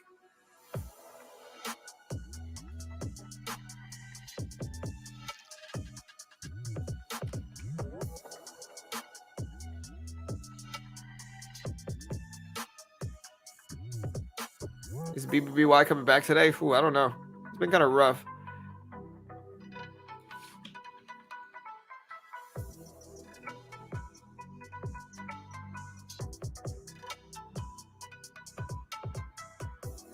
Do I watch gold? Yeah, I watch gold. I mean, I watch most commodities, to be honest. I mostly trade the E-mini and the micro, but I also trade the NQ. We trade a bunch of stuff, to be honest.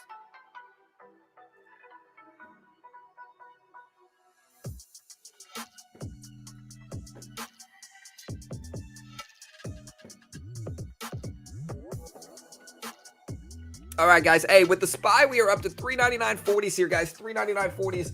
Hit the subscribe button for the top 3 best looking trader in the world right now. Definitely top 3. Hit the subscribe button, guys. You know, if you haven't already. I would never, ever pressure you to subscribe, but if you don't subscribe right now, I'll hate you forever. We have the SPY up to 399.50s here. 399.50s. Let's see if it continues to make this pump. Almost up to 400s. Again, vote on the poll. We got a couple hundred votes already on the poll over the last like 10 minutes. Most people think that the market is going to break the $400 level. It's getting pretty close. I mean, it's at 399.50 right now. So most people think the market will break. We got 23 minutes until the stock market opens. That's usually when I'm going to start trading futures as well, because it's much more volatile than pre-market activity. But out of 127 votes, 60% of you think the market is going to break 400 today. And I think we're pretty close. I think that's a reasonable conclusion. And yeah, let me know what you guys think.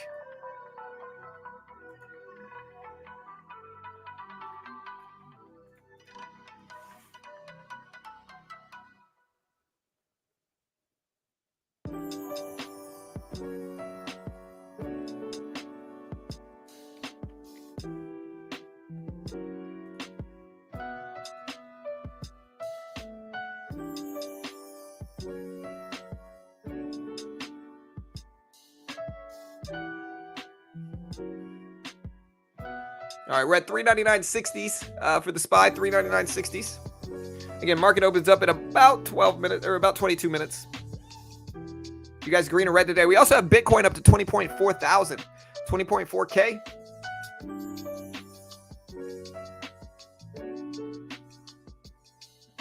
Nvidia popping back up.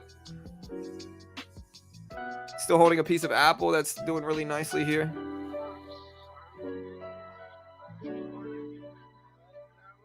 All right, so far, these are our trades so far. You guys want me to show you my trades? So far, these are my trades.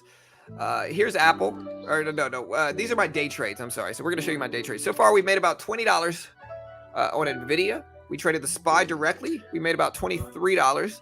We took a little bit of profit in Apple as well. So we did take some profit off of Apple also today. We are sitting in a small position of Disney as we speak. And we're going to take a little bit of this off too and kind of lock in some profit on Disney as well. So yeah, those are our trades so far. And we'll see if we can keep making some money. So just in pre-market, we're up about 60 on the day total, including my swing trades. We're up about 165. So yeah, we'll see if we can keep raking in some money. What is causing the market to rally? Yesterday, I don't know what caused the yesterday rally. Probably just a bounce from how rough we were. SPY's starting to test $400 here, guys. So the SPY's testing 400.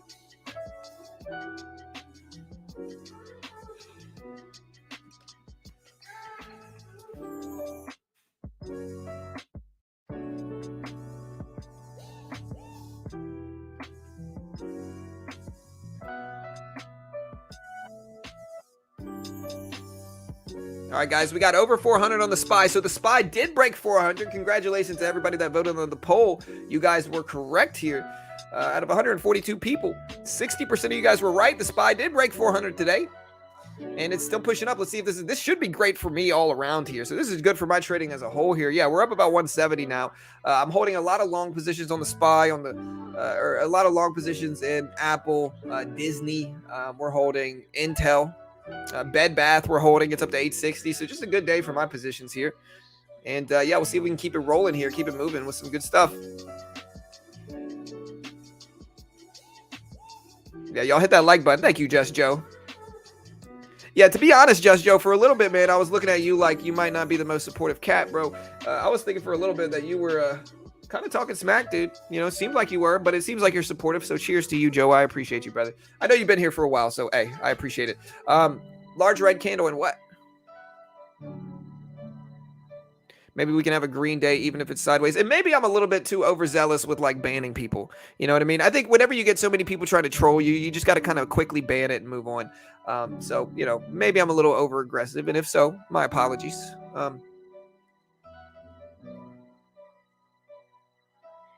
We got Bed Bath at 860s here, guys. We got Apple up to 159.70s. About to try to break 160 here. We're going to take another piece off on Apple. I mean, we're just kind of slowly profiting from this.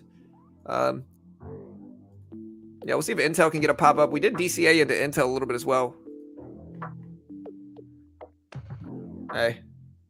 I'm always kidding, bro. Okay, good to know, man. Phase 6. Is it really going to be a green day? I don't know. It's green right now.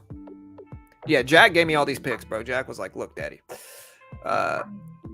Apple. Buy Apple right now, bro. He said, look, you know, I know I don't have a phone. He's like, I know you got an Android, dad, but like Apple's the GOAT phone company, you know. Roblox, short, the king. That's how it goes. All right, guys. SPY ripping up to 399.70s. Pull it back a little bit here. So SPY back under $400. Bed Bath is pulling back some now too. Also, y'all listen. Y'all give me a follow on Twitter, man. Listen, don't be stingy here. Listen, everything we do is free. So we don't sell a course. We don't sell a service. We don't claim to be an expert. We don't act like gurus. We give everything away for free. Follow me on Twitter. You know, definitely top 3 Twitter profiles in the world right now. And yeah, you should appreciate it. There's the link. Check it out. We got the opening bell, guys, in about 18 minutes. 18 minutes, team.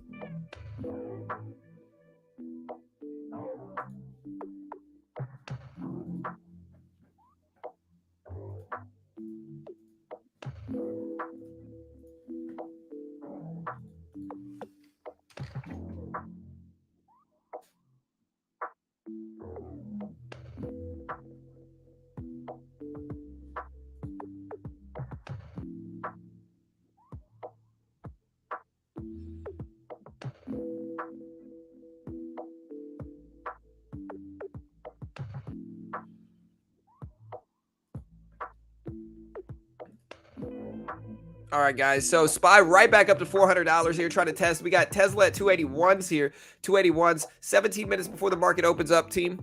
Just gave you a follow on Twitter. Hey, thank you, Billy. I appreciate you, bro. Thank you, sir. I see you. Kryptonite, my man. Thank you.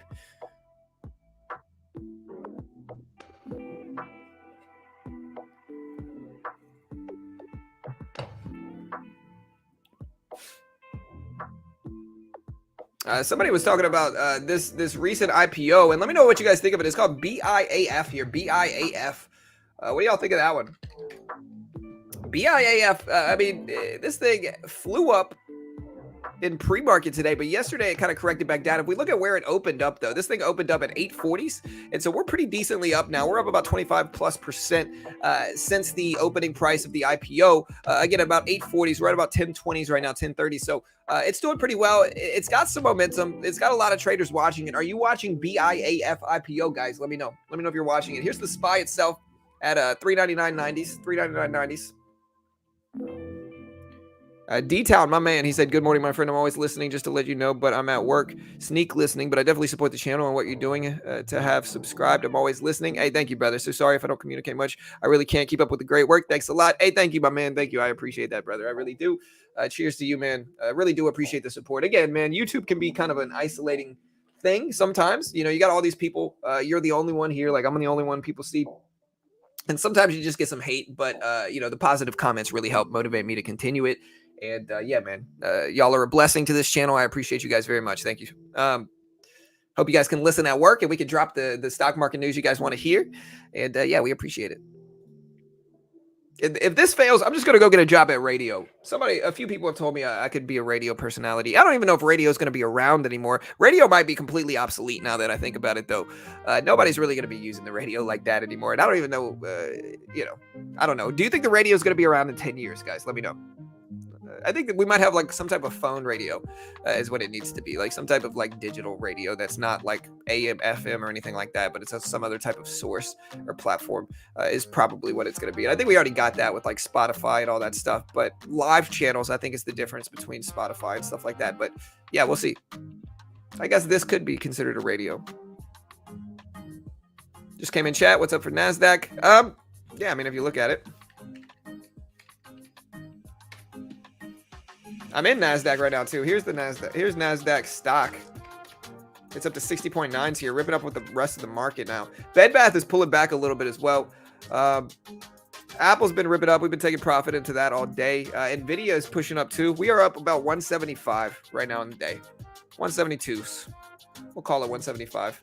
So almost $200 day so far in pre-market. So not bad. Good for my swing trades.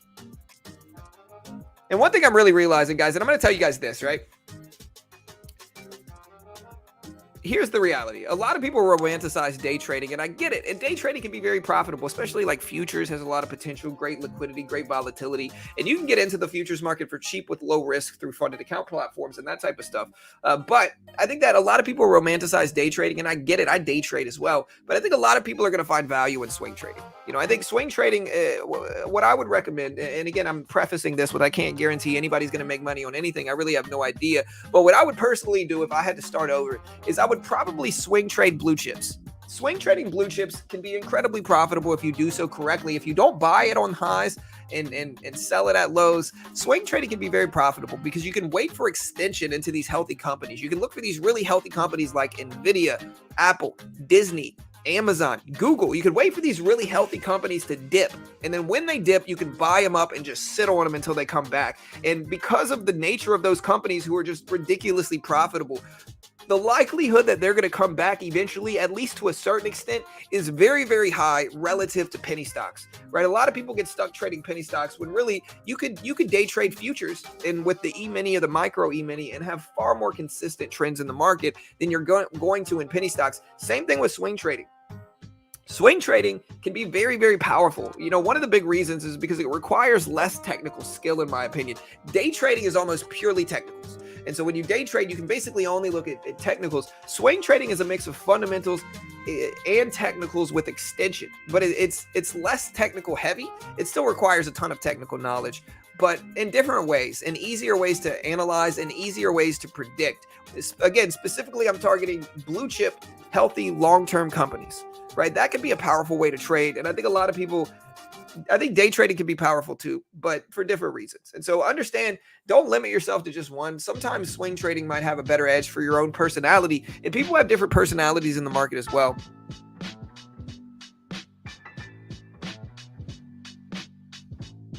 Yeah, radio will never be 100% obsolete. I don't know. I think current like conventional radio with AM FM might be. I think eventually cars aren't even going to hold those. Yeah, I think eventually cars are not going to even include radio like that anymore, like AM FM radio. But maybe I'm wrong.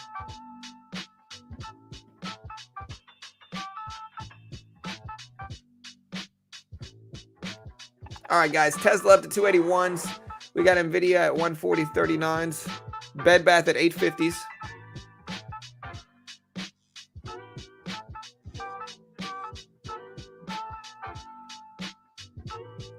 We got Nasdaq at about 60.9s. Here's the SPY itself.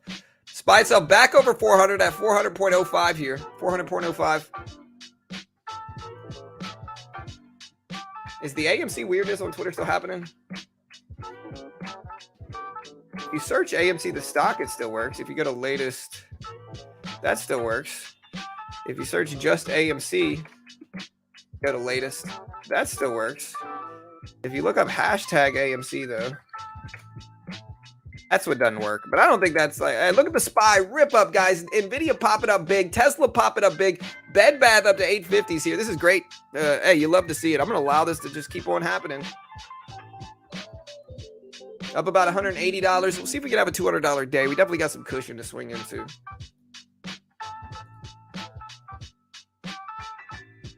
Is that my dog outside the front yard?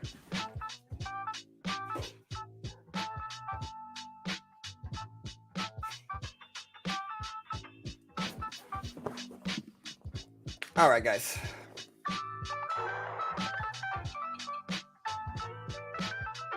There's an app for radio. Now, yeah, I think that's the future, bro. I think that's probably the future. We have one AM radio that people listen to here, and that's the local swap and shop radio where people call in things they're trying to trade or sell. Hey, that's interesting, man. That's a good idea, I think.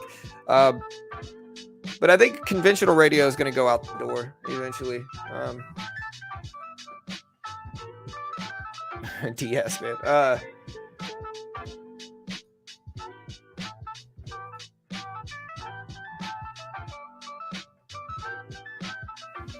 All right, guys. SPY rip it up. Nvidia rip it up. Tesla rip it up. Bed Bath rip it up. It's at 860s. So a beautiful day for me, man. Very happy day. Good for a Friday too. Remember, it is a long weekend, guys. So it is going to be a long weekend. With that long weekend, man, people are going to be moving. They're going to be traveling, and we might have lower volume after the opening bell today. So y'all be careful. You love to see it. Oh, you think I created? You love to see it? Yeah, bro, definitely. I created it. That's me, bro. Love to see it. I'm the one that founded that. I should trademark it. But yeah, I'm definitely the one that did that. All right, SPY up to 400.2s, Tesla up to 281.50s. We got Nvidia up to 140.9s. Bed Bath is up to 860s.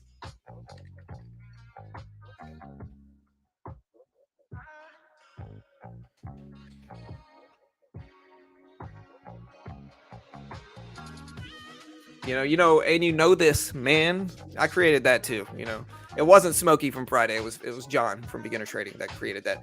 SPY up to 400.4s, Nvidia up to 140.9.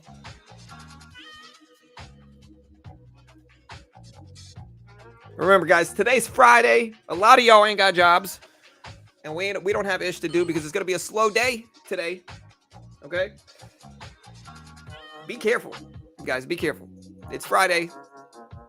We ain't got no job. A lot of people are out traveling because it's the long weekend. Okay, and with that said, there might be lower trading activity. Again, think about it like this, right? Hedge fund managers, traders, all this good stuff. A lot of people are leaving today to go on vacation so they can be on vacation today, tomorrow, Sunday, and Monday since we don't have trading and work is off Monday. And so a lot of people are traveling for a long weekend. And so we might have lower trading activity today. So y'all just be careful.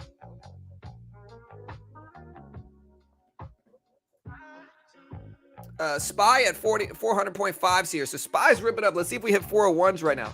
401s. We have Tesla up there at 282s. We've got Nvidia at 141s. We've got Bed Bath at 860s.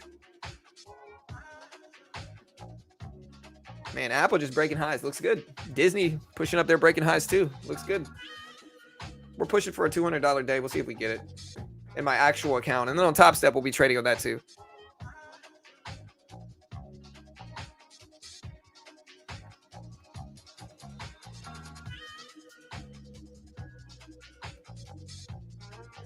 Yeah, so remember, y'all take it slow, trade small. We got 7 minutes. 7 minutes. Hit the subscribe button if you haven't already. Let's keep growing this beautiful community we have here. Nvidia up there, 141.15s. Tesla pushing up. SPY just got up to 400.55 again here, still making moves. The $half level of 400.5 might be support, so we'll see if it is.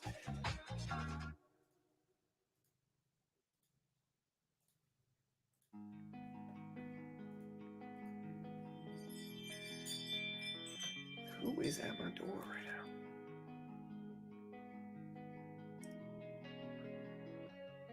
I hear somebody.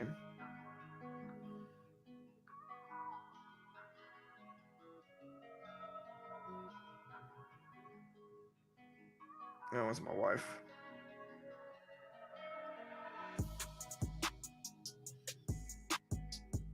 No. All right, we're good. All right, SPY dipping down to 400s here. We got Bed Bath at 850s. Nvidia at 141s. We've got Tesla at 281.60s. All right, guys, market open. 5 minutes, team, 5 minutes. Let me know what you think the market's going to do at the open. Do you think we're going to get a red to green move? Do you think we're going to correct some from these pre-market runs that we've had today? So do you think we're going to correct some? What do you guys think is going to happen at the opening bell, team?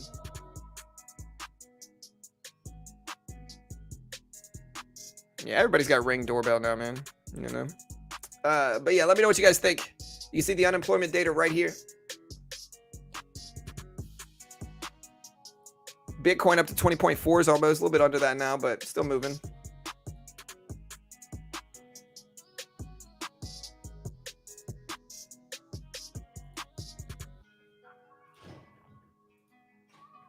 will be green. When unemployment rate is higher than forecast, what should we do, long or short? Well, the common logic right now is that higher unemployment is actually good for the equities market because it's going to mean that there's less disposable income, less spending, and in turn, inflation is going to go down. And so that's making people more confident. It's also dropping the dollar, which is good for equities because when the dollar drops, people don't want to sit on cash because they're losing money. And so in turn, they put it into asset classes.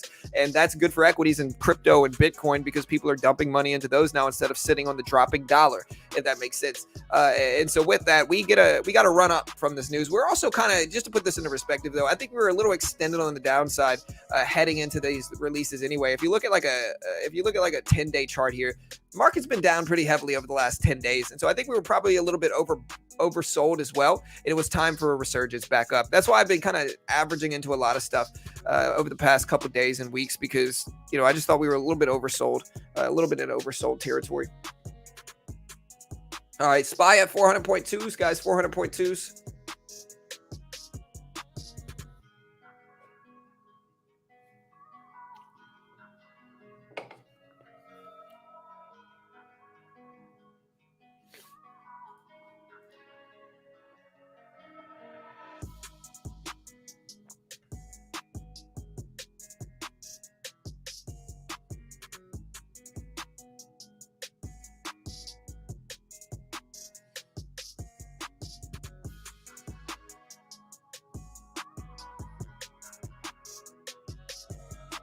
All right, guys. So yeah, SPY over 400, trying to consolidate. Tesla's almost back to 282s here. Nvidia back up to 140s. We ended up buying that one today, and we were able to already capitalize on a lot of this stuff. But yeah, we're just going to see if the market can continue to rip at the opening bell. 3 minutes, guys. Really about 2.5 minutes here. And we're going to start trading live at the open. Tesla to 300 today. I think 300 might be pushing it a little bit. We're a bit oversold by the Feds. Yeah, a huge drop at the open. We might get a drop. I'm predicting a red to green move at the open. So I think we're going to drop a little bit at the open and then rebound back. Of course, though, I have no idea if that's going to happen. I'm just kind of throwing something out there that you see a lot of the time is red to green moves and stuff like that. So I was just kind of throwing that out there. Yeah, we're almost up to 200 on the day now.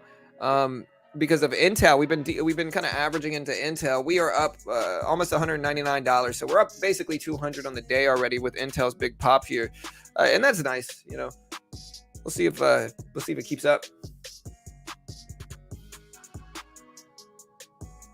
Again, guys, hit the subscribe button. We have been in sub-only mode all morning. Again, we put out free content. All the content we drop is completely free. We don't charge a penny for any of it. We don't sell a course or service. Everything we drop is free. And so if you appreciate that, hit the sub button, hit the notification bell. We appreciate you all, guys. And yeah, let's keep this growth up here. Hit the sub button, hit the notification bell, hit the like button. We could easily hit 300 today if we get 2 more likes. So yeah. I'm up 68% on Exxon, not selling, long-term hold. Hey, well, do your thing, bro. Good luck. Hope you make some money, brother. All right, guys. Opening bell. Less than a minute. Somebody get the drum roll. I got to get a sound bar so I can play some drum rolls leading into the open. Really hype up the stream. What's up, D? And Tactical, good morning. Yeah, I'm going to leave it. Yeah, if we're putting out all this free content and people can't subscribe, they're just bitter. Don't be bitter, guys. Unless you just now joined like 30 seconds ago. If that's the case, love you all. Hit the subscribe button. But if you've been here for days and you still haven't subscribed, don't be stingy. You know what you need to do. SPY up to 400.4s. We got Nvidia up to 141s. We got Tesla at 282s. We got Bed Bath at 850s. We're gonna be like a horse race at the opening bell, or an auction, however you want to look at it. Is my opening bell commentary more like an auction or a horse race? Here we got 5 seconds, guys. 5 seconds. And ding, ding, ding, ding. There's the opening bell. We have Disney dipping all the way down to 112s. We got Intel spiking up to 3220s here. We've got Tesla up to 282s. We got Nvidia up to 14104s. Bed Bath is dipping all the way down to 840s here. And we have the SPY up to 400.3 at the opening bell, but starting to dip. Big upwick rejection on Tesla. So some weakness coming through for this one. But we do have the VWAP right underneath it that might prop it up. We'll see if that happens. SPY actually pulling back, curling down a little bit. We got the VWAP pretty low on the SPY, all the way down to just under 399. points here. Nvidia just ripped up some more. It's up to 140.40s here. And again, this is why I said with Kathy Woods, I actually agreed with her Tesla trade, or with your Nvidia trade. Very rare agreement trade that I have with Kathy Woods, where I actually agreed with this Nvidia trade that she made. Bed Bath just surged up to 860s right now. Tesla under VWAP now. SPY pulling back to 399.50s, 399.60s, and then Disney is correcting some as well as we speak here, team. So we're getting some interesting movement right now. We're going to get ready to trade this if we can. Bed Bath up to 860s, about to hit 870s right now. Look at that 870 level. Let's see if it just holds 850s right now, short term. SPY pulling back, but we do have, again, the VWAP's right around 399, so that might actually prop this thing up a little bit. Hopefully it does.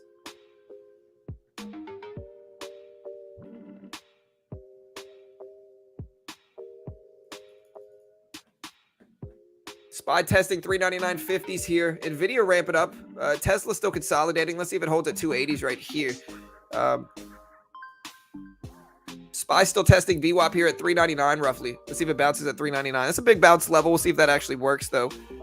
Disney dipping down a little bit. Luckily, we took most of the profit off on most of our long-term holds, except for Intel. We're still holding basically, almost 200 shares of Intel right now. So we'll see if that ends up holding or what we get on that front. I'm just hoping the SPY bounces at this 399 level, VWAP area. If not, I'll probably start considering cutting the rest of my Apple trade since I'm up so much already, and I don't want to let it eat into my profits I've already made on Apple.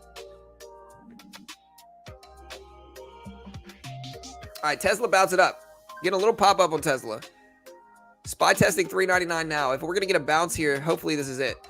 Bed Bath completely retraced all the way back down here, guys. So Bed Bath completely retraced here. And again, we don't really have anything. We got 3 red candles here, so we don't have a trend yet. We're bouncing right off the VWAP here, so we got to just kind of take our foot off the gas a little bit and wait. Apple's starting to pump up a little bit more. I think on this red to green style move, I think I should probably take at least a little piece of this off as we move up. So I just took another little piece of Apple off here, and we're going to leave the last little tiny shares left to see what we get on that front. SPY still testing this 399 level. And again, that is a level we want to see it bounce at. Who knows if we will. Nvidia breaking all the way down here under VWAP, all the way down to under 140s. And I'll short this if it pops back up. Again, we're going to give it a second, though, and just wait.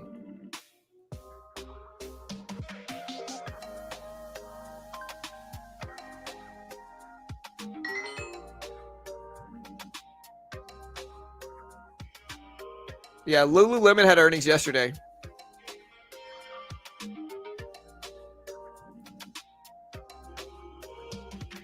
All right, guys, market breaking under VWAP here, down to 398.60s here, under VWAP now. Whew, looking rough. Still breaking down here. Again, we got a correction. Again, my prediction was for a red to green move. I'm still hoping we get that. We gotta make a comeback move here. But it is Friday, guys, so y'all be careful. We're getting some drops. Apple hasn't really reacted negatively. Disney has been one of the ones that kind of dumped the most here. And Nvidia has been definitely cracking down here too. I would have shorted Nvidia up here, but we just didn't get a bounce back play. There's Tesla popping back up. Let's see if it drags the market down. I mean, we're down, but we're not like super bloody down. Like, we're down. It's not good looking, but hopefully we get some resurgences here. Disney bouncing back a little bit. Apple starting to break down too. So luckily we took most of that position off, but it looks like there's a lot of profit taking going on right now.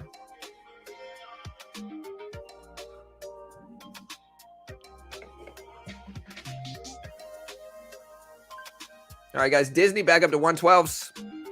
Intel popping back up. SPY moving back up here. We do have the VWAP right here, though. I'm really kind of tempted to short into a little position here just in case we get a rejection here. And that way, even if I'm wrong, I'm still okay with it because that means my other positions are moving up. So kind of a little hedge short.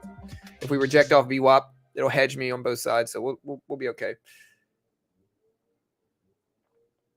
There's the break. There we go. All right, so we cut that. We cut that. Got the nice little short in there. Market looks like it wants to break lows of the day. There it goes. Just broke lows. We just made about a quick little 25 bucks on our Top Step account. Quick little $25 here on Top Step. So we're going to kind of simultaneously trade that as well as we're doing this. Apple's pretty choppy and sideways here. We also have Nvidia under the previous closing price. So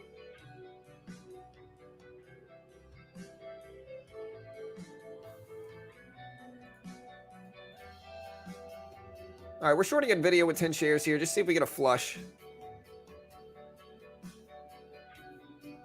And I don't mind if we're wrong, to be honest. But we're under the previous close. It's looking weak.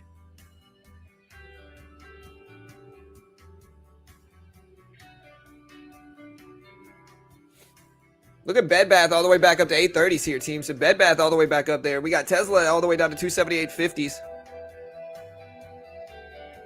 There we go, Nvidia break. Let's see if we get the breakdown. There we go. A little bit of a cushion here for this trade now. Maybe we should add some more. All right, just been another little bit. We're up 75 today on Top Step. We'll go ahead and cut Nvidia. We caught the Nvidia breakdown as well. Not too shabby.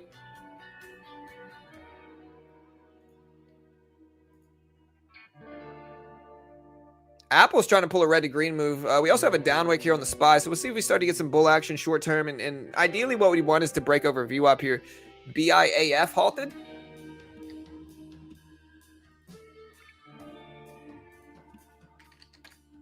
Yeah, look at BIAF, guys. Just broke over VWAP, broke over the 200 EMA, and starting to run up here. Hey, nice, AJ. Hey, what's up, Gabriel? Again, guys, we're in a sub-only mode today. We are, since it's Friday. Everybody get their rosies out in the chat if you're a member. And you can get your rosies out in the chat. Market's starting to bounce back a little bit. I kind of want to short into this pop, though. All right, we're shorting.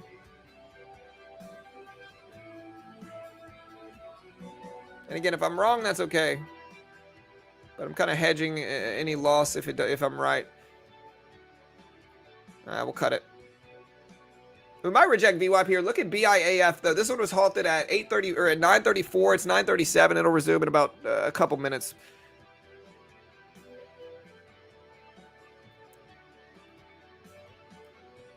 Starting to get a pop up here.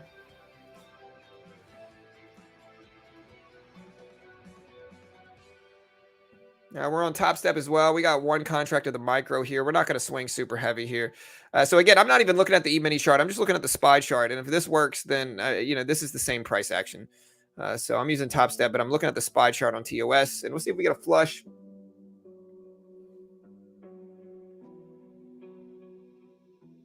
There we go. Get a little bit of a breakdown here. And again, we're already up, almost $100. Again, we're battling VWAP right now, and I hope we actually hold. So I hope I'm actually wrong here because we got that down wick. I'm cutting it. $5 loss. We'll see what we get moving forward here. BIAF should resume in about 1 minute. 1 minute. Tesla looking weak. SPY testing previous closing price.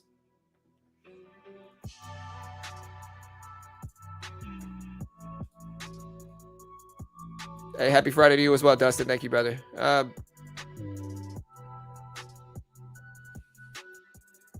CMCM. Yeah, CMCM also ripping up crazy. Kind of halted too. Kind of ridiculous move here for CMCM. So these are the two halted penny stocks right now. CMCM and BIAF. SPY is still consolidating here. So we're going to wait. We're not going to force anything right now. Let me know if that Discord link that Nightbot just posted works. And if it doesn't, I'll update the Discord.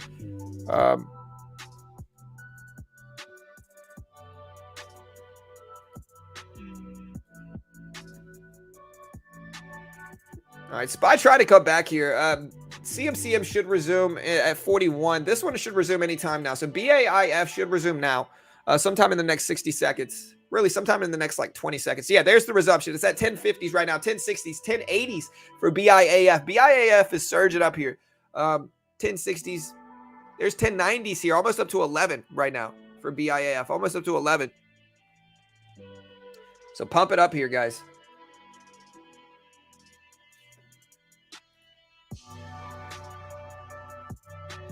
SPY still over VWAP, consolidating right now, mostly sideways over the last few minutes.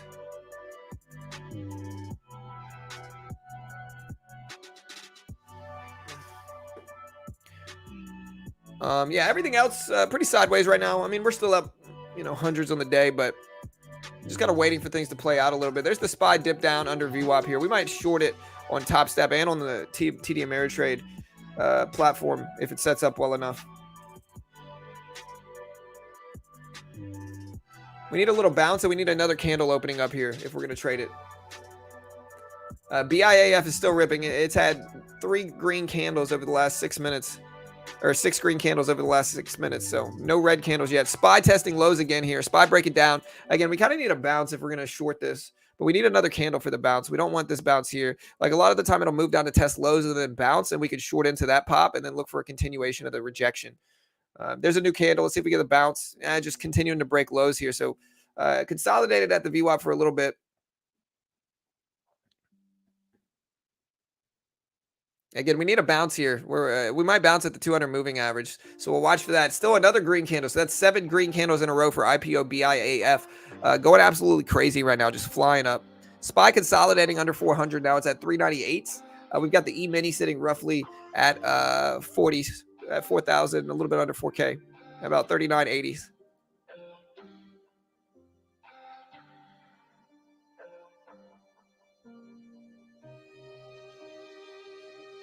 Waiting for a bounce here, so we're not going to take anything yet until we get a pop.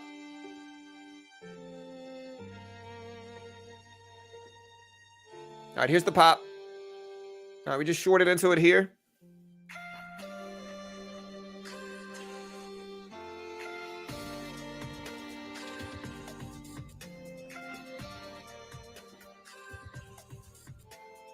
All right, we're scalping this on the E-mini. We're also in the trade here.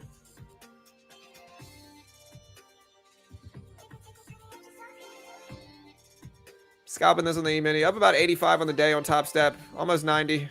We'll cut that. Riding this breakdown down on the SPY. Again, same scalping strategies. I'm not even looking at the E-mini chart. And again, if you want to check out Top Step, you can get 20% off if you use my link. Check it out. Here's the 20% off link if you want to check out Top Step. They fund traders and futures. Didn't work, Mark. Okay, got you, bro. I appreciate that. I'll update that right now. But yeah, there's the funded account program for futures if you want to use them. Legit funded account program, been around for over a decade. Kind of who all the other funded account programs copy off of. They're regulated and located in the U.S. They pay out millions every year, fund thousands of traders a year. And yeah, check them out. There's the link in chat. Great way to help support your boy in the channel here.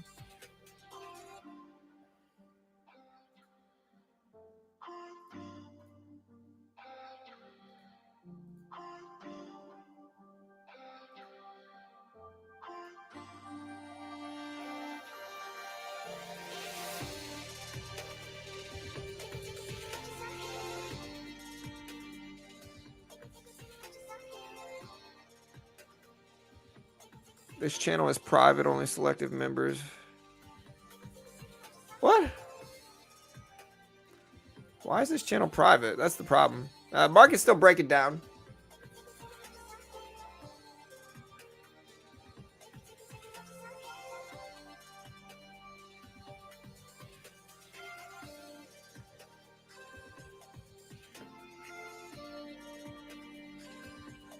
Weird, man.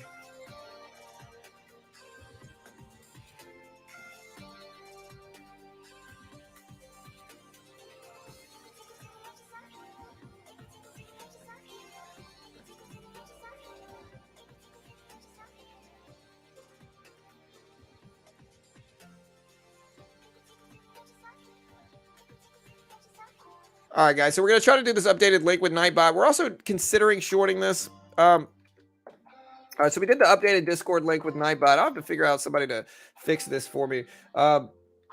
Try this Nightbot link. Tell me if this works. Tell me if this Nightbot link works. All right, so we're starting to pop up a little bit. BIAF is bouncing back some here.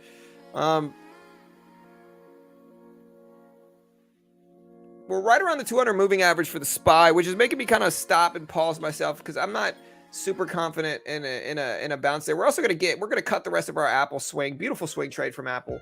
And so we're just gonna cut that and chill right now. So we made money on our Apple trade. We're out of it. Yeah, so there's the link. Try that out. Join the Discord. There's the link right there. Check it out. SPY bouncing back a little bit. Now we'll short this here. 50 shares of the SPY.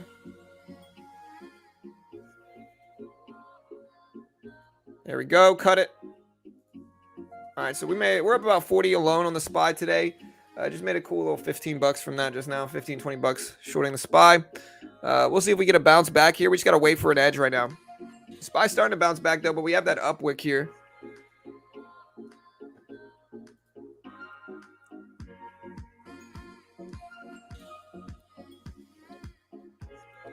BIAF just broke highs, and Bed Bath is trying to battle that level.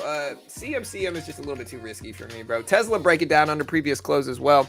A nice adventure. Thank you, guys. Y'all join the Discord. It's completely free. It doesn't cost anything. Y'all check it out.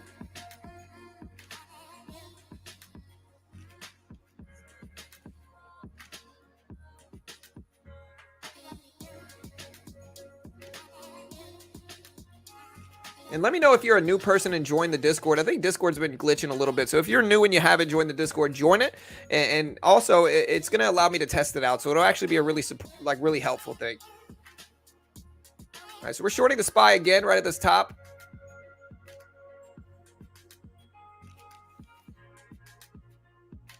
We're not going to hold it forever, though, if we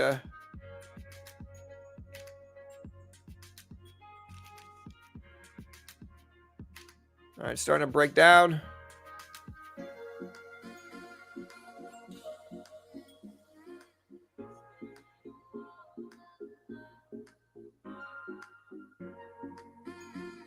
We got squeezed out a little bit. That's okay. Just going to wait now. Everything else is kind of moving back to. Still couldn't get the link to work. What's it saying?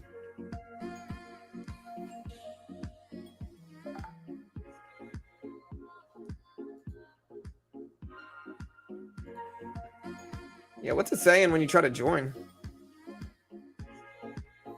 Let me try to join it from a different PC. And then, or a different browser, and then see if what it says to me. Well, it's telling me, it's telling me it works. For me, when I try to join, it works. It says, beginner trading chat room, 6,300 members. What should everyone call you? Sign up.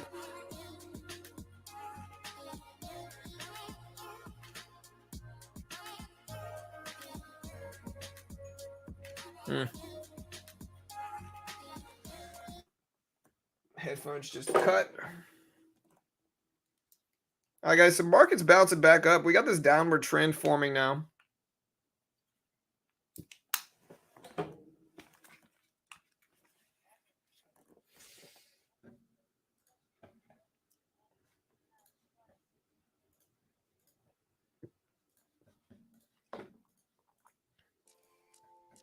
All right, market's still breaking down heavy here.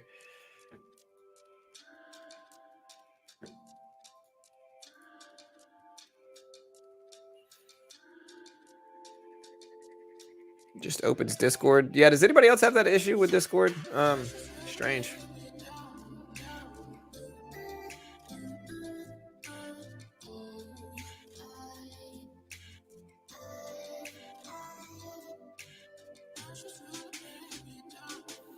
Yeah, markets are starting to break down here. And again, we're just kind of taking our foot off the gas until we get this range to break here. We got this downward trend. We're pulling back to the 200 moving average right now on the SPY, on the E-mini. We're pulling back down to the 200 MA here. So y'all be careful.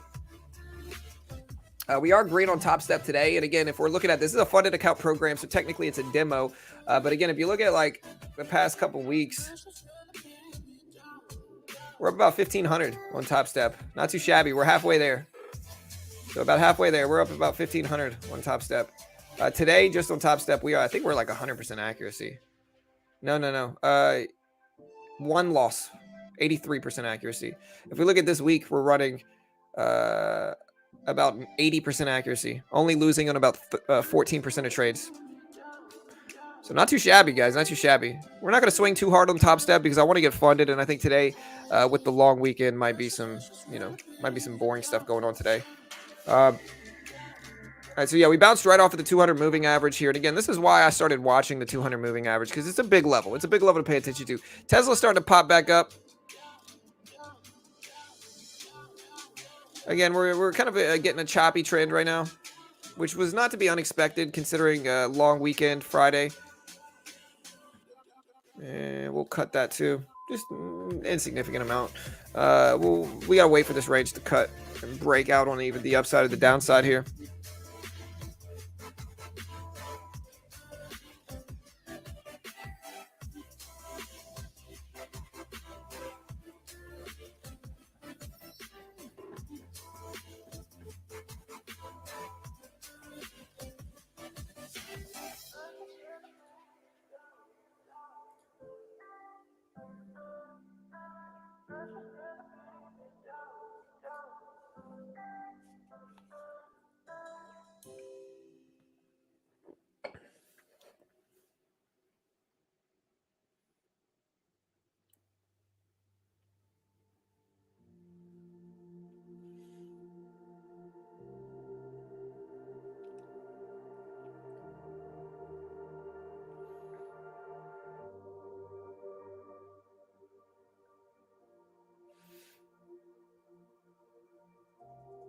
All right, guys. So SPY started to reverse all the way back up here, all the way back up.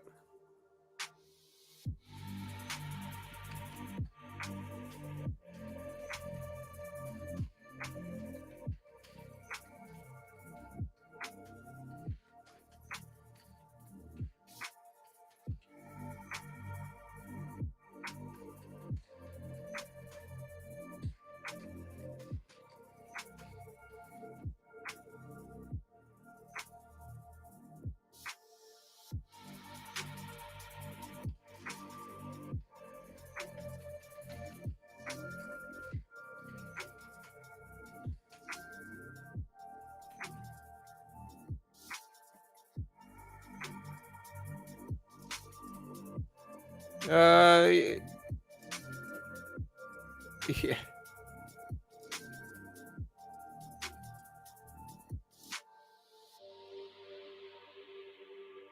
Housing market's just inflated right now, bro. Unfortunately, that's just kind of how it is. You know. So I've seen a quote that said somebody says, again, we're quoting here, Bank of America might be launching a mortgage option for first-time home buyers, offering no down payment, no closing costs, and no minimum credit score. The program considers financial factors such as payments for rent and utility. This is amazing. Bro, I hope that's the case, dude. It might saturate the market.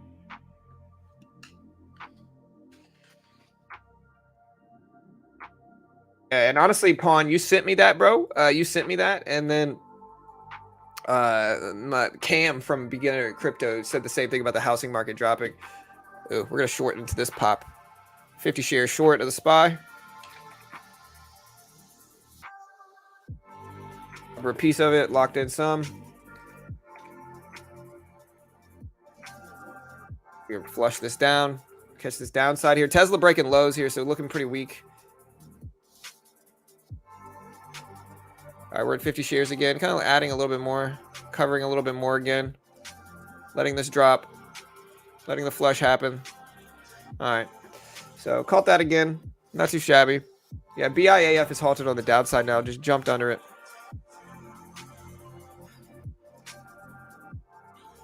I'm using the 200 moving average, Joshua. The VWAP is this purple line, the yellow line is the 200 moving average. Pretty solid day. I mean, we're up almost 200 on the day. Not too bad.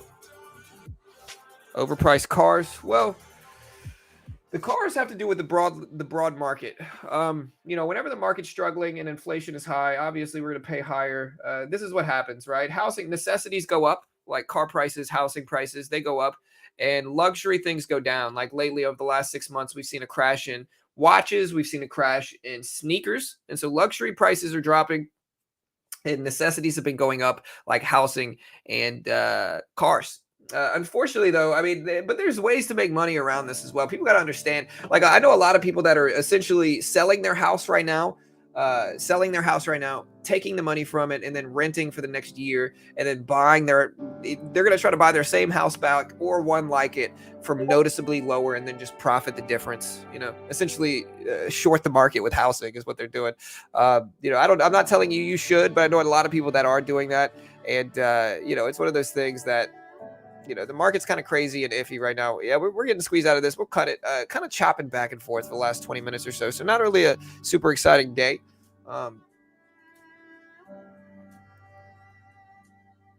And yeah, y'all green or red so far today? We're very green.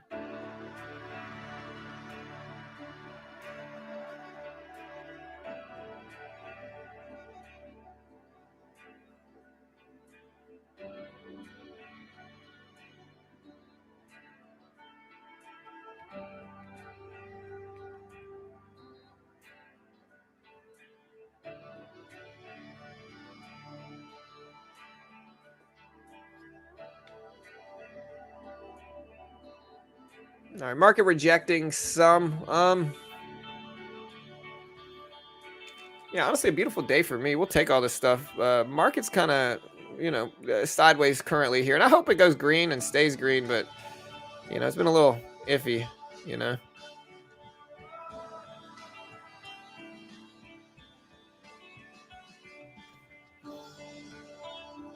market's kind of testing VWAP. I've been kind of straddling the VWAP for the last couple minutes now. We got some long positions here that we're hoping the market goes up from, but who knows if we will. There goes the market testing that VWAP area again. Yeah, just really choppy market right now.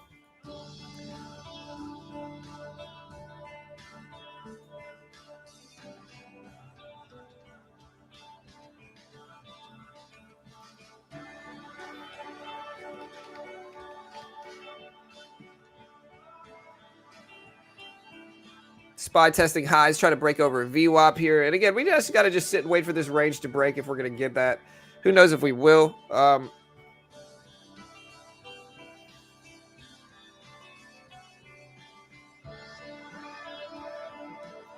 Hey guys, we're only 250 subscribers away from 84,000 subscribers here, man. And these things are flying here. What do we got? Oh, we got some big stuff next week. SPY just rejected heavy. So we have a head and shoulders short term on a 1 minute chart on the SPY here, and everything else is kind of breaking down with it. So yeah, bearish trend short term on the SPY, head and shoulders. Again, you can kind of see our top step account. We haven't really done much since the open. We're very green on E-mini and micro E-mini today and futures, but just kind of chilling right now. Yeah, Bed Bath pulling back to the VWAP here.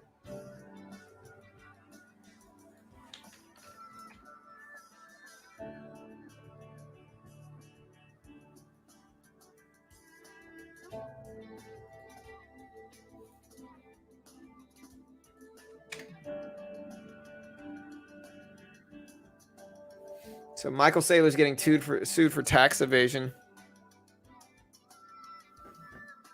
I'll try to short into this little pop here, see if we get a flush. But we're kind of pulling right back down to the 200 moving average and then moving back up and then pulling back down to it and then moving back up. So we got 50 shares short of the SPY. And we're only doing this because we have such a big cushion today in profit already. There we go. We'll cut that. 25 shares left.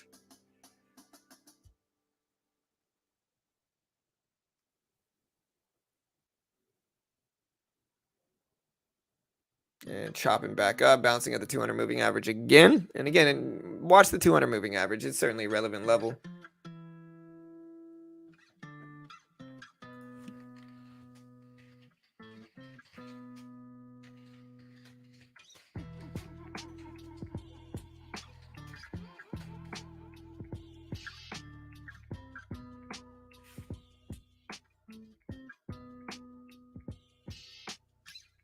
Yeah, we're just kind of sitting back here. We're watching Tesla break down heavy. So Tesla's been falling all day. Michael Saylor, MicroStrategy CEO, or he used to be the CEO. I think he's no longer the CEO now.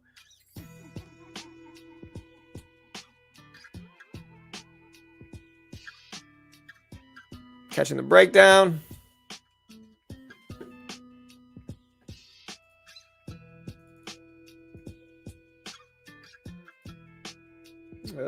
Glad I cut Apple. Apple ended up breaking back down here. Glad I took profit on Disney too.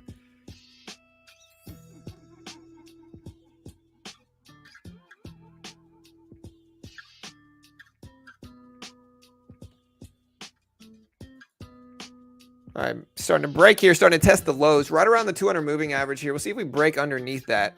That's kind of the big tell. If we break underneath that, that's kind of what people worried about here. We got a little micro position on the micro E-mini. in futures. See if we get a flush breakdown under the 200 moving average here. We've been testing it all day. I think eventually we're going to break. Maybe not, though.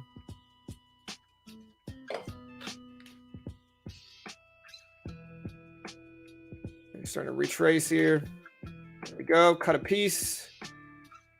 So yeah, we're up about 100 and something on the Top Step account. Not too bad, man. We made some money.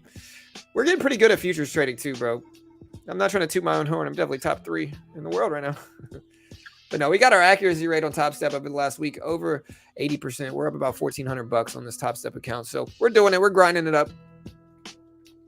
And again, if you want to check out Top Step, here's the link. Funded account program for futures. So you can try to get funded. They'll fund you in the market if you can pass testing, which is what we're doing now. And they'll fund you between 50 up to over 100K, regulated in the U.S. by the Chicago Mercantile Exchange. Pay out millions every year, fund thousands of traders a year. Once funded, you get a 90% split. Legit funded account program, and you can check them out. Basically, not even looking at the E-mini chart, just looking at the SPY chart. $25 million in taxes by claiming not living in D.C. Yeah. Kind of crazy.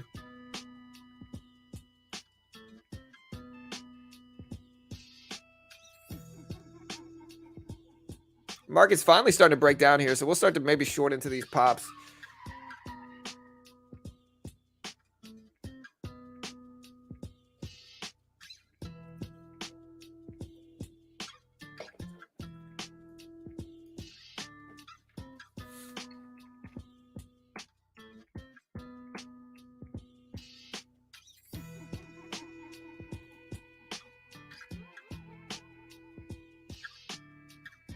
All right, guys. Also, I'm also going to go ahead and plug BitGet. You know, if you haven't checked out BitGet, BitGet is a sponsor of my video.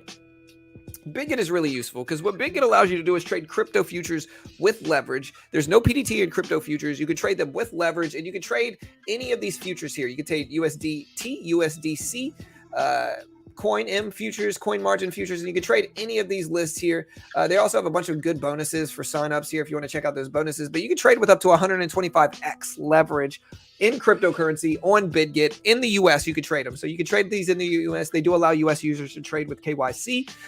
And so just really useful. Crypto follows technicals a heavy amount as well. So a great way to get around the PDT rule. You can also see you can copy other profitable traders on BitGet. If you go to like copier's P&L here, you can see this guy, we've been watching him grow. He was up 450 or 430. He's now up $500,000+ in BitGet for copiers. He's earned copiers over $500,000. He's earned about 93.20 himself. And you can follow traders just like this, trade for trade. Again, though, I can't guarantee that you're going to make money. Nobody can. But this guy's making money, and you can follow him, set stop losses. You can also be a copy trader yourself and earn 8%. So of whatever you make everybody else. So you can earn 8% of what you make others on BitGet. You can trade regularly, invest in crypto. If you don't want to do futures or copy trading, you can just invest. They do a great job of adding all these different altcoins. They do have bot capabilities as well. So you can build trading and algorithmic bots, and they work with a lot of the big bot programs too. You can do crypto savings, launch pads. They give you airdrops sometimes, allow you to get in early, and just a lot of cool stuff. And you can use them if you're in the US. A great way to help support the channel. They are a sponsor of our video, and I'll post that link here if you want to check them out. I try to keep all the plugs to stuff at the very end to not saturate everything in the beginning. So we don't really saturate much in the beginning, and we try to keep them towards the end. There's the link if you want to check out BitGet. With that said, though, guys, I'm going to go ahead and close it down. I love you all. Great day for me. We're up hundreds of dollars. We made money on Top Step as well. And so just a solid day for us. Good luck in the market, guys. And you know, stay safe in these markets, team. Remember, everything we do here is free. We don't charge for anything. Good luck, and we'll see you guys next time. Have a good day, team.